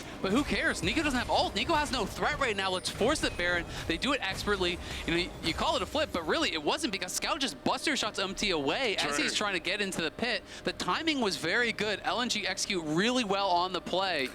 I mean, in a sense, if you're just gonna go like ult turbo champions, shouldn't you want to build a Malignance? Because like, if your champion does nothing without your ultimate, you might as well want to try to have it as often as you can. And Malignance is not a bad item by any means. Remember, he has no cleanse. If they can land the CC, they can get him. Minions, Pop Blossom, he did his homework, but he has to flush away from Omti while the turret goes down regardless, so an attempt made again. Yep, so at least they didn't commit flashes from TL. It's a good move towards the side lane. They do take down a tier 2 early, and they're going to be able to recall in time to likely try to defend, you know, their inhibitor. They're obviously, we're always going to lose this tower here, but Yon with Core on the side, they got to start clearing out this wave if they can. LNG could try to push the tempo here. They're going to go. They're going to continue forward. As you said, the turret's going to turn into mincemeat. It's Core JJ locked on in. He turns it into a Zenith Blade because he can only engage, but Gala takes him downtown. 4th shot in the head, Abraham Lincoln style. It is support for now, but TL have lost too much damage on their jungler again. A Jhin ulti, easy as that, as APA almost gets clipped on the side. It's Zika who goes golden, buys time. It picks over anyway, and that makes a double hit for Gala. LNG in front of the Nexus turret at 34 minutes. Yes, it was back and forth for a while. Yes, TL had some options, but LNG remained valiant. And in their first game of Worlds here in the Swiss stage, the LPL 3rd seed as they run into Impact and burn down the rest will take their first win to lead them 1-0. All right. By LNG, Scout and Gala standing strong here. Scout and Gala kind of doing what Scout and Gala normally do. They're good players, and you underestimated them. I don't know, man. That Nico build was pretty dog shit, caca, poo. Anyways, mashallah, homies. We'll be back with game number 6. I think it's FlyQuest versus GAM Esports, so it's going to be a Clown Fiesta, but hopefully maybe this is NA's only hope at all. Punishing them heavily. Well, a lot of questions. Alright, we're back with game 6. Oh, it's Hanwha PSG. So the next one after that is GAM Fly, and then after that is G2PNG. Really interesting to see how they can perform. You know, this is Maple's last hurrah here. Having some really legendary players kind of, you know, make that announcement. Levi and Maple, both these massive mainstays, you know, Planet players that have been dominating their region for so long. You know, we see them in the international stage so many times. I want to see if they can kind of make a really great run for themselves here on their last go at Worlds. And so many other, you know, other teams as well that we're questioning rosters. You know, T1 comes into that argument. I know the desk is going to look at that throughout the day, or at least throughout the tournament. But let's focus in on this, because for Draft, HLE are taking away that Skarner that, again, I know that a lot of Korean junglers have been spamming in solo queue and in champs queue at the moment too. Poppy against Delight is funny considering what we've seen over the playoffs, and of course that Ziggs against Viper too, and against most teams has just been the takeaway. Yeah, Ziggs obviously, is very strong in the meta. Mostly been playing bot these days, but just kind of waiting to see what HLA's read is, because we did see, Gen G was kind of playing very much an old style. We've seen a lot of the Eastern teams, I think, so far, that are debuting here on the Swiss stage, kind of playing what is considered to be the old meta, a couple patches ago. Whether or not that is them just saying, you know what, our first match, we expect to win, so why would we show anything? We're just going to kind of, hide our picks, keep it close to your chest. Actually, yeah. You don't really know if it's going to be that. You don't really know if it's just going to be, you know what, we could be nervous first game on stage, let's play comfort picks. It could be any number of reasons, but definitely not the same kind of priority that we've been expecting on champions like Syndra, like Ori, like Yone. Those were kind of the big three that a lot of people were talking about, especially in mid lane. And top lane has been pretty much, I think, par for the course. Everyone kind of thought top lane was basically the same. Well, Yone is open on that note as well, by the way, so HLE can just show us a priority of that. And again, we've talked about it, for someone like Zeka, that is a powerful pick to leave open against HLE. Yeah, that's terrifying, because I think this pick is just terrifying in its own right, and Zeka is so good on it. This definitely could be problematic for them. 70% win rate on it in the LCK. This split was really looking good on this pick. Sejuani, it feels like a pretty smart takeaway here. It's obviously such a strong pairing with the Yone, and it is something that is definitely comfort for Pina as well. It was his most played in the LCK by quite a bit, if I recall correctly. Going to be interested to see what the pairings for PSG are, though, as they're going to go Jackson. I mean, we saw some Akali and stuff from Maple, so they could even go double melee solo laners here potentially if they wanted to. We've also seen some Renekton mid too as well, something that a lot of Yone mains hate running into. Hasn't really worked, but we did see it. We have seen it. Wish we hadn't. But well, let's see if they can surprise us. On the other side, HLE thinking about a jungle pick, and again, while the Amumu is real, we haven't seen it just yet as Maokai back for Peanut. Okay, old reliable here for the pairing of Doran on something like the Cassante. Also seems right for what we've seen from HLE. Just slapping Doran on something like the Cassante. The Renekton already mentioned before as well. Potential for the Gnar here, as that also gets locked in. Yeah, so Gnar's going to come in here. This is a pretty comfortable matchup. I always look at this as slightly Gnar favored early. So and it's probably, now they have to ban Kai'Sa from Viper. Gnar players, really just don't give good windows for Jax to be able to kill. I would actually love Sylas here. There are incredible ultimates to steal with the Maokai and the Gnar, and it is a secondary, melee soul laner there for the Sejuani, but I'm not sure if he's going to be comfortable in that matchup against the Yone. So he is going back to the Akali that I mentioned earlier. He had some really strong games on Akali in play-ins. In that final series against 100 Thieves, he was just kind of playing more standard mage stuff.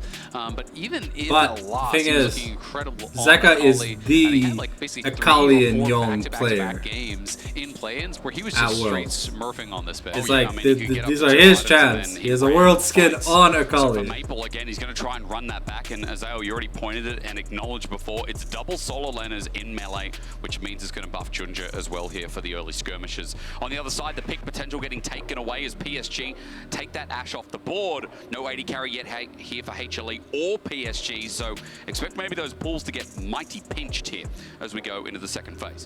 Yeah, we've been seeing a lot of prio on Jhin thus far, so that is going to get banned out. Jhin just really is great, especially when you have someone else alongside it that is going to bring that consistent damage. I don't like Jhin if you're playing like Jhin LeBlanc as your only threats and things like that. But Jhin is such a facilitator, is able to follow up on engages, can open up and really create chaos in a lot of these fights, create windows for your other carries to really put on pressure. Ezreal getting banned out, that is another Viper special here. This guy obviously so good on the Ezreal. He's really good on pretty much every champion. He is one of the best AD carries in the world, absolutely. But definitely can shine, I feel like, most on those real hyper carries, when he is playing something like the Zeri, like the Kai'Sa. The EDG days, right? It's like, I just have that special place in my heart, man, for Viper on those big carries. He was crazy, he is crazy. I like that you mentioned it again. Got high hopes for Viper here as we don't take an 80 carry off here for HLE in the end. It's the Nautilus, it's the Engage. They give away the Kai'Sa here, and all of a sudden we keep seeing more dive out of PSG, built for this game of Swiss. Yeah, the Nautilus ban here is interesting. It does kind of lead me to believe that maybe you want to play a high mobility carry here for Viper. Something that makes it a little bit more difficult to lock down here. This would be something that's really strong against what PSG have shown. This is hard engage, and they're going to draft an engage support as well, pretty much guaranteed. Zai answers that beautifully. I absolutely love it, and Rakan is up.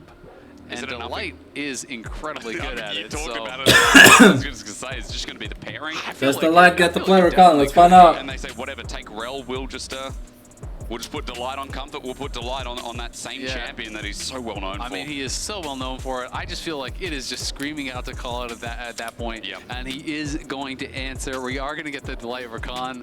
I don't know, man. I am pretty nervous for PSG. Just even looking at some of the, like, if you're playing, you know, nameplates off, then yeah, it could go either way. But when you realize it's like Seka got Yone, Delight is on the Rakan. Peanut on Maokai as well. Peanut is like on Maokai. This is super comfort. Viper is going to be incredibly difficult to dive, and you're kind of like full committed to this hard dive, right? Alistar is just even more of that, but it's not like you could pivot out of that and say, let's draft something else now. Like you are going triple melee topside with a Kai'Sa. It's full dive. You're committed. Now, as we round out the comps, there is one stat I need to share with everyone at home, and Vetti's brought this up to me last night. He's like, hang on a minute. He's like, wait, Peanut this entire year only lost 1 game on Maokai out of 18 games. And it was in the grand final that he lost the game against Gen G. But again, shout out to Vetti for bringing that to my attention. He is 17-1 on the pick in 2024, which is an insane stat here when, I mean, you are talking about one of the best junglers in the LCK, and yes, Humble Life do win a lot. But still, it's just crazy to throw that in there as they debut on the Swiss stage. But to put it in perspective, their teammate, you know, game score over the whole year, they had a 70% win rate, which is obviously incredibly good. Yep. But Maokai, 94.4%. So it is still, you know, very heavily above the average that their team does win. Sometimes win rates can be kind of fraudulent. People are like, yeah, this guy's insane at this champ. He has a 60% win rate. It's like, well, your team has a 70% win rate. So what does that mean? But it's going to be an exciting one here. Got the Viper EDG sign in the crowd. Oh, he remembers. I mean, it's a good throwback. Who could forget? It was such a crazy team. No one expected them to win Worlds. Humble Life this time, a lot of people are putting them in the top 3, top 4 to win Worlds. And as they debut here against PSG, I mean, PSG is the play-ins run real. Can they use that momentum and take a win off tournament favorites? It would set up their tournament, it would set up the Swiss stage, and it would throw expectations out the window. As again today, we've had some pretty close matchups with LCK versus other members of the East, and here against PSG, we get to find out if that's going to be the case again. Yeah, we had some really close matchups. I mean, you know, Fnatic, they had opportunities in their game. Sure. Weibo got way closer against Gen G than I think people were exciting. TL obviously had their windows against LNG. Yep. T1 lost out to Top Esports before. Yep. So we've had some really close, really competitive games. Honestly, we've gotten way more good games than I was kind of expecting. It's good, isn't it? Coming into this first day. I thought there was going to be a lot more lopsided matches, and we'll see if that does continue here for the last couple that we have scheduled. Well, they should be good, because I know after this, Fly versus Gam. I just saw Gam Man walking along in the audience, so he's definitely getting ready for that. And Azael, let's hope you're not another curse. For now, though, I take it away. I'm not going to throw that into your face. Don't you put that out there. I know, I'm sorry. I felt guilty as soon as I said it. Every time NA loses, I get like 50 tweets. Like, get off the cast, Yo, the DMs must be nuts. I feel sorry for it. They're in good fun, to be fair, but there's an edge of truth to it. Yep. They're like, well, it's been a lot of losses. Maybe we shouldn't have. Now, I was going to say that this looks like the most standard start, but of course, Betty and Woody are going to go against that, and they're going to swap sides. You know what the sad part is? You're right. It is the most standard start at Worlds. So, like, every single game, it feels like it's just a lane swap today. Which... I mean, lane swaps can be interesting. You know, they can be strategically cool, especially if there is some sort of adaptation that's going on. True. But when you come to Worlds, you want to see the best players in the world laning against each other. Yeah. You know, you just want to see the 1v1s. You want to see the 2v2s. You want to see those outplays. And lane swaps, unfortunately, do deny us a bit of that. We'll have to see, though, if PSG can get too much from this. Obviously, Alistar, kind of famously awful level 1, so a lot of players here, you know, just electing to lane swap when they do have Alistar, even if it's just a quick push towards level 2, and that's exactly what they're doing. This is kind of a similar situation that we saw Core and Impact in last game, where obviously Woody's going to be going down bot lane to try to cover Aja here on the Jax. Of course, we know that HLE isn't looking to dive. They're just going to farm and play. They're just chilling and continuing to move around the map here as Dorance is going to TP back towards top, catch that wave, and Peanut is just power farming here on the Maokai. So HLE is already up, you know, good 400 gold, and they're just saying, you know what, if you're going to give us that advantage, we're just going to take that gold lead and we're going to just run with it. I mean, again, the difference is that, like, this time as well, there's no setup for the dive, right? The support still moves to the same position, but junglers are pathing towards top, and Doran was able to get some experience through mid, but now receives the wave. Betty's push too. Only looked like a couple of waves there. Not that big build or stack up that we saw even in the last game, Azael, where it was about denying as much experience in gold as possible. Yeah, absolutely. But I mean, honestly, you know, Betty elects not to do that massive stack wave because Woody is basing, right? So they're pushing to get level 2 fast as Woody's going to look mid and does force a flash. Nice. So as soon as they want to try to go for that fast level 2, that means you can't really slow stack it, right? You have to just, you're kind of opting into a different strategy where you have to fast push a little bit more, get the fast level 2 for Woody so he can get back down to bot to cover a potential dive. Obviously, that didn't end up happening, but he is able to find something there as Dorian hops in. Minion blocks away as Dorian wasn't able to get his drill thrown out, but you notice bot side, some heavy trades coming through.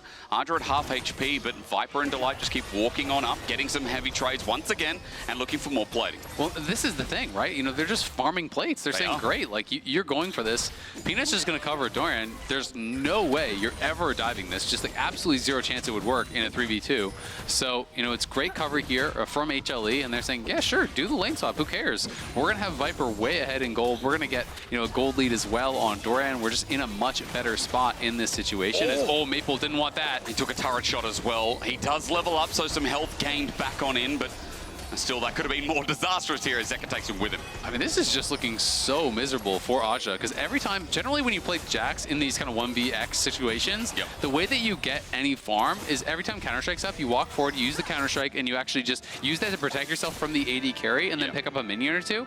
And now what we're seeing Delight is doing, which this is honestly just kind of a masterclass from here, is every time Aja walks up with Counter-Strike, he's actually, you know, just knocking him up and jumping back. Like, he's denying his ability to actually get to those minions to get any farm. He's constantly CCing him, harassing him, and then, yeah, sure, even if you land a Counter-Strike on him, Viper's putting the feathers through you, so that you have to watch out for the pullback. So Aja just basically, every time he steps forward, is being forced to immediately leap strike backwards to a minion, and that's why he wasn't able to really get any farm until just now when they based, and he can finally push out that wave. But look at what Doran's done, right? You know, Doran is a little bit behind in XP, but he has an additional 14 minions, you know, it's over 2 full waves, and has not really been pressured in that same way. So Viper and Delight just doing a great job with it. As Delight, again, moving towards topside. Anytime there's any opportunity, they're saying, you know what, Dorian, would you be vulnerable on these waves? Yes, I would. Okay, someone is there to cover. First it was Peanut, and now since the wave had bounced, Dorian needs to push it out. That's why there's someone here again. And this is just simple stuff, but it makes such a big difference. You know, if there isn't someone there to cover you on this push,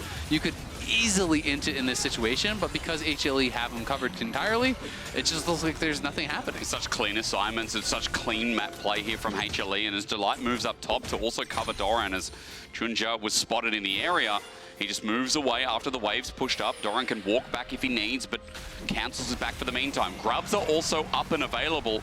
And I also noticed that Doran is about to hit level 6. A couple more minions, and he will be able to impact this as PSG start them off at the very least. Yeah, going to be able to start up these grubs here, and at the very least, they will get one right away. Maple does move first, but is still missing a little bit of health, and Zeka did just buy, so we'll see if they want to try to get in for one, but it doesn't look like they're going to go for it.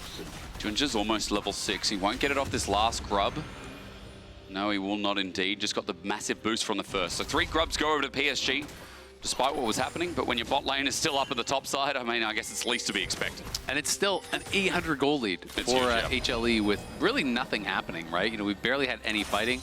Aja gets a nice little trade there as he finally knows Delight, of course, was up on that top side. He showed he was kind of harassing Junja over on those grubs, and Aja is going to try to just sit back, making sure he is not exposing himself to any sort of a gank from Peanut, because they know that Control Ward is there over by Tri, so he doesn't really have any vision in the enemy jungle, and that's why he has to play so safe, even though potentially he could put some pressure on and farm these minions. He just can't afford to expose himself because he doesn't know if he's going to get wrapped around on.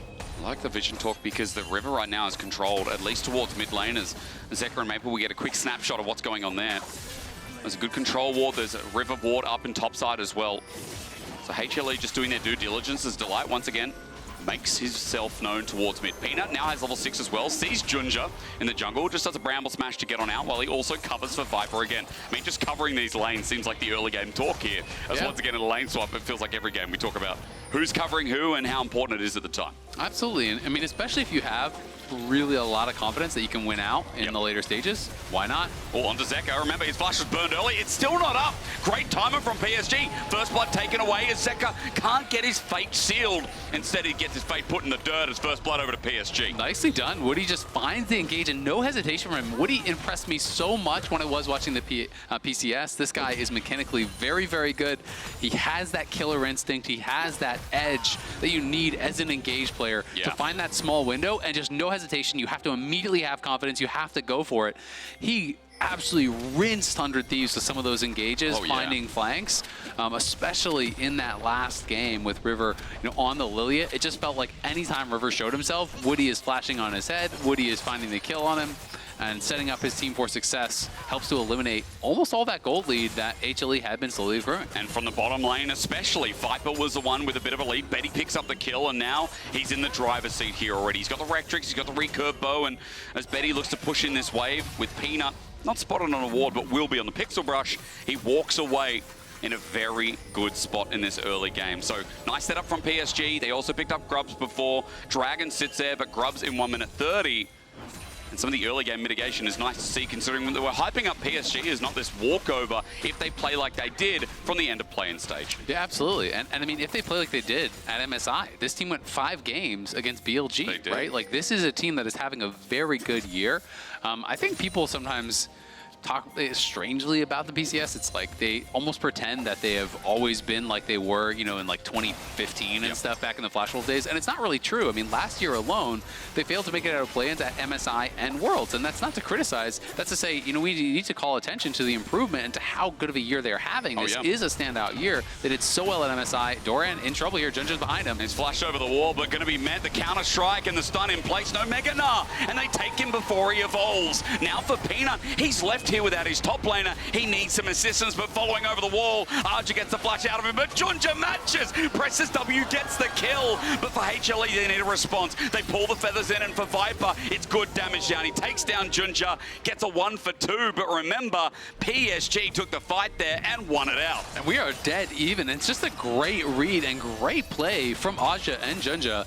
Junja just gets behind Doran, and he's sitting in a position knowing that's exactly where the Jax is going to put him. That is really good stuff from the top side duo here from PSG. They play an abnormal amount towards Aja, so these guys really are an experienced duo as a top and jungle pairing there. They love to play towards top lane. Like, it is crazy how much more they do than the average team, at least in the PCS. Yeah, I mean, Junja not only in play-ins, we saw some of that attention, but we also saw that when you play through Arja in the PCS, he can be a reliable carry now. His development this year is insane. When I remember casting the guy back in the day, and I said it in play-ins, he got outclassed by people like Rest in the league. People like, the rest of the PCS players. I was going to say YSKM, probably not the right player, if those fans remember. Now for PSG, they're starting to take this Grubs in the top side. On a ward is Junja. He's already gotten 4. But this might just be a 6 grub game picked up by PSG, because Humble Life got beaten out before. Yeah, it's looking really good. I mean, off of that pressure that they got on top side, they get the kills. They now have 6 grubs here. And the gold, 200 gold for HLE. Now 300, but I mean, it's just between that 200-300 mark. Honestly, who cares? The gold lead pretty much is nothing. They just need to make sure that Aja isn't going to get picked on here, as Peanut is moving down towards that bottom side. You can see on the minimap. And Aja obviously way down on farm. He didn't get the kill in those skirmishes on the top side.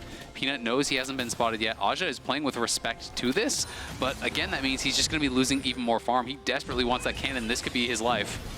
He gets sunned up, altered back, and as Ale says, yeah, that means the death knell's there. Bramble smashed the wrong way, but for Peanut still getting the engage with the counter-strike set up by the Glacial Prison means that PSG can try and turn this, and with Maple in, they will indeed. A fate sealed in onto Humble Life is good, and Zeka brings the fight back. Maple jumps in under turret again, but this time he might want to go further. Flash, perfect execution there. Humble Life lucky to be alive with another trade. Yeah, it was really good setup there from HLE, though. They know that Aja's really going to be desperate for that cannon. He has been getting zoned off so much farm. It is just so juicy. Can't pass it up. So he goes in for that cannon, but PSG had the TP from Maple to cover. They quickly come in on that, and they punish the missing flash from Peanut, because remember, they have that timer from him running away. He got killed up by Junja on that top side, so Maple arrives, they get that kill. It is just a 1-for-1 trade, but it's, again, that proactive play, that cover that you need to have there from PSG. They are not rolling over here against HLE by any means, and they're setting themselves up to have a real chance in the 5v5, in the skirmishes, and that's where they have to really prove that they're going to be able to deal with the engage from Delight, that they're going to be able to find some way to problem solve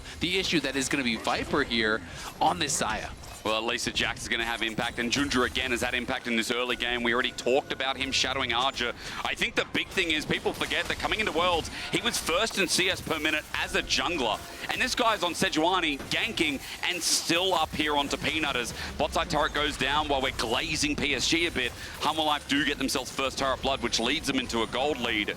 But as Dragon stares them in the face, I mean, PSG are still nearby if this turns into an all-out brawl. Yep, PSG are going to have to stay aggressive. They're going to have to keep looking for these plays. And they can, in theory, play through side lanes, but at a certain point, you're going to have to deal with the 5v5, and I think it is going to be so problematic because while PSG are winning out on some of these skirmishes, they still have not really had to deal with Viper, have not really had to deal with Delight, and Viper is just going to be so well set up to be safe in these fights, and with the Xayah ultimate, with the cleanse, with the amount of peel between the Maokai, the Gnar, as well as this Rakan, it's so tough for them to get to him. So PSG is going to be in this difficult situation where not only you have to execute really, really well in the 5v5, you have to find the multiple angles on these flanks. True. Because it has to be someone getting in, Jax gets in on top of Viper and he pops the ult, and then all of a sudden Maple's there too from somewhere else, and that's the kind of stuff you're going to be able to need to take him off, because if you're just running straight at him, you have absolutely no chance in ever getting to him. That's what I like for PSG is that we get the MasterCard lane economy snapshot to show you that yes, jungle's ahead once again, but everyone from HLE, despite the circumstances, is ahead in gold. I love again that PSG tried to pull this comp out in their debut on Swiss and are like, we can do it, we can operate it. And while picks early have come into fruition, now as you say, it gets more difficult into the 5v5s, into the later objective setups. Look at the Herald that's just spawned here as Delight and Viper sit around mid, try to force out, but the extra range there for Delight means that they can walk away while PSG try to get themselves into River. Exactly, and PSG just, again, going to be playing towards these topside objectives. They're going to be looking for that Herald, looking for the Scuttle. They already got all 6 grubs here. So we'll see if this is going to be a contest from HLE. Of course, the Essence Reaver's done, the Blade of the Rune King's done, Triforce, Locket, all these key items have now come through for HLE. So I think that they're not just going to be giving this up, and Peanut going to be moving in and pulling aggro now on that Herald. They have Mega Gnar ready, so here we go.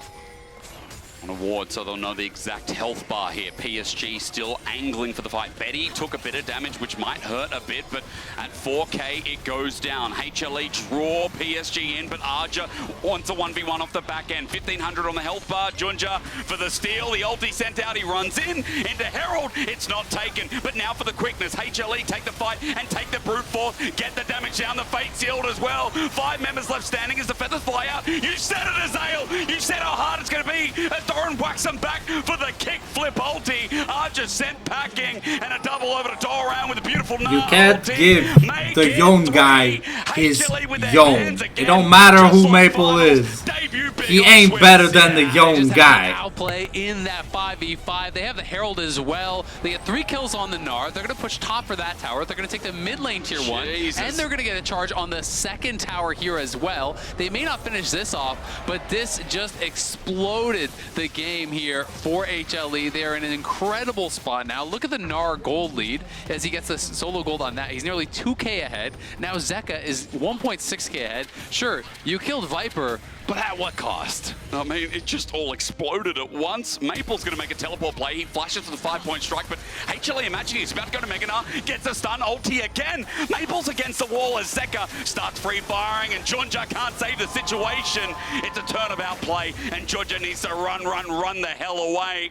Just when you think PSG were finding angles in this game, after that fight, after that pick, it's a 4.5k gold lead. Yeah, I mean, at the end of the day, they played really well through the early stages, but it's always going to be that question. Can you out-team fight a team like HLE? They had given themselves an opportunity to do so, but they are so good in these skirmishes, so adept at playing out the fights. And again, you have to commit so much to killing Viper off that it means Zeka's going crazy, Doran's going crazy. The rest of the team, was not even threatened at all. You had to send everything and the kitchen sink to kill off this Xayah, and it ends up costing you the fight, ends up costing you multiple towers.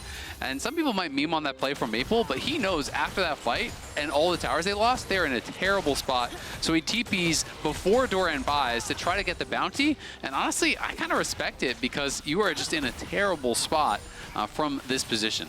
I mean, again, it's just talking about Doran, where he was last year at Worlds, and the expectations we have as this kind of player. And when we come back to it, like, he still hits high highs. He gets memed on sometimes, but he still has high highs. And here in this opening game on the Gnar, some beautiful teamfight positioning and play. This guy's leading the charge. Absolutely, and I mean, I think this is kind of something that just honestly happens, you know, not just with Doran, but it's just a nature of the game, and especially international, you know, where people obviously haven't necessarily seen a lot of games of these players, you know, all year long.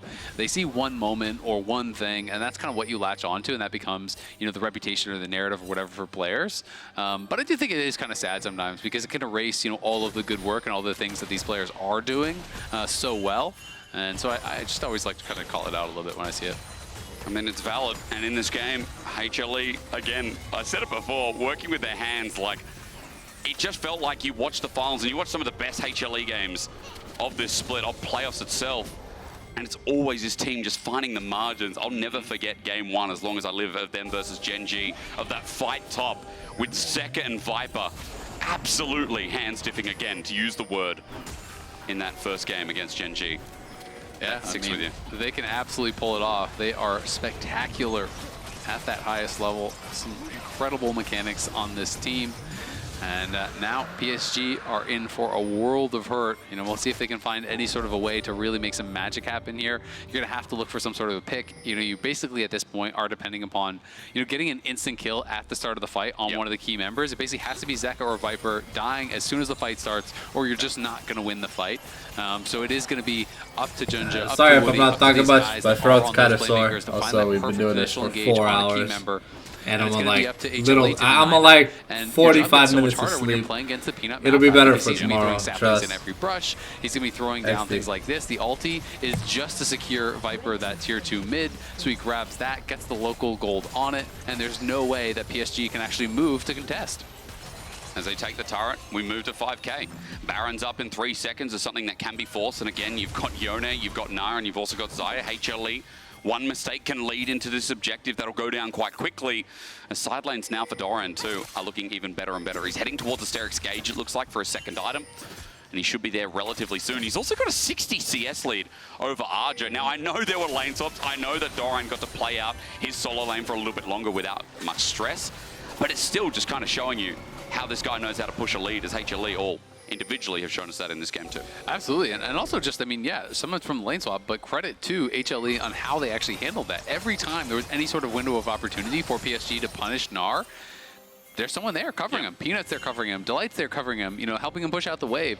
They just did that so incredibly well. And on the other side, Delight and Viper pressured Aj on every single wave. He just couldn't farm. So, you know, you're expanding this advantage more and more and more. And HLE did an incredible job with that. And now that's paying dividends because guess what? Now in the 1v1, Aja doesn't really stand too much of a chance here against Doran. You know, he's just in such a better spot. So it means that Aja's going to miss even more and more farm. And HLE can just look to extend this lead.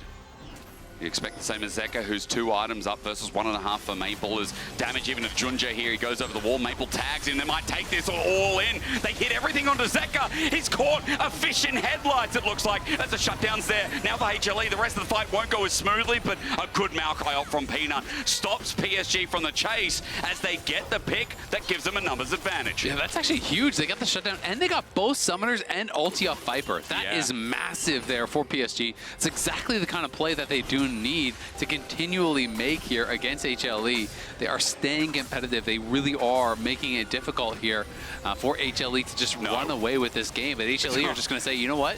You're missing all your tools. We're just going to start Baron. Zek has TP, 10 seconds. He can just join in. They are on a ward, though, but Another scrying ward to see the ultimate information as Doran goes over the wall into a 1v3. He goes into Mega Gnar, keeping them at bay. His ulti great, he flashes back over, but Baron's getting low. Maple tries to jump in, but a smite is the way to go. Arja tries to spin to win, but now Zeka teleported back in and finds backline access. PSG are running for their lives. They've got no health left, no regards, and with Betty down as well, HLE take the Baron, take the kill, take the blood that we were looking for, and PSG are now got their heads in the air. Yeah, Zeka TV's back in, gets some revenge for the pick on him. HLE playing that out really well. Again, realizing that there is a lack of resources here. You know, missing summoners, missing ultimates. They can force the play on the Baron. They're able to secure it. Zeka TP's back in. PSG try to make something happen as multiple members there going into the pit, trying to see if they can find a way to steal it, but they can't make it happen. And now PSG just back out on the map. Really all they can do is just continually look for these fights. Might be a long chase here from Woody. He's going to try to see if he could find someone on that long run back, but doesn't find an angle as they all do group together, so they're just going to have to head mid and look for that. We can watch this one more time. As yes, over the wall here, Doran is in some trouble, but Flash is back in the pit, and Maple takes the E, but look at that counter engage from Delight, instantaneously charms him out of the E there. I think he maybe even disjointed the shuriken flip damage as he interrupted him coming over the wall, so he couldn't get that finish. Aja goes in to try to bail him out, to try to make something happen. They realize, again, this is desperation hours here when you are in that spot. But it's a perfect counter engage there from Delight. They're going to look for Viper. They're okay. Delight Bond here. 007 is once again showing up on this pick. We talked about it, and I think a lot of people have been talking about Delight.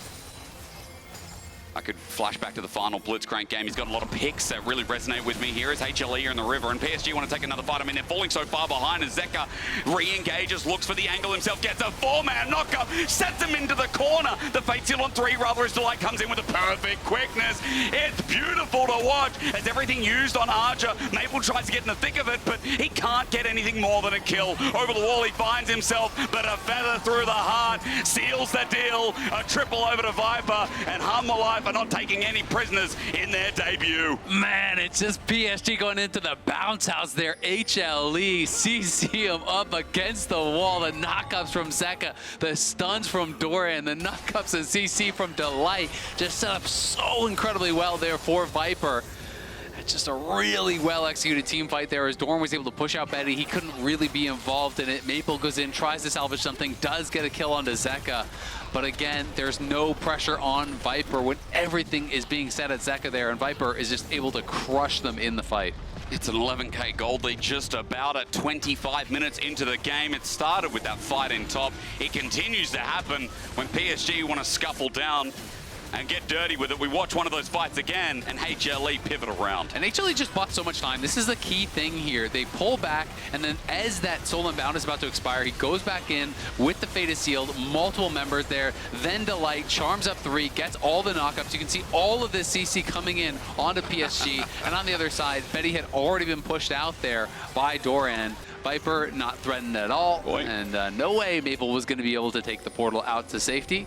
It's a good try, but you can see now IE done for Viper. He's already on 3 items, plus has the Hex Drinker. This guy is going to be a nightmare. You called it a bounce house before. Just going back and watching the replay, like 5-6 people all moshed up together. It's a lot of fun watching this game, but to the reality of it again, with no objectives up for a while, with HLE just finding themselves on these waves, the pressure continues to mount, and PSG playing the defensive game now while people like Zeka hold himself on the side wave, and PSG is scattered thin here, looking where to defend. Yeah, I mean, it's an over 10,000 gold lead at this point. HLE haven't even lost a single tower at this point in the game. They are pushing through multiple lanes here. You can see Doran down towards the bot side. He's going to get that wave moving, and they're just going to take over vision on this topside jungle, bounce between the lanes, continually take away enemy jungle camps, and just extend this gold lead even further. They're going to really choke out PSG, make them look for plays, make them face check in positions where they're not really set up for the fight. Man, it's always so demoralizing when you're like, well, maybe we can get a pick, and then you look over and there's a Locket, and then you look over and there's a Mikhails, and then you look over and there's another Locket, and there's just all of these tools that, because really when you're this far behind, your only hope is finding that miracle pick, right? And well, now Sejuani can't really do anything if the light's even in the area. And how much damage are these carries going to do? Let me have a look at their items too. Oh, there's a more as well, or at least a double IE. Hex Drinker, Oh, there's a 3-item Yone, who's level 16. Whoops. Don't like that. No, not at all. And, you know, again, I think there's been a lot of stars of this show in this first game. Special mention to Delight here in this game. As you said, 2 items strong here on this Rakan. Yeah, he's the real carry, that's true. He is the carry. I mean, bro, he's been clean. Always is on the Rakan. It's just a sure thing, isn't it? And you're 11 out of 13. You were from the future. You called out the mod when it was extra, but you knew he was about to buy that mod. There you go. I thought he's that far ahead. A mistake turned into a correct answer. Yeah, so 4 items to 3. Yep. Sells it. Everyone with a massive gold lead, and we're waiting for this Baron for threaten. You can see Hanwha Life are just around topside now. Their vision shifts. Doran with TP available gets that bot wave into receivership for Arja to look at, while Peanut just says, hello, Junja. Did you think this was your jungle with the teleport now flying through and a flank at that? PSG want to fight their way out of the mud, but the quickness is there waiting for Arja. A beautiful blade caller as well. The feathers fly out a second time. Blades be damned as Woody gets the great multi-man, but his team is dead. And this cow is about to go into the grinder as well.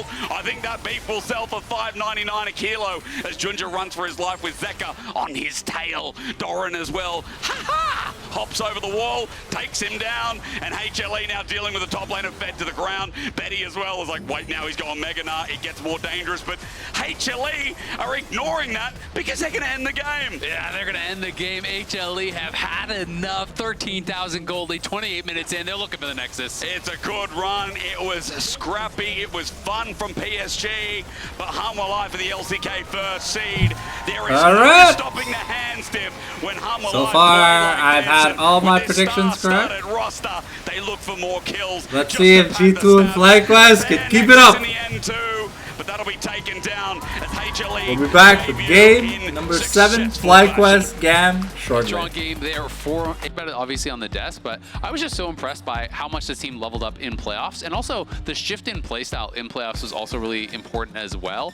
Yep. Similarly to how I was talking about TL, this is a team that if you look back to spring and you only watch them in spring or going in MSI, everyone just talked about how it's just all about Inspired playing towards Bwipo, and like that's kind of their thing, and they're going to win if they can do that well.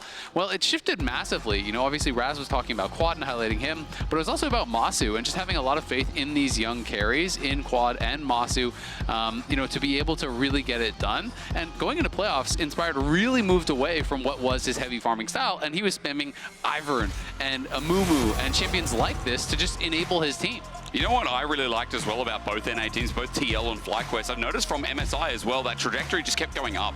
There was more and more development, and I know, we talked about it with APA before. We talked about it with Yon as well and how they facilitate where they get into the team. With FlyQuest too, having more versatility, more of a foundation gives you more hope for this team as they go up against GAM. And a lot of people are saying this should be a win if you want to believe in North America, or at least FlyQuest here at this World. Absolutely. I mean, this is one of those situations where this is the result of you getting first place, right? They got an easier draw. You're playing against a team from play-ins. You're not having to play against an LPL or an LCK team. Does that mean it's a free win? No. Does that mean it's an easy win? No. You have to take it seriously. You have to still play well to be able to take down these teams. GAM, they played very well in play-ins. They went 4-0, did not drop a game. The only team to actually not drop a game, getting through play-ins. So, we don't know exactly how high they can go. And Kiaya, they talked about this on the desk as well, really was impressive. To me, he was such a standout. He shut down Summit absolutely after Summit, was getting some monster lane advantages. And my big question for FlyQuest coming into Worlds was kind of like which Bwipo is going to show up, because Bwipo during the regular season, really wasn't making the kind of impact that you would expect from him. Yeah, a lot of mistakes. Then in playoffs, really did step up, and especially, in the finals weekend, he's bringing out the Olaf, he's bringing out the Garen, he's bringing out all these picks and really making things happen. And this is kind of right back to where FlyQuest left off in playoffs, going to the Ivern. This is something that became pretty much permabanned against them after they were doing a lot of double AD carries with Ivern. I don't know if that's exactly what they'll go to here, but at the time, Quad was playing like Smolder and Zeri and things like this, and they just pair that with Ivern, and they'd say, you know what, we're just going to scale and we're just going to out-team fight you. Well, with that locked in, again, we get confident also with the Kalista that sets up for a more aggressive bot lane. Talk about confidence in your laners. This also shows a little bit more of that here with Fly putting emphasis on that 2v2. Exactly. I mean, Masu, Rookie of the Year, this guy, I cannot say enough good things about him and his development. his rise has been meteoric. In 2022, this guy was an amateur. In 2023, he won Most Valuable Prospect in Academy. In 2024, he's at Worlds. He won a title, and he's Rookie of the Year. Can't believe he went from that to like MSI and Worlds in the same year, in his debut year. It's crazy. It's really incredible. You can't really ask for more than that. Yep. Busio, obviously, you know, has really had that kind of incredible career as well, you know, as far as his trajectory. You know, he was a Most Valuable Prospect as well the year before in the NACL. It's a very young bot lane. You know, they're trying to obviously kind of smooth things out, you know, really get everything working. And they have been able to do that quite a lot towards summer. They became a very well-respected 2v2 as far as their laning phase in the LCS, where, you know, in spring, teams were really not giving them that respect when you talk to other bot laners and other pros in the league. So we'll see if they can make it work here with the Kalista. Obviously, aggressive pick, but Masu has the confidence to play this sort of stuff. And over on the other side, we have some great denial picks well. here with probably Poppy. one of the better AD carries we have in NA. It can really shut you down pretty heavily. I mean, seeing that Jhin get locked in for Gam as well is a good feel. I feel like Jan can be okay, but 100% win rate. I mean, he's got his flip-floppity days. Take that with a grain of salt. But again, our most successful playing team is what they're being called, as they get a lot of comfort here to open up, and they deny some of those other power picks, like the Jax here in his second rotation. Yeah, it's worth noting that Shyvana, if you're wondering why was that banned, well, this is actually a really big pick. Rumble back, you know, not thank just God, in not blind picking Jax into a Rumble, champion, you know, throughout summer split. So he really is very adept at these heavy farming styles. And when that was banned out from him in play-ins, he went towards the Wukong, so he's going for a different style. He's playing heavy towards the engage.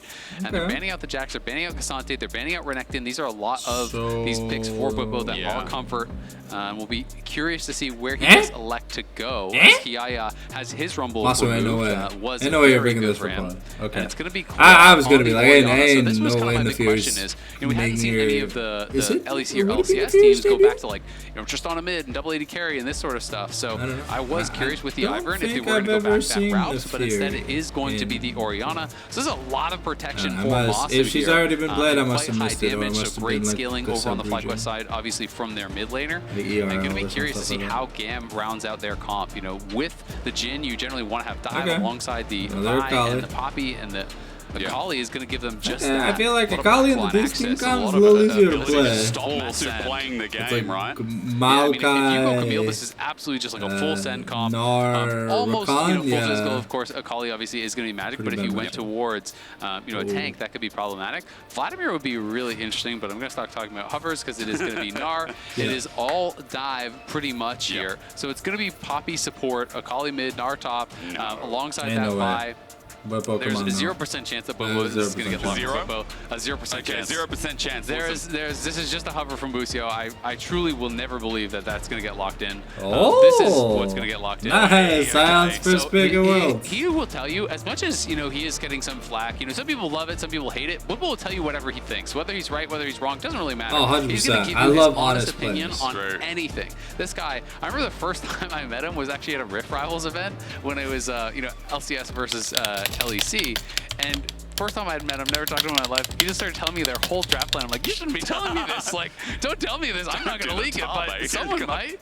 And he's just, you know, he's really open. He's really talkative. He's great, you know, as far as that goes. And he's been creating, I think, so much content around Worlds. But he's been great. He's been like the little villain, right? But as much as, you know, some people don't like it and some people don't like how outspoken he is, again, as you said, great content, but also sets up this nice narrative that if Bwipo starts winning as well, Bro can walk the walk that he talks. Exactly, it's great. But the other part of it is that as much as people are like, he's getting an ego, he will tell you and has said constantly, he thinks he's the worst player on his team. And he's saying, you know, it's a privilege to play on a team where you are the worst player on your team. And you need to be working hard to live up to that, to be able to keep pace with your teammates and to be able to make sure you're doing your job. And this is what he's talked about time and time again. Trying to like pick up new picks he is going to do his job. He is going to play to set up his teammates for success. And that is the role that he sees for himself now on this team. And so as much as people want to talk about ego, to me, that is about as like humble as it gets. I mean, again, it's a great narrative coming in because FlyQuest in their debut have got a lot to show up here for North America. The earlier loss for TL stings a little bit when it was so winnable against LNG. Now this one people are saying should be FlyQuest, but it was winnable and then they missed like 9 engages in a row. So. Undefeated. I'm playing an ult-based comp and you can't land the combo, or you land the combo but on the wrong people like T1 did. And it's just and what I will say is their engage needs to be perfect, because if you fail your engage against Ivern and Redemption comes down and multiple shields come down and Daisy is interrupting you and all these things are happening, you are going to lose the fight for sure. So your engage needs to be picture perfect, but this is a 2-threat comp over on FlyQuest. So if you can nail that engage, instantly kill Quad, instantly kill Masu, all of a sudden FlyQuest is going to be sorely lacking in damage. It really depends. There's really 4 threats. If can play properly or whatever, like play well, carry, but there some real damage to it on that team. So you know, it is kind of that high risk, high reward for FlyQuest. If you can perfectly protect those carries, have that counter engage, it could go really well. But if you don't, it could fall flat on its face. Now, just an update on the other pick that should be highly contested here is, again, we're just looking at the star of GAM. Well, you can see his world appearance. This guy's got 10 of the VCS of the 11 championships of GAM. I mean, on the Vi here is a big playmaker for this game. And he as well, you know, I talked about this with Maple, he is in his last Worlds appearance. I mean, he's talked about that retirement, you know, and he has been so incredible. So many people think back to, you know, him playing like the Nocturne, the power farming Nocturne, and being able to pull off Luckily, we got to see it in this Worlds too, right? Exactly, like the surprise plays that he has been able to pull off. He has brought some incredible moments to Worlds. This guy truly is world class, and he's so exciting, so fun to watch. A great personality as well. So FlyQuest are into the lane swap here. Sion obviously very adept at that. Whipple going to be taking a lot of damage, but did start W level 1, so was able to soak that and wanted to walk forward to get the experience. It was not about farm. Just wanted to make sure he was soaking enough experience, because even if you dive the Sion, he can farm a lot of this with his zombie passive. And we'll see if Lucio is going to do the same thing. We've been seeing a lot today from Core and from HLE as well, where he gets level 2 and then bases the cover, like but negative damage to buildings. So GAM, I think for sure, are going to try to dive this, and it's going to be up to Inspired to try to cover here with Levi waiting in the brush. Now, while I was wrong about the Nocturne for Levi, of course, that was Oddie on the other side. I might not be wrong about how well this dive goes, because this wave is Sion has getting access bigger. to the W, Weebo has the attention really of Inspired, spotted out by Levi. Where is the attention going? Kiaya also walking down here to make sure this try and works out. You're right. This is really risky. They're going to go for it, but Inspired can keep him. Oh, it's clean, but the shielding's huge. It comes through clutch, but over the top. Easy Love gets the range shot. A beautiful finisher, and GAM, layering of CC was still clean. Yeah, really nicely done there. Even with those shields, you know, I thought it might have turned around a little bit, but they weren't able to survive long enough. But this is the benefit of Sion. Yeah, you died, but he didn't really miss any experience. He farmed a lot of the wave before he died, and then he just immediately TP's back, and he's like, well, you can't do it again. So, you know, that is kind of that difficulty. But thankfully for GAM, that kill went exactly where you would want it. It went to Easy Love. That dive would have been way less beneficial if it went to, like, you know, the Poppy support or something like that. True. And we'll see as Poppy's here. Elliot tries to bring Busio back into rage. Some good damage done. Emo in trouble though. Quad, wait, he's got so much to do. He's run low on mana here, but forces Emo out as he gets a low health bar. Yeah, Quad has become a very strong laner. You know, one of the things that FlyQuest talk a lot about, again, is that this is a guy who is too selfless, and they really kind of wanted to instill into him that, no, you are going to carry the game. You need to be greedy. You need to play for yourself. And so that is something that FlyQuest has really been working on, and that Quad has really been working on, is to try to really set himself up for success, to not always feel like he needs to, you know, not call for resources. You know, and that's part of what kind of is having Inspired on these supportive styles. You know, when you think of Inspired, you think of power farming. People are calling him, you know, the full clear CEO and stuff, and like all of these kind of memes. But, you know, he is willing to play all of the styles, and I think that's what makes him such an impressive jungler, is that this guy has won MVP in multiple leagues, and he really can play such a high level for pretty much every champion.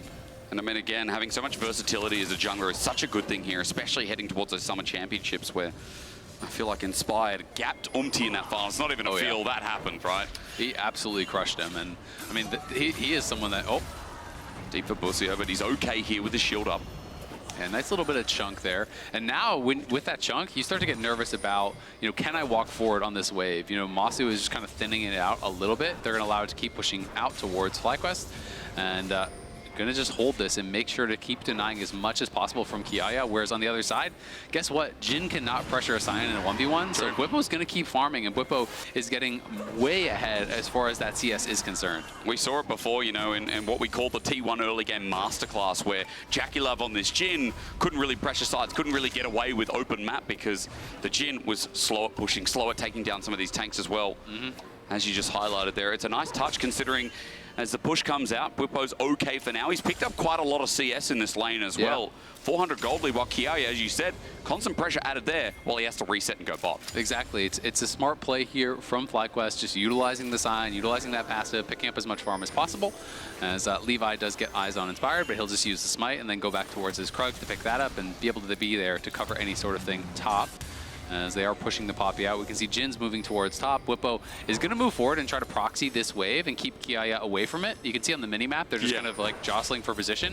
While that is happening, this is all lost farm here, so Bwipo even spending the ult. He has a 2-level advantage. And he's doing a lot of damage, waiting for the decimating smash. He finds that, he gets a Grush stack, presses E. If he goes into zombie, he'll also kill Kiaya. He's just waiting for the cooldown, and it's just such classic Sion play. The flash away as Bwipo just tries to survive. He's got no mana, no TP to come back, and he's already burnt the ulti. It's just really smart play from Bwipo here. It's great stuff. He forces the flash. He knows he has a level advantage. He's zoning Kiaya away. So even though Kiaya survives, it cost him his flash. It means he lost multiple minions to that. And on the top side, they're utilizing the Prowl that they have with Kalista to get all 3 of this grub. So this is really good stuff here on the map from FlyQuest. They are down a first blood, which is worth 400 gold, and they are up 1,000 gold here, not even 7 minutes in.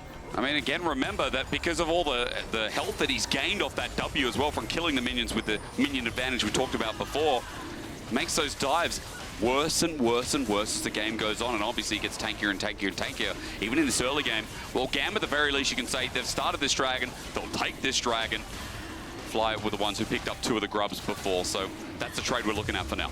But we also know that there's 2 parts of the game. We've seen a number of teams, play really well on the map movement. You think back to the TL game early. Their early stages were great. I do think they were outplaying, LNG as far as their lane assignments and as far as how they were moving around the map. But you have to be able to execute in those 5v5s, and here they go. Okay, well, they set it up, and Poppy tries to stop them with the steadfast presence, but it matters not. Masu picks up the kill, and Busia flashes away. He survives. EasyLove now has a lot of spears in him, gets rendered out, and Masu uses the rest of his mana to say back off. Yeah, great play there from Masu, just utilizing the ulti. Bwipo's up here to go top, and they're going to just rotate their bot back towards bot lane. Bwipo almost has the ulti, and if that comes up and EasyLove is still here, it could get a little bit dicey, to be honest. So EasyLove does need to pay some respect. He's going on ending despair. It's going to be pretty insane. He says bye-bye. Inspire just hovers over the bot wave. Bwipo, I think we're mega close to that, and as you said, EasyLove has to back before he gets taken out. But their tempo is so bad because he's basing so much later, and Kiaya has no TP, so Kiaya bases now, goes top, and guess what's happening? Again, you're losing the wave to the tower. So, their map movements are a bit slow. Obviously, this is partially because Fly have the push, but I also think Gam on some of these resets are being a little bit greedy, a little bit late to the punch. That's an entire wave that is gone, and that is nearly a 2,000 gold lead now for FlyQuest here, and this is not even 9 minutes in. This is what, I guess, the best part of the lane swap is. You can see so many minute differences, but when it exploits like this, as Bwipo looks for the decimating smash damage, you just see what a team that is experiencing this, I guess, going up against TL has given them a lot of experience, especially in the domestic league, what FlyQuest can do with an early game that's exposed like this. Absolutely. I mean, we'll see if they can make it happen when it does come down to those team fights, but thus far, it is a map kingdom here for FlyQuest. They are playing the map really, really well. They're excelling in that macro game. And we'll see if they can kind of continue developing with this, as Bwipo, obviously, eventually you are going to be pretty far on the back foot against this Gnar, but you're hoping at that point that you're just so tanky that the Gnar really can't pressure you out, and that you just have more value in the 5v5. Oh, you're not worried about the early game in that regard, eh? Because you're almost 1k gold up here on this Gnar, 20 CS up. I love it, the first Sion coming out here at Worlds. And this innovation leads me to believe that, again, Bwipo's in fine form, as we talked about a little bit before. Bro is not taking any damage with the Chain Vest, with the Kindle Gem already picked up. Things looking good here for the FlyQuest early game that we talked about. You mentioned 2K. I'm also looking at those grubs spawning in 1 minute and thinking, well, with that gold lead, you can probably use that to their advantage. A Shockwave comes through. Emo in a bit of trouble. He's got Flash available. And there's a dissonance that comes through. Emo almost got solo killed again. Yeah, I mean, Quad has just been putting on a lot of pressure. I mean, Quad is basically a kill's worth of gold ahead of his opponent without actually getting that kill. He's just constantly pushing in, constantly harassing him, you know, not allowing Emo to get any free CS at any point in this game, and he's even going to get a plate off this pretty much guaranteed, so is in a great spot. That's going to be now going on a 600 gold lead for Quad, without a kill, without really any jungle intervention either, and that's definitely setting himself up for success. He already has that early tier. He's stacking it up. You can see tier 2 boots kind of almost across the board here for FlyQuest, and the first item already done now for Bwipo, as he's got the Unending Despair. So FlyQuest, again, just moving around the map, really pressuring well, and now that Busio has 6, it does get a little bit scarier here if you do show up in a side lane, because not only is there that long range engage, you know, throwing them in with that Kalista ultimate, there's Leona ult, there's so much CC there to follow. You notice as well, teleport was burned by Kiaia to move towards mid. That's because those grubs talking about contested are what GAM really seeking after. They're the only ones here. Fly just said whatever. They leave Bwipo in a side lane, and Inspired starts traveling down to see if there's anything he can do. So at least GAM getting the objective here when they're so far behind. Yeah, they will be able to get the objective, and this is going to be 4 grubs for them. So they are going to get the Void Might spawn. That is very, very nice. Busio gets eyes on this, and will be going back up towards top to cover it.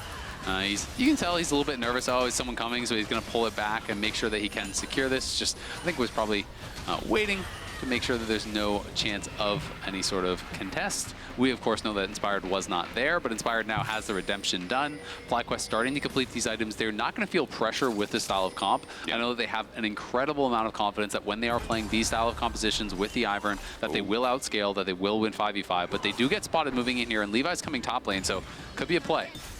He's a bit far away for now, but he has Flash and ulti available, as you said, and the Jhin traps also help out with the Vision game too. The FlyQuest notice him, or at least you'd think wasn't so? spotted. No, it wasn't. No, definitely didn't have vision on him there, but they are going to check. And they are definitely aware of the possibility, so Levi will get spotted. So the next question is, what happens with this Dragon down bot? Because you can see that Inspired is there. Now that Levi's spotted out top, are they going to commit for the dive? Are they going to continue for this play and try and maximize it? Or does Levi now need to sprint towards bot and try and make something happen? I think it would be too hard of a play to really make happen, honestly. But at the same time, I don't think FlyQuest are going to be quick to be starting up the Dragon. They don't really have a lot of damage here with the Ivern. Yeah, that's true. You know, if they send their bot lane down there, then maybe they're going to be looking towards it. But there's really not been too much prio on the Dragons thus far. They're happy to just continue farming. They feel they have a scaling advantage, and they're going to keep playing towards that. As Bwipo going to be able to grab a plate for that time that was spent top from Levi. Bwipo knows, you know what? I'm not pressured. If there's no jungler here, you're not killing me 1v1. So walks up, claims the plate, and they're just going to keep pushing towards these first item completions where they'll feel very strong. You know, you can see item now done here for Quad. They're just waiting on the Blade of the Rune King for Masu, and that's where I think we're going to see FlyQuest start to come alive a little bit more and start feeling confident that they can look towards some of these fights. But really, the pressure is way more on GAM when you're playing this style of comp. Like, you're effectively 4 melee. Yeah, there's mini Gnar for range, but you're effectively 4 melee and full dive.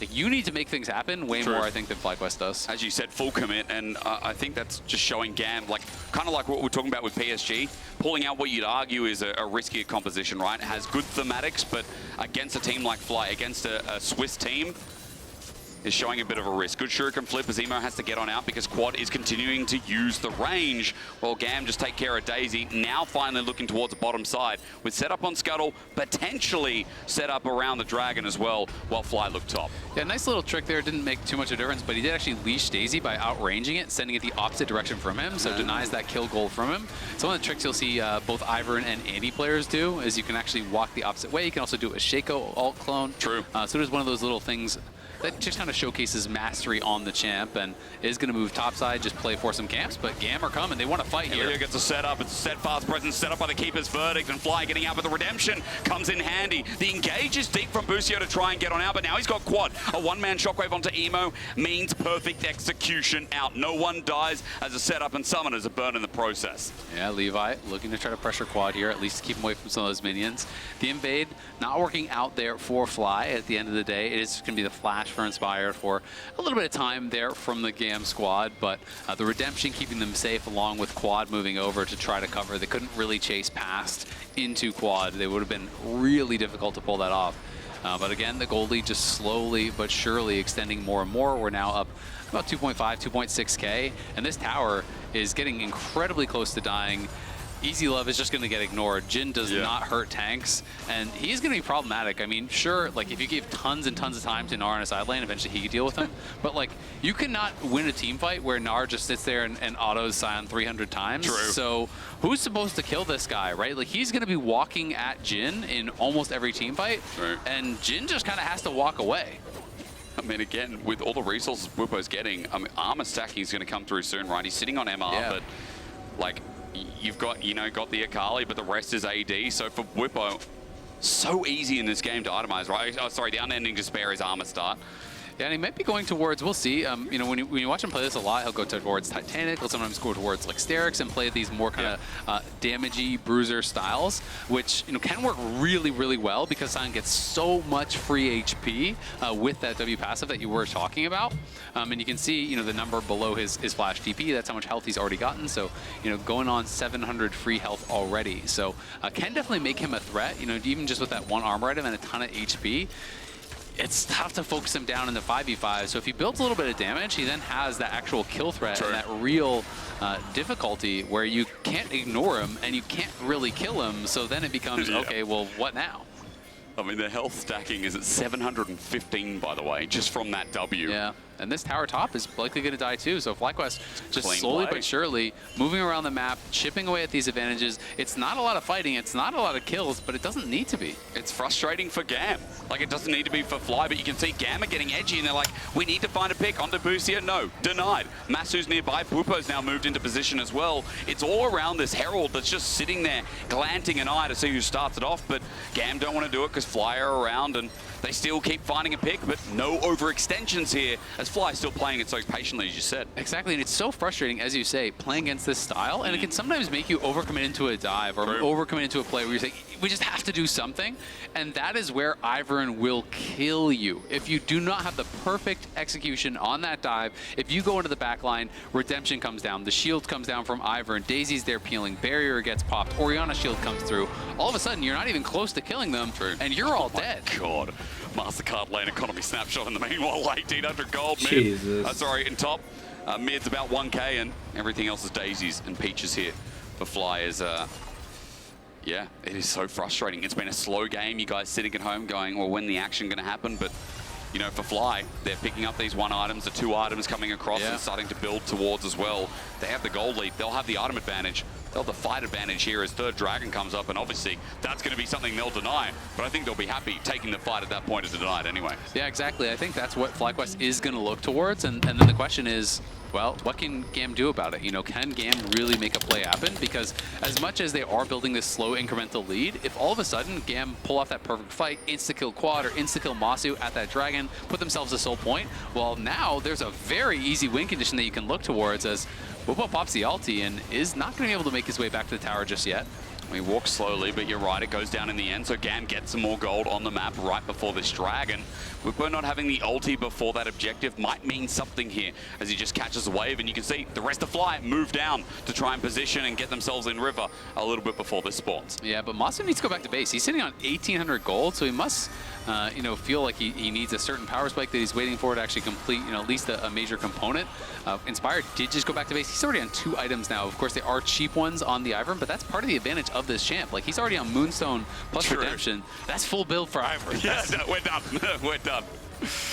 Yeah, it's annoying as well. The longer these fights go, the more that Moonstone gets value, and part of the ploy of Ivern, you're right, it's just so cheap. And Masu, he's now the only one that hasn't actually spent. Bwipo went back and spent, got his tier 2 boots. Everyone else on FlyQuest has found that time to base. Masu maybe won't feel that he needs to, but I mean, he is sitting on 2k, so as much as there is a gold lead for FlyQuest, a lot of it are in his pockets right now.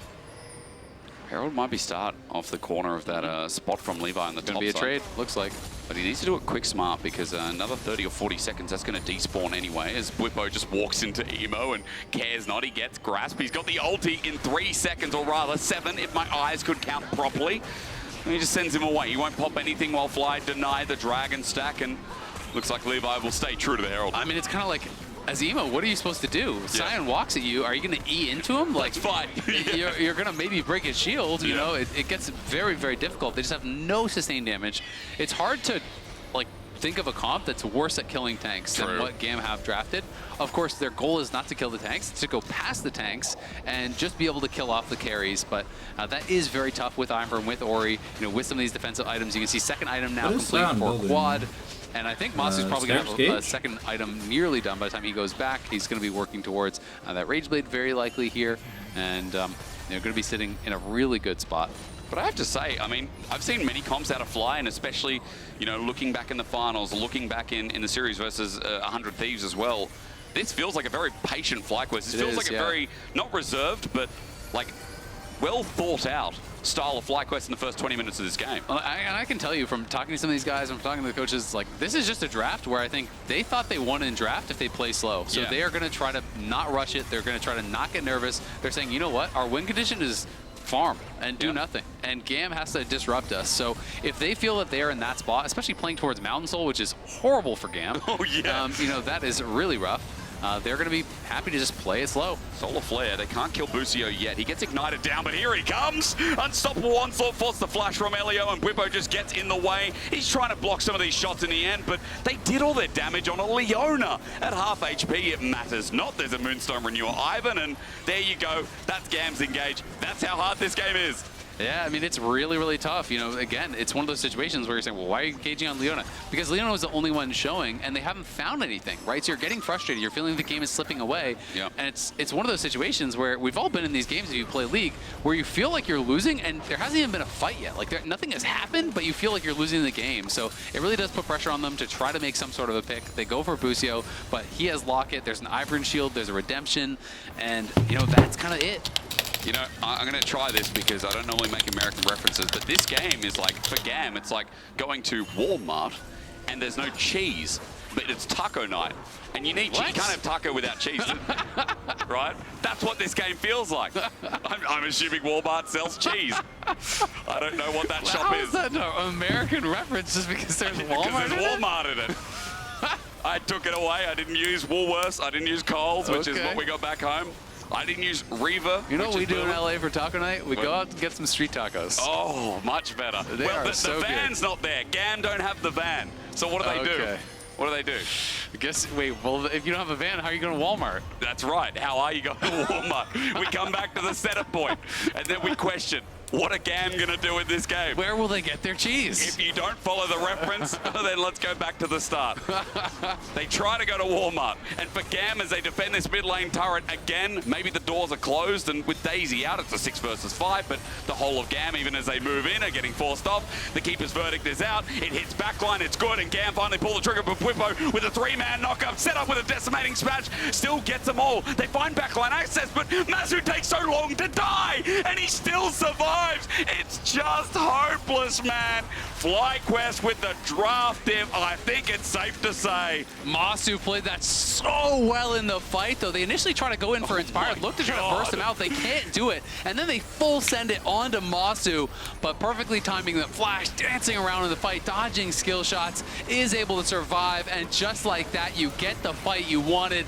It's not the fight that GAM wanted, though, as FlyQuest are going to crush the fight, going to take the Baron, and get a stranglehold on this game. Masu's pretty good at dodging skill shots, not gonna lie. Looking well thought out, and for FlyQuest steps away from bringing the first win of the Swiss stage to North America. It is a masterclass at this point as they move to a 6K gold lead with the Red Bull Baron power play. Yeah, they are looking really, really strong. The Sterix is complete for Bwipo, so 2 items across the board now here as we can watch this one more time. GAM, you know what? They say, all right, enough is enough. They're pushing, they're sieging in our face. Bwipo is tanking the tower, so they just full go with it. They try to get in the backline and burst out Inspired, but he flashes, he shields himself, he drops a Redemption. You can see Kiaya is just full targeting onto Masu here, but Masu kites back. He flashes out of the Mega Gnar, dodging the Jhin ulti at the same time. Good patience on his summoners. He did not panic when he was getting low there, played it out really well. And you can see the intensity on their faces.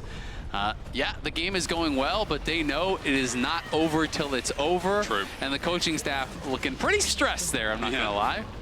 after the start today, after the TL game. Damage, by the way. It's huge, isn't it? I mean, you saw at the end the Deadly Flourish. He dodged out of that. His Decimating Smash won't have enough damage, but Bwipo cleans it up anyway. And Bwipo as well. You know, he turned in almost 4K damage himself. That's what I'm talking about. When you can't kill the tank in this situation, you can build a little bit of damage, like the Sterix, as it synergizes so incredibly well with his HP stacking passive. Gives him so much bonus AD on this champ that it kind of gets a little bit crazy. I mean, he's getting 61 bonus AD from the Sterix alone. Like, that is an enormous amount.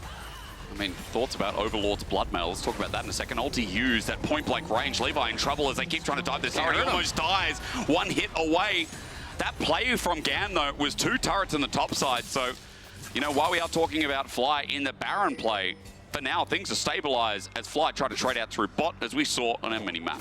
Yeah, exactly. I mean, it's smart play from Gam, because if you can't defend, then you cross map, right? Of course. Their wave clear is absolutely abysmal. Like, how are you supposed to actually stop the Baron push here with 4 melee champs basically and a Jhin? It's just not really going to happen. So they try to look for a play on the other side. Bwipo defends as well as he can, almost gets a kill. FlyQuest gets some gold down on the bot side, and this Baron power play is still going up, despite the fact that they did grab a couple of those towers on that top side of the map from Gam. So Fly's just going to keep playing it out slow and steady. They've gotten their second Mountain Dragon. They can work towards this Mountain Soul. Mountain Soul with 4 Mountain Dragons. Well, if you thought the Sion was tanky now, just wait. Doesn't get better. Yeah, buckle up. I mean, again, that Kalista with Build 3 items. the minefield here for the Jhin traps. Time to sell all your items and go AP. See if someone will step on them. And then Bwipo will just run it down mid with the ulti, and it doesn't matter anyway. Well, FlyQuest pushing out the map. They're just going to play 1-4. No need to get too overcomplicated here. Bwipo cannot be killed. It's just not going to happen. Or if he is, you're sending 5 people and they're ending the game. Yep. So FlyQuest are just going to stay around. They're taking over vision in the enemy jungle, making sure there's no possibility of a flank. Inspired just needs to make sure that he's not getting one shot at the start of the fight, and he can just support these teams. Has the Dawn Core done now as well, so he gets even more supportive here. The shields are getting larger and larger, and this TP is going to come in, but is it in time? It is in time only, just. Bwipo demolishes it, almost takes it down, but Fly is still sticking around. Bwipo just stands in front, and you can see the Grubs are even doing their own work as Daisy gets a nice knock up. Bwipo again, point-blank range for the Unstoppable Onslaught, and Quad takes him down. Elio to the ground, and a double already picked up, and at 27 minutes, this looks like it could be the final Onslaught here as Gam run out of energy. I don't know how good the energy was at the start of the game, but this has been a massacre. Yeah, FlyQuest starting off Worlds with a bang here. Looking incredibly strong here against Gam. Gave him no chance, it felt like, start to finish. Great draft, patient play, and they're looking to clean it up. Well, as they run towards the Nexus turret, Emo just Shuriken flips out. He's got nowhere to go. And Bwipo stands up. He's taking the turret. Now he TPs to the minion. That one ended in his final push as the Nexus exposed and North America have turned up FlyQuest with a dominating performance against our favorites from the play-in stage. The only death here on FlyQuest was that initial dive off the lane swap where Bwipo was even able to just farm up the wave, TP right back. Gam just got no momentum at all in this game here.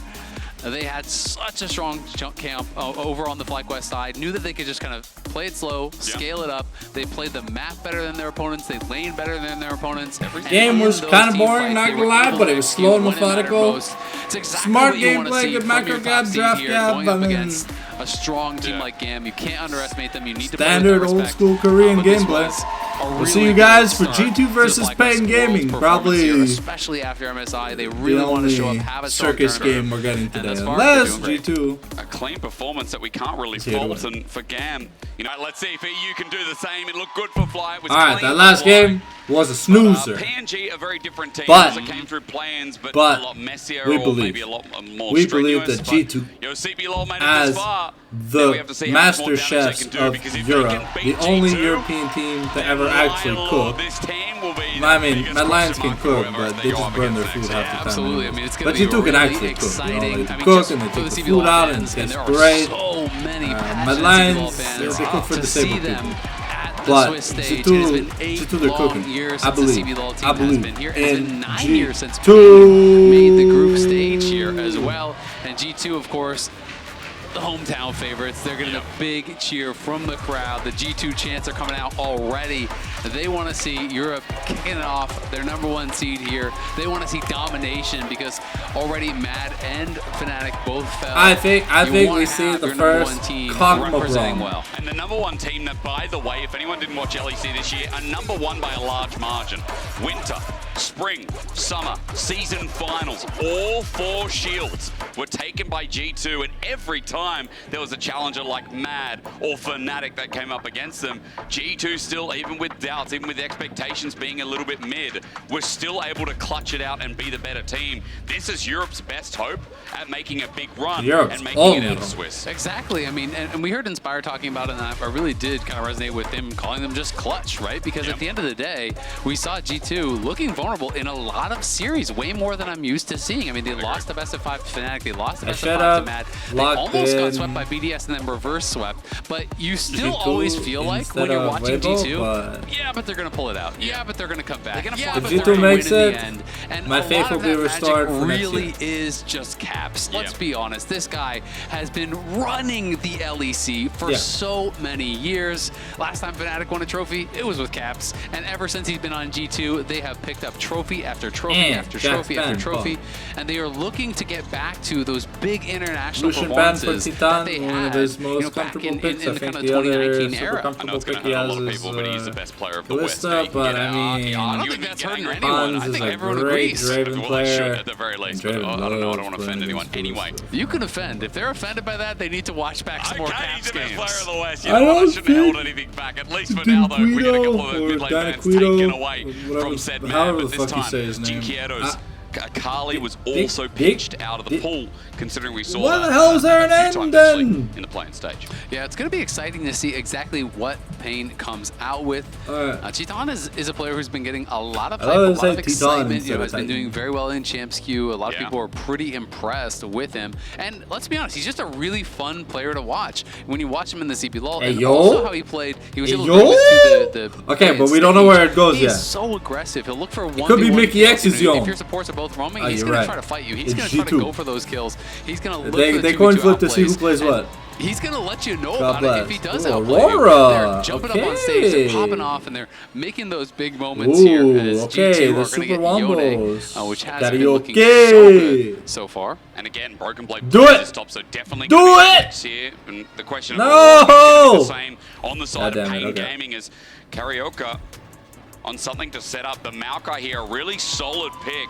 Yeah, Carioca's been someone to search really Maokai's. You know, this is the guy that I think it's bigger carries, as we saw something like the Sedge, the Maokai, and the Skarner picked up a few times here. But I also think it's Caps' absolutely. I mean, it has really kind of maintained. Maokai has taken so many nerfs throughout the year. No. But it just doesn't really go away because it sets up incredibly well for your team. It controls vision very, very well with saplings. Alright, EU is still on that AP jungle Copium. Yike bringing out the brand. It was his most played in the summer. Definitely did like a lot of those power farming AP junglers. This is another one of those picks though that people were kind of thinking had actually, you know, fallen out of meta. And when I look back at play-ins, there was a couple plays of it, I'll be honest, I'm a little lost. I'm gonna need context for this so far today, but you know, it is always a massive threat when you come up to the 5v5. Brand, if he gets one full combo out, gets that ulti bouncing everywhere, it is just such a nightmare to deal with. Well, Rel picked up for Mickey X as well, his most played. So we're talking about comfort here for G2, and especially when Mickey feels like such an important part to G2. I love seeing him on the snap engage. I love seeing him on the priority support here. Well, Smolder's picked up on the other side by Pain Gaming, so we potentially have our solo laners. Big question mark as to whether that goes bot, but right now it's looking like mid and top are locked. Yeah, it's definitely the assumption that it would be mid or top, and it is just a possibility of where they're going to go, right? Like, are they going to flex this around? Because Smolder can be played top as well. If it's Aurora top, depending on the no way matchup, you ban him. You know, a less threatening matchup, like a Broken Blade were to pick a tank or something, you can just like go grab Smolder and farm stacks off them, which can be quite effective. We'll see if Yike can really outpace Carioca, because, you know, this brand, if you do get really ahead of the Maokai, obviously Maokai does have a decent clear, but did take some nerfs to that. You know, both these champions have taken some nerfs. You know, you can start to really outpace the Maokai, especially because no one is really going AP Maokai these days. It feels like full supportive style. You go and you can kind of get ahead of them. You know, really just try to power farm and be a monster in those 5v5s. His damage doesn't come from building AP. Carry's getting banned. Focus towards the next picks, because here, spells. everyone at home probably saying like Chitan's Ezreal has been looked at in Champs Queue, has been looking really good in the lead up to Swiss stage. Maybe that's one of the takeaways here is Hansama Draven, an absolute classic to be taken away here with already set up. That was expected. The Hansama Draven, 100%. I mean, he has been so well known for that pick for a very every long time he gets his hands on it, one of his pocket picks that he always can bring out. Except for really like that one time with. I think he lost on Ash obviously going to be banned away here by G2, starting to limit that 80 carry pool. They did already ban out Lucian, that was kind of talked about on the desk earlier on, and now Kalista. So banning out some of these kind of aggressive picks here for Chitan, both the Lucian and the Kalista can be problematic. Really? I don't really love the Xayah here, honestly, because I don't think G2 have hard committed to like a full dive comp. You know, you could even just go so we just go on lower commitment in mid, and you know put the Yone top or something that is a little bit more pokey from the AD carry. Yep. I have no idea. I do think Xayah can really struggle into range, and I'm just kind of curious if G2 are going to full commit to a dive comp, or if they are going to draft a little bit more range here. Yeah. Hansama does exactly that. Okay. We get the brothers on the same team. It's the team. Wind Bros. But I'm just going to leave this out there. Again, you can still flex this around, but you're kind of assuming that Broken Blade's going to take his Yone top, Caps Yasuo mid.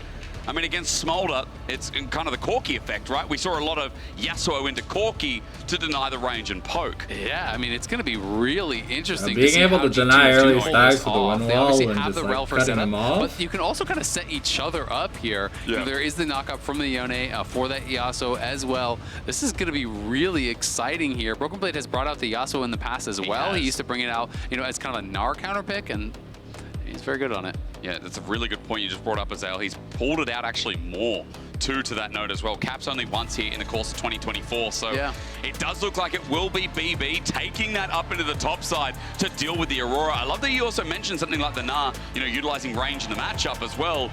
Aurora very good at poking out, clearing waves. Maybe this will be a new tech here for BB, as we know G2 are very good at applying new tech when you least expect it. I mean, when you think of G2 at their best, it's always when they are creative. It's always when they're unleashing with these drafts. You know, they were just so well known for having so much confidence. You think to like Pyke solo lanes, and you think to all this creativity and flexibility that they showcased over so many years. Even back when Perkz was playing AD for the team, and they're bringing Mages bot, they're doing all kinds of crazy stuff.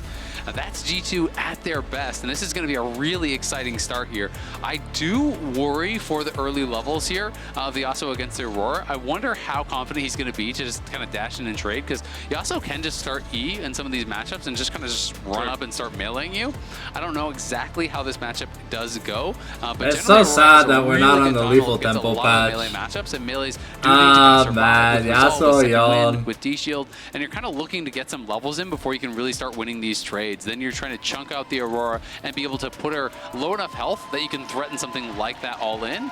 If you can't do that, and you just kind of I don't know how the wind wall works versus the thing on the ground. Under the tower, and it can become a bit of a nightmare. Like BB just got more and more interesting as we get into our last game of the opening day of Swiss here at Worlds 24. And my eyes light up because I see G2 trying to be innovative yet again. As Azael just said, this is the bread and butter of this team. This is what's made them so interesting. And I think at Worlds and even at MSI, right, their adaptation to what they see in the meta, they're like, okay, we're going to try and pull this out and see if it sticks, is always what makes this team unreliable in such a good sense for the enemy team. Yeah, unpredictable is what I would say. That's a better word. Not unreliable, unpredictable is what I would say for sure. I mean, because G2, especially if they come out and if they look really dominant with this kind of draft, then no matter who draws them for the next game, whether or not G2 is planning on bringing it out again, you have to worry about it. And that is the trick against these kind of teams that can bring out flex picks and bring out these really interesting skill matchups, is all of a sudden that's in the back of your head. I like this draft. Should we pick this? What if they play Yasuo top? Does that actually ruin our draft? You know, it's always going to be kind of weighing on you. So the G2, now they have to execute. They've gone with the cool draft. You cooked it up. If you can really make it work and crush pain here, then people are going to stand up and take notice of these picks. Well, on the other side, for Karioka, remember, he's got the Maokai again. He's got a facilitating jungler again. And for PNG, their biggest surprise coming through play-ins, their way to beat R7 with some of these carries that came through. I think Wiser on Jax has had a really good setup at the start of Worlds. Chitan has been an insane 80 carry. And here on the Zyra again, he's got scaling. He's got teamfight presence once more. And while, you know, we do have to really credit, you know, Pain for being able to make it here, and you know, that definitely is a massive accomplishment. At the same time, let's be honest, their series against R7 was incredibly sloppy. It was. And G2 is such a good team on the map that even when they fall behind, and they didn't really have a good early game, to be honest, in the LEC. When you think back to even some of the Fnatic series, it's like 3 times in a row they beat Fnatic, giving up monster early game leads. Yep. They are so good on the map. They really know how to spread you out and take advantages in the macro game. And I think Pain is really going to struggle against that. So, you know, even if Pain can set themselves up well, it doesn't necessarily mean that that's going to, you know, result in a victory here, because G2 really can run the map, know exactly how to play out these situations, and are very clever, very clutch. So, you know, I think Pain is pretty reliant on creating advantages here, but they do have some good scaling, and we'll see how many stacks this Smolder can get in that 1v1. And yes, it's a melee matchup, but Yone is pretty evasive and can be a little bit annoying sometimes to be able to trade with. Oh yeah, and when his all-in comes through, it is absolutely complete. On the note of G2, by the way, I mean, such a great point that their early game always felt like a weakness, and over the course of this year they were talking about working on their mid game, and their mid game became so concrete that that's what the nuisance is, that's what the annoyance is when you talk about the likes of Fnatic going head to head with them. There's some good trades come down here on the bot side. Now Hunt Summit was engaged on before, but they just pull back and get some damage down as Kuri and Titan just walk it back themselves. Caps walks into Jinkiero, but some autos come through. It's an even trade. Yeah, and you can see how much faster Yike cleared. Karioka is just now finally killing his Gromp, whereas the first Scuttle is already dead from Yike. So he's more than a full camp ahead because he walked all the way there. Karioka is going to cross map though, and going to be able to get the top side one because Wiser has push. Jinkato pushed in Caps mid, and is getting a decent amount of stacks there. Already has 18 already, so that is quite nice. Yes, there is a big focus on just perfect CS and being able to farm stacks off that. But if you can scrap, it accelerates your stacking so incredibly fast on this champion. So when you are playing into melee matchups, it can really accelerate you to the point where you're hitting these breakpoints faster, and then all of a sudden that's making you farm even faster. You hit 25 faster. Now you have the AoE. It's easier to get all the range minions. Then you're hitting, you know, 125, and all of a sudden you're getting, you know, more and more splash through that's giving you more stacks. It can really kind of ramp up and accelerate. Complicates things as well. Karioka hasn't made his back yet as he still continues to try and clear out. He's not sitting on the same margin as Broken Blade just walks up into top and runs into Wiser. This matchup so far, it feels like there was a small CS advantage for Wiser before as Broken Blade gets his push in, and of course there will be, considering 32-31 with his full wave into Wiser, means this Aurora has a small CS lead. Yeah, but BB doing well. Really, you just have to survive generally in these matchups. It usually does get better for you as the melee into the range, as you are starting to be able to get some attack speed. You know, obviously your Q cooldown goes down a lot. You can start to push. You can start to be able to actually take trades more effectively. And Broken Blade is playing Grasp. If you haven't seen that, Fleet got nerfed for range, but a lot of people really started trying Grasp, and it kind of just became very, very popular across a lot of champions. You know, we saw it even from Zeka earlier on Yone. It's played on range champions, it's being played on melee champions. Yeah. People are just honestly really liking Grasp kind of across the board, and you can see that over on the Pain side, as it is Grasp Smolder and Grasp Aurora as well. It's like when Lethal Tempo started getting explored with, and everyone's like, oh, I can run this on this champion as well. It's like, it's possible anyway. Feels like how Demolish has been for a while as a subset of a rune anyway. Plus, I swear, just the runes like that just give you dopamine because the number just keeps going up and you're just getting health every time you proc it. Yeah. It's a massive dopamine proc, isn't it? Yeah, it feels so good to proc Grasp, and the sound is kind of satifying as well. It really is, and but I've killed myself way too many times. Trying to get a stack? Yeah, like, ooh, I can take this trade here. That's like how you felt about Dark Harvest. You're like, oh man, but I can get a stack here, it's worth it. Jungler might be in the bush. I could proc Grasp. Yes. It feels so good as Grubs start off at G2. They move up to top first, so they're going to pick this up in the course of 3. And you already just talked about the power of Yike. This just comes into fruition yet again. 3 picked up, and Kuri, even though he's here to try and roam around, Mickey just forces him out. Yep, going to be able to push him back. Yike just power farming thus far. And in a great spot already, 3 grubs, outpacing what the Maokai is able to do. And again, Maokai just going to be going for this trade on bot side, which has become the standard. But G2 walk through mid, get the push there, and now it looked like They just pull off the dragon. They give up. They're going to try to turn on Yike's Yike. walking blind. He just gets ulted from another world, but he's still not dead. The Fate Shield saves his life.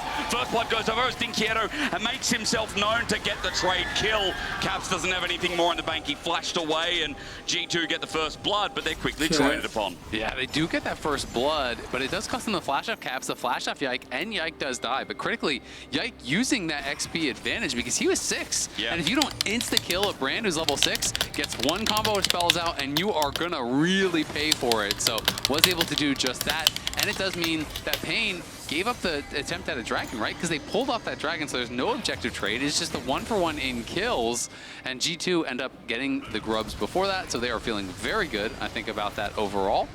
And Yike's got a lot more to clear as well. Look at the camps on the other side, still respawning for Carioca. You mentioned the levels. Carioca only just ticked over to 6. Yike will be halfway through as he clears his top side, and as PNG continue keeping their bot in the top to keep that trade in action. Yeah, I mean, Grubs obviously does give you the bonus XP, but Carioca also invested time hitting Dragon, didn't end up getting anything from that. So that's time he could have been spending doing something else, farming additional camps, getting that experience. So, Yike already has the components there for the Leandries. Going to be looking really powerful when he does complete that first item. And Hans just up on top side here with Mickey pushing that in. You can see, obviously, the top laners have swapped down to bot. There is a slight CS lead for Weiser, but nothing really to worry about. And Caps now has tier 2 boots, has Vamp Scepter, so he's not really going to be getting poked out. For Jinkato, again, it's just about really farming the stacks, and he's doing a pretty good job of it, up to about 60, but it's nothing insane at this point, and we'll see if he can continue to accelerate that. I feel like a lot of smolders just get away with the lane. As also known as we get around this dragon, Mickey is almost level 6. As this is a nice quote. I know you set this up, Azael, because we're talking about G2's expectations on a player who has been alongside this roster, as they said, for over 650 days. Like, this could be another great chance for EU. Absolutely, and I mean, they're putting that pressure on themselves. This is not something they're saying like retroactively after they already did well. I also saw something very similar from Broken Blade, where they're basically saying, we've been together for a couple years now, and basically, if not now, when? We have got to do it now. We've got to have those international performances, and we'll see if they can find it now. We'll play like this. I mean, quickness comes through. Remember, Mickey's not level 6 yet. There is no Magnet Storm available. He was 1 minion off, but as the curtain call sets up with the Seer and the flash away from Carioca, there's no kill in response. Pain get 1 and get away. And I will say this is one of the bad habits that we did see from Mickey. Mickey at times this year did get a little bit, let's say, loose with it on some of his engages. Mickey XDD, And, did end up giving over a lot of kills. So this time gives a bit of a freebie over to Pain, but G2 still in the driver's seat. They are going to be stealing well.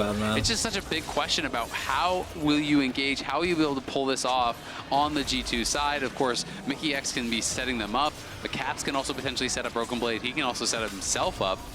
The counter engage, though, is pretty difficult to deal with because if you're sending in both the Yasuo and the Yone, well, all of a sudden Rakan can be there with the counter engage. You can be getting hit by Aurora. There can be the roots from Maokai. There's lots of lockdown. And your main target, Chitan, is very difficult to actually get because of the Xayah ult. So you're going to have to be looking more towards Jinkato, who does have the safety, of course, of the flap. And counter engage is huge when you talk about Aurora in the mix as well. I mean, zone control from this champion is nuts, and there's a reason it starts getting banned more and more. When I see it left open, I think, what is your response for this? G2 cooked with the Yasuo. Okay, for the laning phase, or at least beyond that, as you said, it needs to stay safe. But my concern is always when we get to these skirmishes, these fights, and what Aurora so far at Worlds has shown us. That champion is broken, and that champion, when able to zone out 2 or 3 people, changes the whole course of a team fight. Absolutely, but Windwall also going to be really strong here. You can't just throw out the Maokai ult because Windwall could actually block that. That's going to be really strong also against double AD carries. As G2 looking to set up a dive, Weiser is very low. Carioca trying to come in. That Steel Tempest needs a hit for the last breath, but Carioca gets caught out in the mix as well. This time the Mag Storm is up and available, so G2 have more to work with, but there we go. The ulti we talked about quickly disengaged from G2. Know that now they have the turning play. The last breath is going to be the last hit for Weiser in this fight, as they'll just take everything in the kitchen sink. A good punish from G2. Yeah, really well done there by G2. Great map movement. They wrap around behind him, and even though Carioca tries to come cover the dive, Weiser's just too low to really contribute too much to the fight. fight. So, you know, he gets caught out. Weiser can't really do much back. G2 playing the map. As I said, they're so good at playing the map. Yeah. And they just set this fight up really well. BB trades heavily onto Weiser. Karyoka gets caught, and if you get stunned, you are getting full comboed by the Brand, and that is going to destroy you as a tank. So even though Weiser comes over, drops the ulti, they try to get this opportunity to peel. Just really, there's no recourse. And as well, the recourse doesn't come through also because the ult at level 1 is only 1.25 seconds, right? Yeah. It's so quick. And there's not much you can do to build around it as G2. Obviously finding the play there and Pain getting pushed behind. You brought it up earlier in the game, how quick Yike was to the setup here as Broken Blade has to flash away, went in a bit too deep. As now it becomes a 1v2, but Yike is 30 CS up. Yike is 1.5k up, and I know in Champs Queue, this guy has been cooking on more than just Brand. Yike has been having a good setup to run into this Worlds as it is. Brand is just such a nightmare when it gets this far ahead. You know, you get a quick 2 items, you get level 11, all of a sudden it's just like, yeah, okay, great. We dealt with the Yasuo, we dealt with the Yone, but some random Brand bounces just kill our whole team. Like, you know, it just, what happened? It can happen to you. It can get very, very annoying. And G2 has such a clear, easy to execute comp. Like, well, I shouldn't say it's easy to execute, but clear idea of how they want to execute the comp, buttons, right? Exactly. I mean, you open up with the Jhin ult, you're flying forward with the Rel, there's a Brand ult bouncing around, you know, Yone and Yasuo are going in, Windwall is protecting them from the AD carries. It's a very clear idea of what they want to do. Of course, if you do misstep on the Yone or the Yasuo, it can be very difficult and can get turned around on you, but oh, the Cap's getting a little bit spicy here. Looking for the setup. It's a Fate sealed. Karyoka just disengages. He took Phase Rush into the battle, so Caps will ult for the trade. Yeah, he wanted to try to steal away that camp because Karyoka early smited on the Krugs. So Cap's trying to get a little bit spicy with it. Does get jumped on as Jinkato and Curry trying to move down here. But G2, again, they're just going to play the map. They're going to run you in circles here. Tower's gone. 6 grubs. It shreds. I mean, in the early game again, and I feel like we've had 3 of these games today where there's been nice back and forth trading. The PSG one hits to mind, but the map state and the way that G2 have played it here is obviously so far superior. 4K gold lead at coming up to 14 minutes. When it has been a bit back and forth and kills, it ain't the same way with the way that they're playing the map state. So far ahead, G2 are just really showing their class on their macro and how they play the map. I mean, great. Pain are fighting pretty well, but it doesn't matter if you're just getting destroyed on the map movements. You know, you're losing the grubs, you're losing these towers left, right, and center. They're now 4,000 gold behind here. They're only up to 1 kill, but they are very far down. 11 turret plates went the way of G2. And so now that advantage is getting bigger. Double Blade the Rune King is completed for Broken Blade and Caps. They're twinning on the items, have the exact same ones completed there. And cute. Hans has done one. We already know Yike has been completed on one for a while, so Pain are going to get the Dragon, but can they get out? The question is that with the curtain call, MasterCard, we don't have time because we're going to fight this one out. It's set up central for Broken Blade to get the last breath, and Karyoka is going to be abandoned by Pain. G2 give another kill, or rather their first kill, over to the top lane. Yep, going to be able to grab that one, and G2 going to be feeling really good about it. Again, Maokai, your ult is really hard to use if you can't actually force out the wind wall first. There's almost no value from it, so Broken Blade just wind walls that, they walk right through it. You can even do some builds where you cook with like Flicker Blade, where you have a really low wind wall CD, which some Yasuos are actually really liking against comps like this where it gets a ton of value. Oh my God. And look at the trades. I mean, that's with Broken Blade taking a tower shot that he doesn't care about because he can just lifesteal up off of the wave.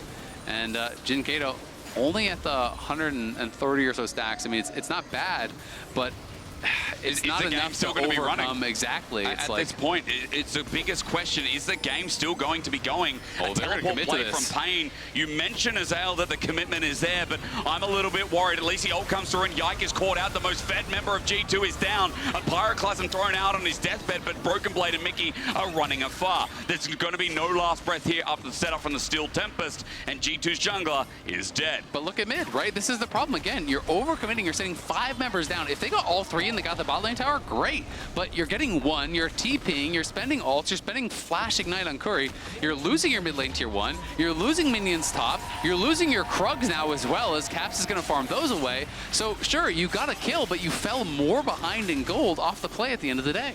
GG's early game here is a really nice setup. Coming in, we criticized it, and of course anyone who watched LEC all year would say that it was probably their weak point. Here against PNG, it has been a nice luggage from Mickey, which is great. To the setup of their tournament. Yeah, I mean, they're definitely looking really good. I mean, G2, let's be honest, come into this big favorites. This is the LEC #1 seed. Favorites to win it all. There you go. Okay. Win it all against Pain Gaming, yes. Okay, thank you, Azal. I mean, you know, this is a team that, you know, their expectations, even from the own players, are saying, you know, we want to win the whole thing. We want to win Worlds, right? Yeah. And Pain, you know, they haven't even been able to make it to the Swiss stage in quite a long time. They did do it this time, and that is obviously incredible for them.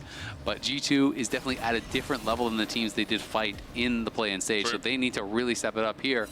And they have got to really not only execute on these fights, which I think they're doing fine. They're playing fine in the skirmishes, but they've got to make sure that they're answering the map movements here from G2, or you can keep winning every fight, but you're going to lose the game. Yeah, slowly but surely, right? Goldbleed will keep track of. Top of your screen, you can all see it at home, but I mean, the Xayah has skills, but Dragons. That's one thing in the back court. 2 minutes 10 till the third. They can start pressuring. Big Yasuo, Big Yom. A mixture of fans in the audience today, and I love it. I mean, G2 fans. What does Xayah do against the Winwall, bro? A massive crowd, but Pain off the side still. Their fans are loud and proud, and you can see why. To make it this far, they I mean, it's been such a long ride for them. The tank is so far behind. It was so well earned. It was a messy game, crazy. But against LLA, you know, they were the team that stood fast a lot better. Yeah, no, absolutely. I mean, they did show up when it mattered most, and have rightfully earned their spot here. And we'll see how much further they can go. And if they can try to claw this one back against G2, you saw that gold difference.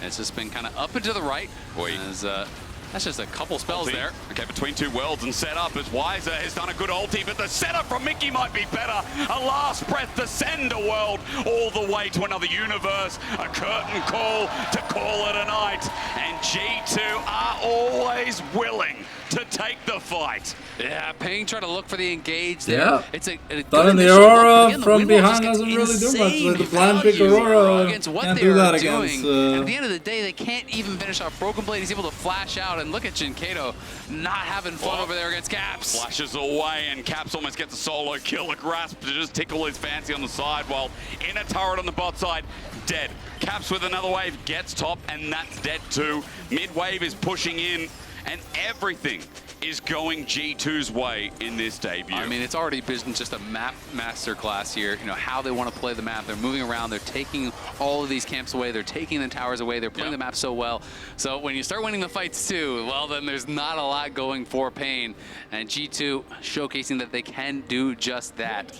I know I'm looking at Hopium, but NA and EU's first seed debut has been really good. And I know a lot of the time the debut looks good because I feel like, again, you know, they come through with good meta reads. I think, you know, G2 and Fly have obviously been a bit more adaptive as well in their drafts, but it's been good all the same. It has definitely been good, but you look at some of these teams that won today, there's not a lot of easy draws, and it does always become that funny situation where FlyQuest is sitting there and they're like, well, if G2 wins, I'd really like to draw G2. And G2 is sitting there and saying, well, I'd really like to draw FlyQuest. And both teams kind of end up wanting to play against each other. Because, you know, do you want to play against BLG? Do you want to play against Gen G? Do you want to play against HLE? What a choice. You know, it's really rough out there in those 1-0 matches. So if G2 are able to close this one up, it's going to get a lot tougher for them. You know, both FlyQuest and G2 were recipients of teams from play-ins because they were #1 seed. So that's kind of the benefit that they got.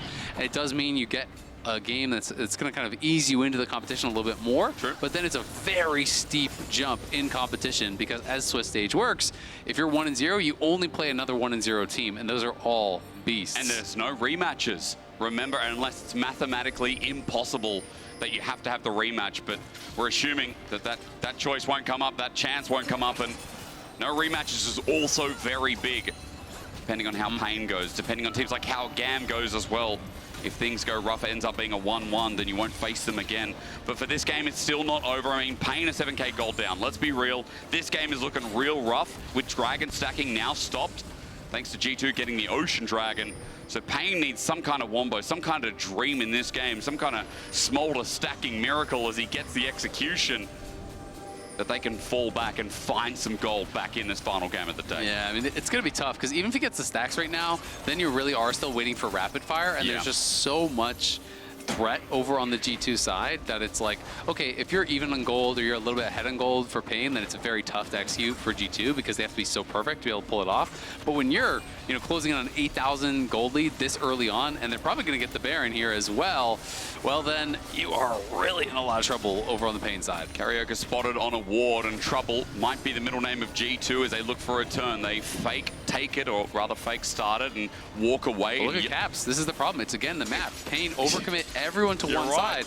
They're always overloading because they feel that they're behind, so they're saying, okay, we're behind, we need to group and get a man advantage. And G2's saying, great, we're not going to fight you. And they're just going to take things in the side lane. So it becomes this kind of catch-22 where Pain feels we can't win an even man fight, but we can't actually be able to get a fight, you know, so it's like really, really difficult because they just sent 5 members to one side. G2 takes more of an advantage in the side lane, they get nothing from it. And it's just kind of rinse and repeat this entire game as G2 are constantly willing to go to those side lanes, and Pain just can't match. It's push and pull, and especially with 2 items as well. For G2, they are shredding these waves so quick.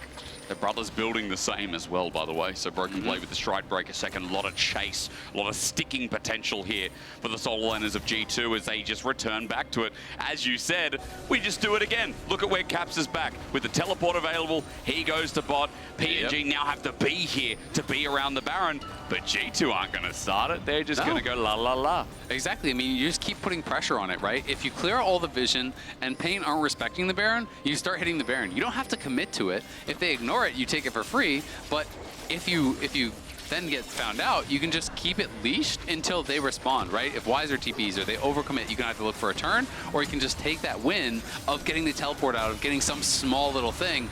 As look at Wiser, he does not like that 1v1. That's an ult traded, and he was getting obliterated.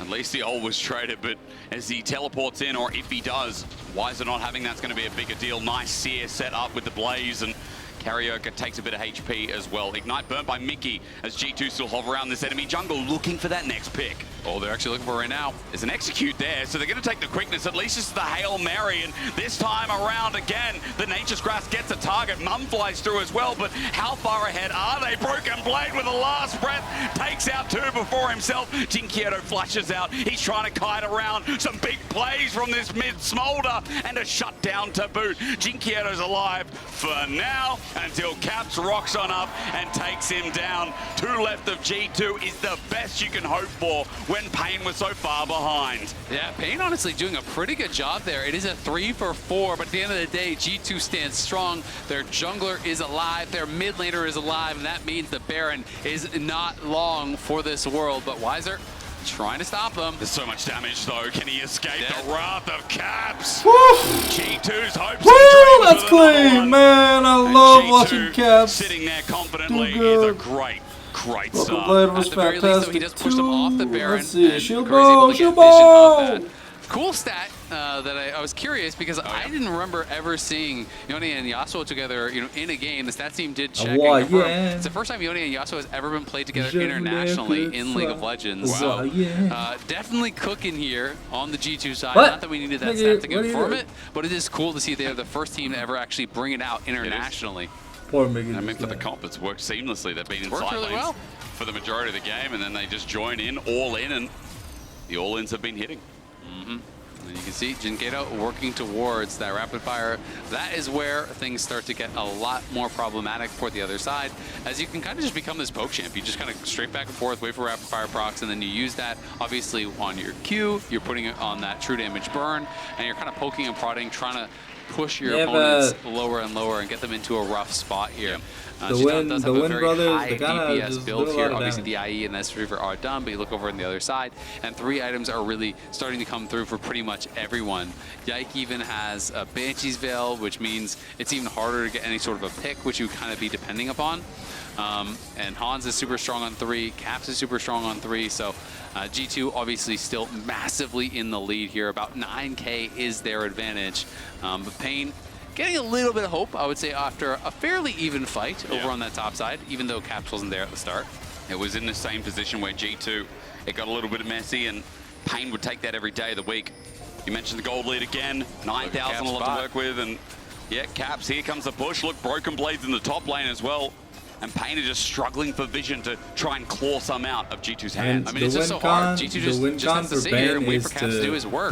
Neither of the solo laners from Pain can do anything about the Yone. We saw that Weiser couldn't touch him at all, and definitely Jinkato cannot win that 1v1 unless Caps make a serious mistake, or really a series of serious mistakes. So now G2 start this up again, and Caps is just going to go forward, keep pressuring. He's going to be able to get that inhibitor no problem, and now Pain are going to have to decide, do we challenge here? What do we do? Because Caps will just run and end the game. Nature's Grass starts it off, and as you said, the wind wall is such a pain. Mickey gets the engage. Cap still hangs around. The wave disappears while Mickey goes down, but a pyroclasm that sets the fight alight. And now for G2.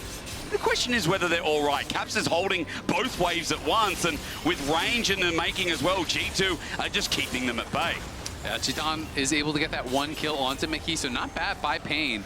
But you are always going to lose that inhibitor on the bot side, so now that is going to make holding the Baron even more difficult. Chitan, his ulti was burned, and Broken Blade just closes the gap. An easy one, thanks to Hans Sama with the support. Wise is still here as well in G2.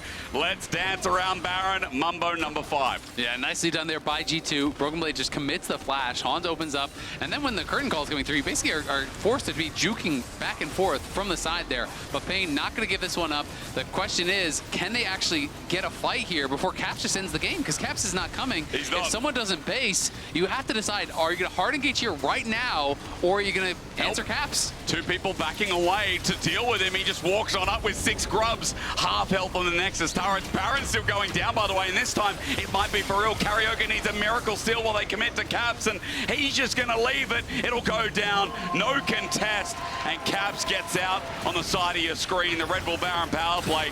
This is how G2 will take the game to a win. Yeah, they're like, it doesn't really strong. Caps just so dominant in the side lanes there. Pain make the call. Okay, we can't contest Baron. We're going to overload the side lanes. Send both of our solos back instead of just one, and we're going to look to try to get a pick with the Aurora ult. But Caps just ults out of it, no problem. Almost knocked down a Nexus tower as well, and was never even close to being in danger to going down there. So again, G2 just pulling them apart, not allowing Pain to really find anything here. They have no answer for either of the Win Bros here on G2, so it's so tough, man. You're just getting pulled apart. It's really nice to see, you know, since joining. Which is your favorite Win Bro? I think it's Yone now. Yeah? I played too much Yone top. I watched Zeus too much, and I fell into the degeneracy, you know? You know, it was really funny to me. It is also much easier and I think much more overpowered. Yeah. You reckon it's easy? It's I definitely... think it's way easier than Yasuo. Yeah, it's easy to int on Yasuo, isn't it? But you can still int very easily on Yone if you know how. You can, but you can just press E, and then you can always go back. Yeah. The problem is with Yasuo, I can't go back. Yeah, that's right. Where's the minion? I can go in, but I can't. True. Usually I'm dead after that. Actually, maybe it is easier. So I need to change to Yasuo. Okay, point taken here. At the end of Swiss, I hope we see some more at the very least. Like, we've talked up innovation from G2. It's what we expected. We know they have so much more in their pocket, by the way. This is only the beginning as Nature's Grasp again. Wind wall, Azael, walk me through it. There it is. Between 2 worlds as well, zones them down. Mum does a bit, but Mickey's engaged. Gives a nice last breath to Pain Gaming. That's because they can't breathe anymore as Broken Blade ran all the way in to give Mickey a death. The Fate Sealed won't connect, but G2 are now playing coy. PNG stuck in their base while the bottom wave is going to start crashing in. Yeah, it's going to get so difficult for them with all of these waves pushing in. Pain do still have their 2 main carries alive here, though, so a little bit of wave clear is available to them, but you said it. Super's coming in bot, the Baron up wave in mid, in top. They just can't be Devin Maga hasn't like seen his jungle in like 10 minutes. Even the wind wall protecting the Baron up cannon is pretty annoying. As you can see, even more damage being dealt to this Nexus tower. Karaoke trying to hold mid there. They're trying to get as much gold as possible into these carries, but look at Caps. He went dead, fans. Oh, yeah. So he's really cooking. Wants the additional move speed there on it. And it's going to be extremely annoying to deal with. 1 tank in the game, right? Who's going to do the damage? Well, Smolder. Well, thankfully, the majority of that is still AD. And with the Desire as well, Caps can just run on in. That's the bliss of Yone, isn't it? You can build things like Jack Show, you can build Deadmans, Randuins. He's got so many builds out there, the versatility is just insane. Yeah, I mean, he now has the move speed from the Deadmans, plus your E gives you that 10% move speed when you do E in. So it has even additional mobility. He has double lifesteal items. There's quite a bit of HP on the Stridebreaker, so you're not going to 100 to 0 him. You're not going to outduel him. and it just gets really, really difficult for them. G2 playing it slow and steady, but definitely have been in full control of this one for a very long time. That's why I was excited before. Fly the same last game, G2 the same this game. Although very different games and very different compositions, it just feels like the first seed of both EU and NA have come into today so well prepped and like no overforcing. We like to see it. Yeah, and I mean, I think that's some of the most fun parts of Worlds is you can have two teams that are obviously very good teams, but play completely differently, right? And I think that showcases the depth of the game, of League. And then you get to go to Worlds, you get to see these teams match up potentially and kind of have this clash of styles, right? You know, which style is better, which draft is better, which player is better. Like, these are the fun things about Worlds, getting to have some of those questions answered. And it's just great to watch. It really is, especially when they're performing well. G2 moments away from moving up to the 1-0. And us again, don't forget, Swiss draw comes in right after our broadcast today. It's the best part of the day. It is. You sit there and you're like, I'm excited. What's going to happen next? Ever since we brought this format in, I have been such a big fan. Like, the draws also make it so much more fun. It actually makes the end of the day one of the highlights of the day, right? Like, it makes it really exciting. As you are praying for specific draws, you're hoping to dodge opponents, you're hoping for specific matchups, and especially if you drop game one, then you are really hoping to get a good matchup in the second one. Mickey all-inning on this. Now, Chitan has his ulti and flash available, but they just wanted to pull it out. Ignite is so strong, and the fourth shot would be even stronger. Kuri needs to protect Chitan. They get him anyway! Hans Sama from the Secret Service, or what? Hans just bends the bullet. The Donald Trump joke. I know where else. Down about who the better AD is. Oh, the last breath as well. What a way to end the show as Jinkietto finds Mickey. It might not be over for Pain for now, but the Fate sealed into the back. Gets wiser. Caps with a beautiful knock-up. The Fate indeed sealed in another way as Hans, in style, helps out with that last kill. It looks to be a TP to end here as Caps, or rather, Broken Blade, walks towards the Nexus turrets. Yeah, G2 have been splitting the map all game, but there's no more map left for Pain to play in. It's a clean entrance for EA as the Win Bros, to put it as the G2 have beaten the curse! EU will not be taken out by Brazil! Let's go! EU and NA both getting a win on the board here to close things out. Both the #1 seeds will be back advance. with the live draw. Really happy about that. They Very can breathe a sigh of relief here. But hell yeah. First step on the road here is done for G2. And they can look forward now to the draw, to finding out who their next. All right, here we are for the draw show. Hello Let's and fucking do it, boys. Everyone to the Worlds 2024 Swiss Stage Draw Show. I'm joined by Riot Games tournament official Malu. Thank you so much for joining me on stage. And for tonight's draw, our 16 teams will be divided based on today's results. The first set of teams consists on those that went 1-0 today, and the second set of teams are those that went 0-1. Now, for the round 2 of the Swiss stage, there are no restrictions on matchups, which means that two teams from the same region can face off. Our 1-0 team consists of Bilibili Gaming, Top Esports, Gen.G, D+ Kia, LNG, Hanwha Life Esports, FlyQuest, and G2 Esports. Now, Malu, if you would please draw the first team.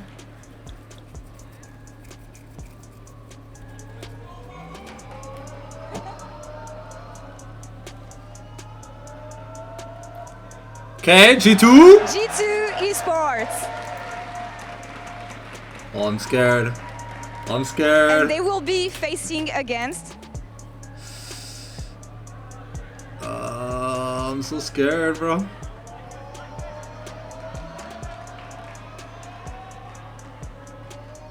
Ooh.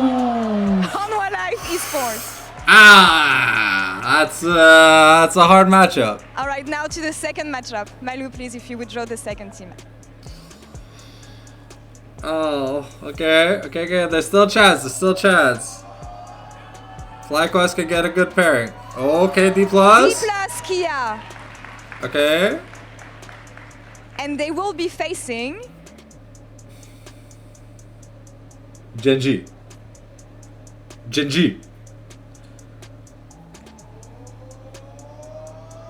Oh, wow, okay. And he's getting booked. And now for the third matchup, Malu. Oh, wow, okay. So it's like, oh, please tell me it's not BLG Gen-G. Oh, no, no, no, no, no. Oh, Gen-G. I'm so scared. Oh, Gen-G. Oh, no. No. Now let's draw Gen-G's opponent. Oh, please. Please don't let it be. Oh, no, no, no, no, no, no. Top Esports. Okay. All right, now for the fourth matchup.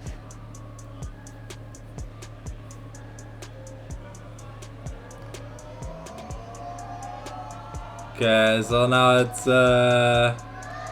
Bilibili Gaming. Yeah, versus. And they will be facing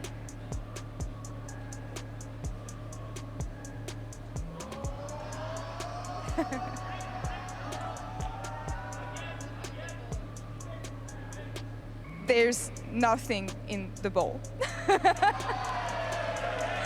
But there's only one team left, and the only team left is NNG. Okay.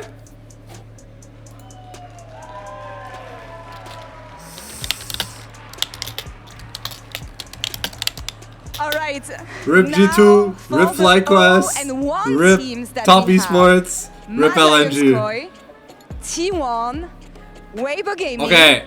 Okay. This is NA's chance. This is NA's chance to score. We only have one team. And Pain Gaming. Come on, Team Liquid. Now, Malu, would you please draw the first team? Don't suck too much dick, please.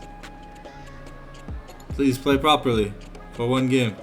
Umpty, don't troll. Don't run it. Gam okay, Esports. Gam. Okay. Yo, Fnatic may be able to get a win here.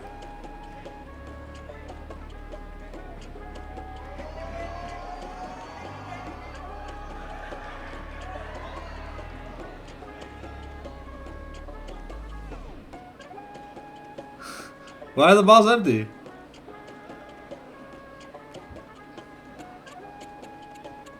All right, we're gonna take a quick break in the draw here and send it back to the desk for a bit. We'll be back soon.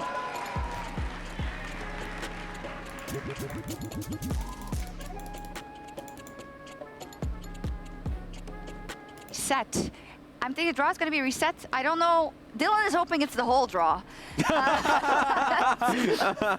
not a funny matter, actually. Yeah, I'm waiting for an update because we'd really get a little bit more information. But for sure, obviously, the second part, you know what? I'm not going to speak because I don't want to give any misinformation. No, let's just. I'm going to assume the first ones were correct. We'll just go over it anyways. Yeah, just the to first talk one about stands, unfortunately. So what I wrote, so what I wrote down is G2 versus HLE. You can actually kind of talk about it immediately if you'd like to. Yeah.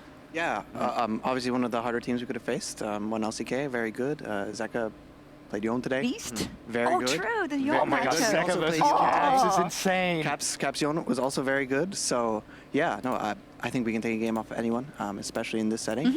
But yeah, it's definitely one of the harder That's such a hype matchup, actually, with that context. I think that's really cool. There was an interview with Zeka as well, where the player he really wanted to play against was actually Caps as well, because he's been here for so long. And I think in terms of player profile, these are two incredibly clutch mid laners when it matters, right? And I think with a champion pool that also sometimes require a bit more mechanics, I think just from a mid lane perspective, this is such an incredible fun matchup to watch. And maybe not for you right now, but I feel like as a... Alright, we are back. They found paper in Europe. It's not an extinct resource.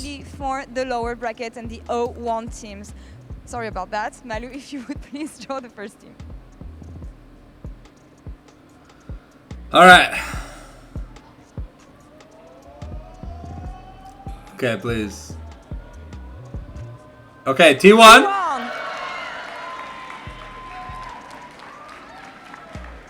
And they will be playing against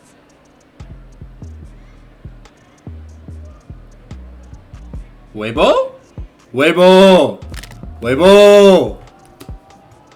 Ah, okay. Wow. Pain Zotu.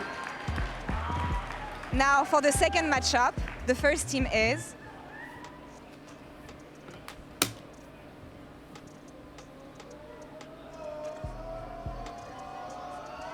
PSG Talon. Okay. And they will be facing against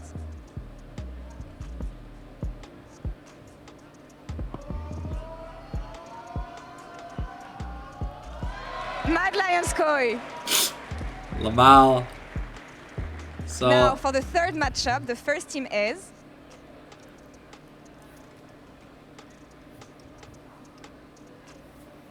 so it's a rematch of the play-ins. Weibo Gaming. And their opponents will be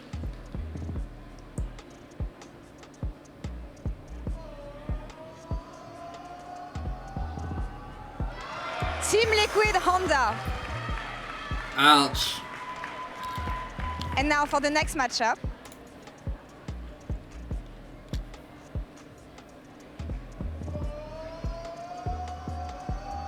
Fnatic. And their opponent will be Gam? Yeah, Gam. GAM Esports. These are the matchups for round 2 of the Worlds 2024 Sweet Stage. We will return tomorrow on October 4 at 2 p.m. CEST. Remember that League officials will confirm the order of the matches tonight. What you see here is not the final schedule, so be sure to follow us on lolesports.com for more info on the schedule. That's all for us here. Have a good night and see you tomorrow. Still here. We can all all say goodnight to you as well. Well, that ends the this draw is going show. out to everyone, right? So it's not because we're still here that everyone's so we'll see you guys tomorrow for day 2 of Swiss. We're not center of the universe, Look forward especially to not it. That's true. as EU I'll be hyped. at Worlds.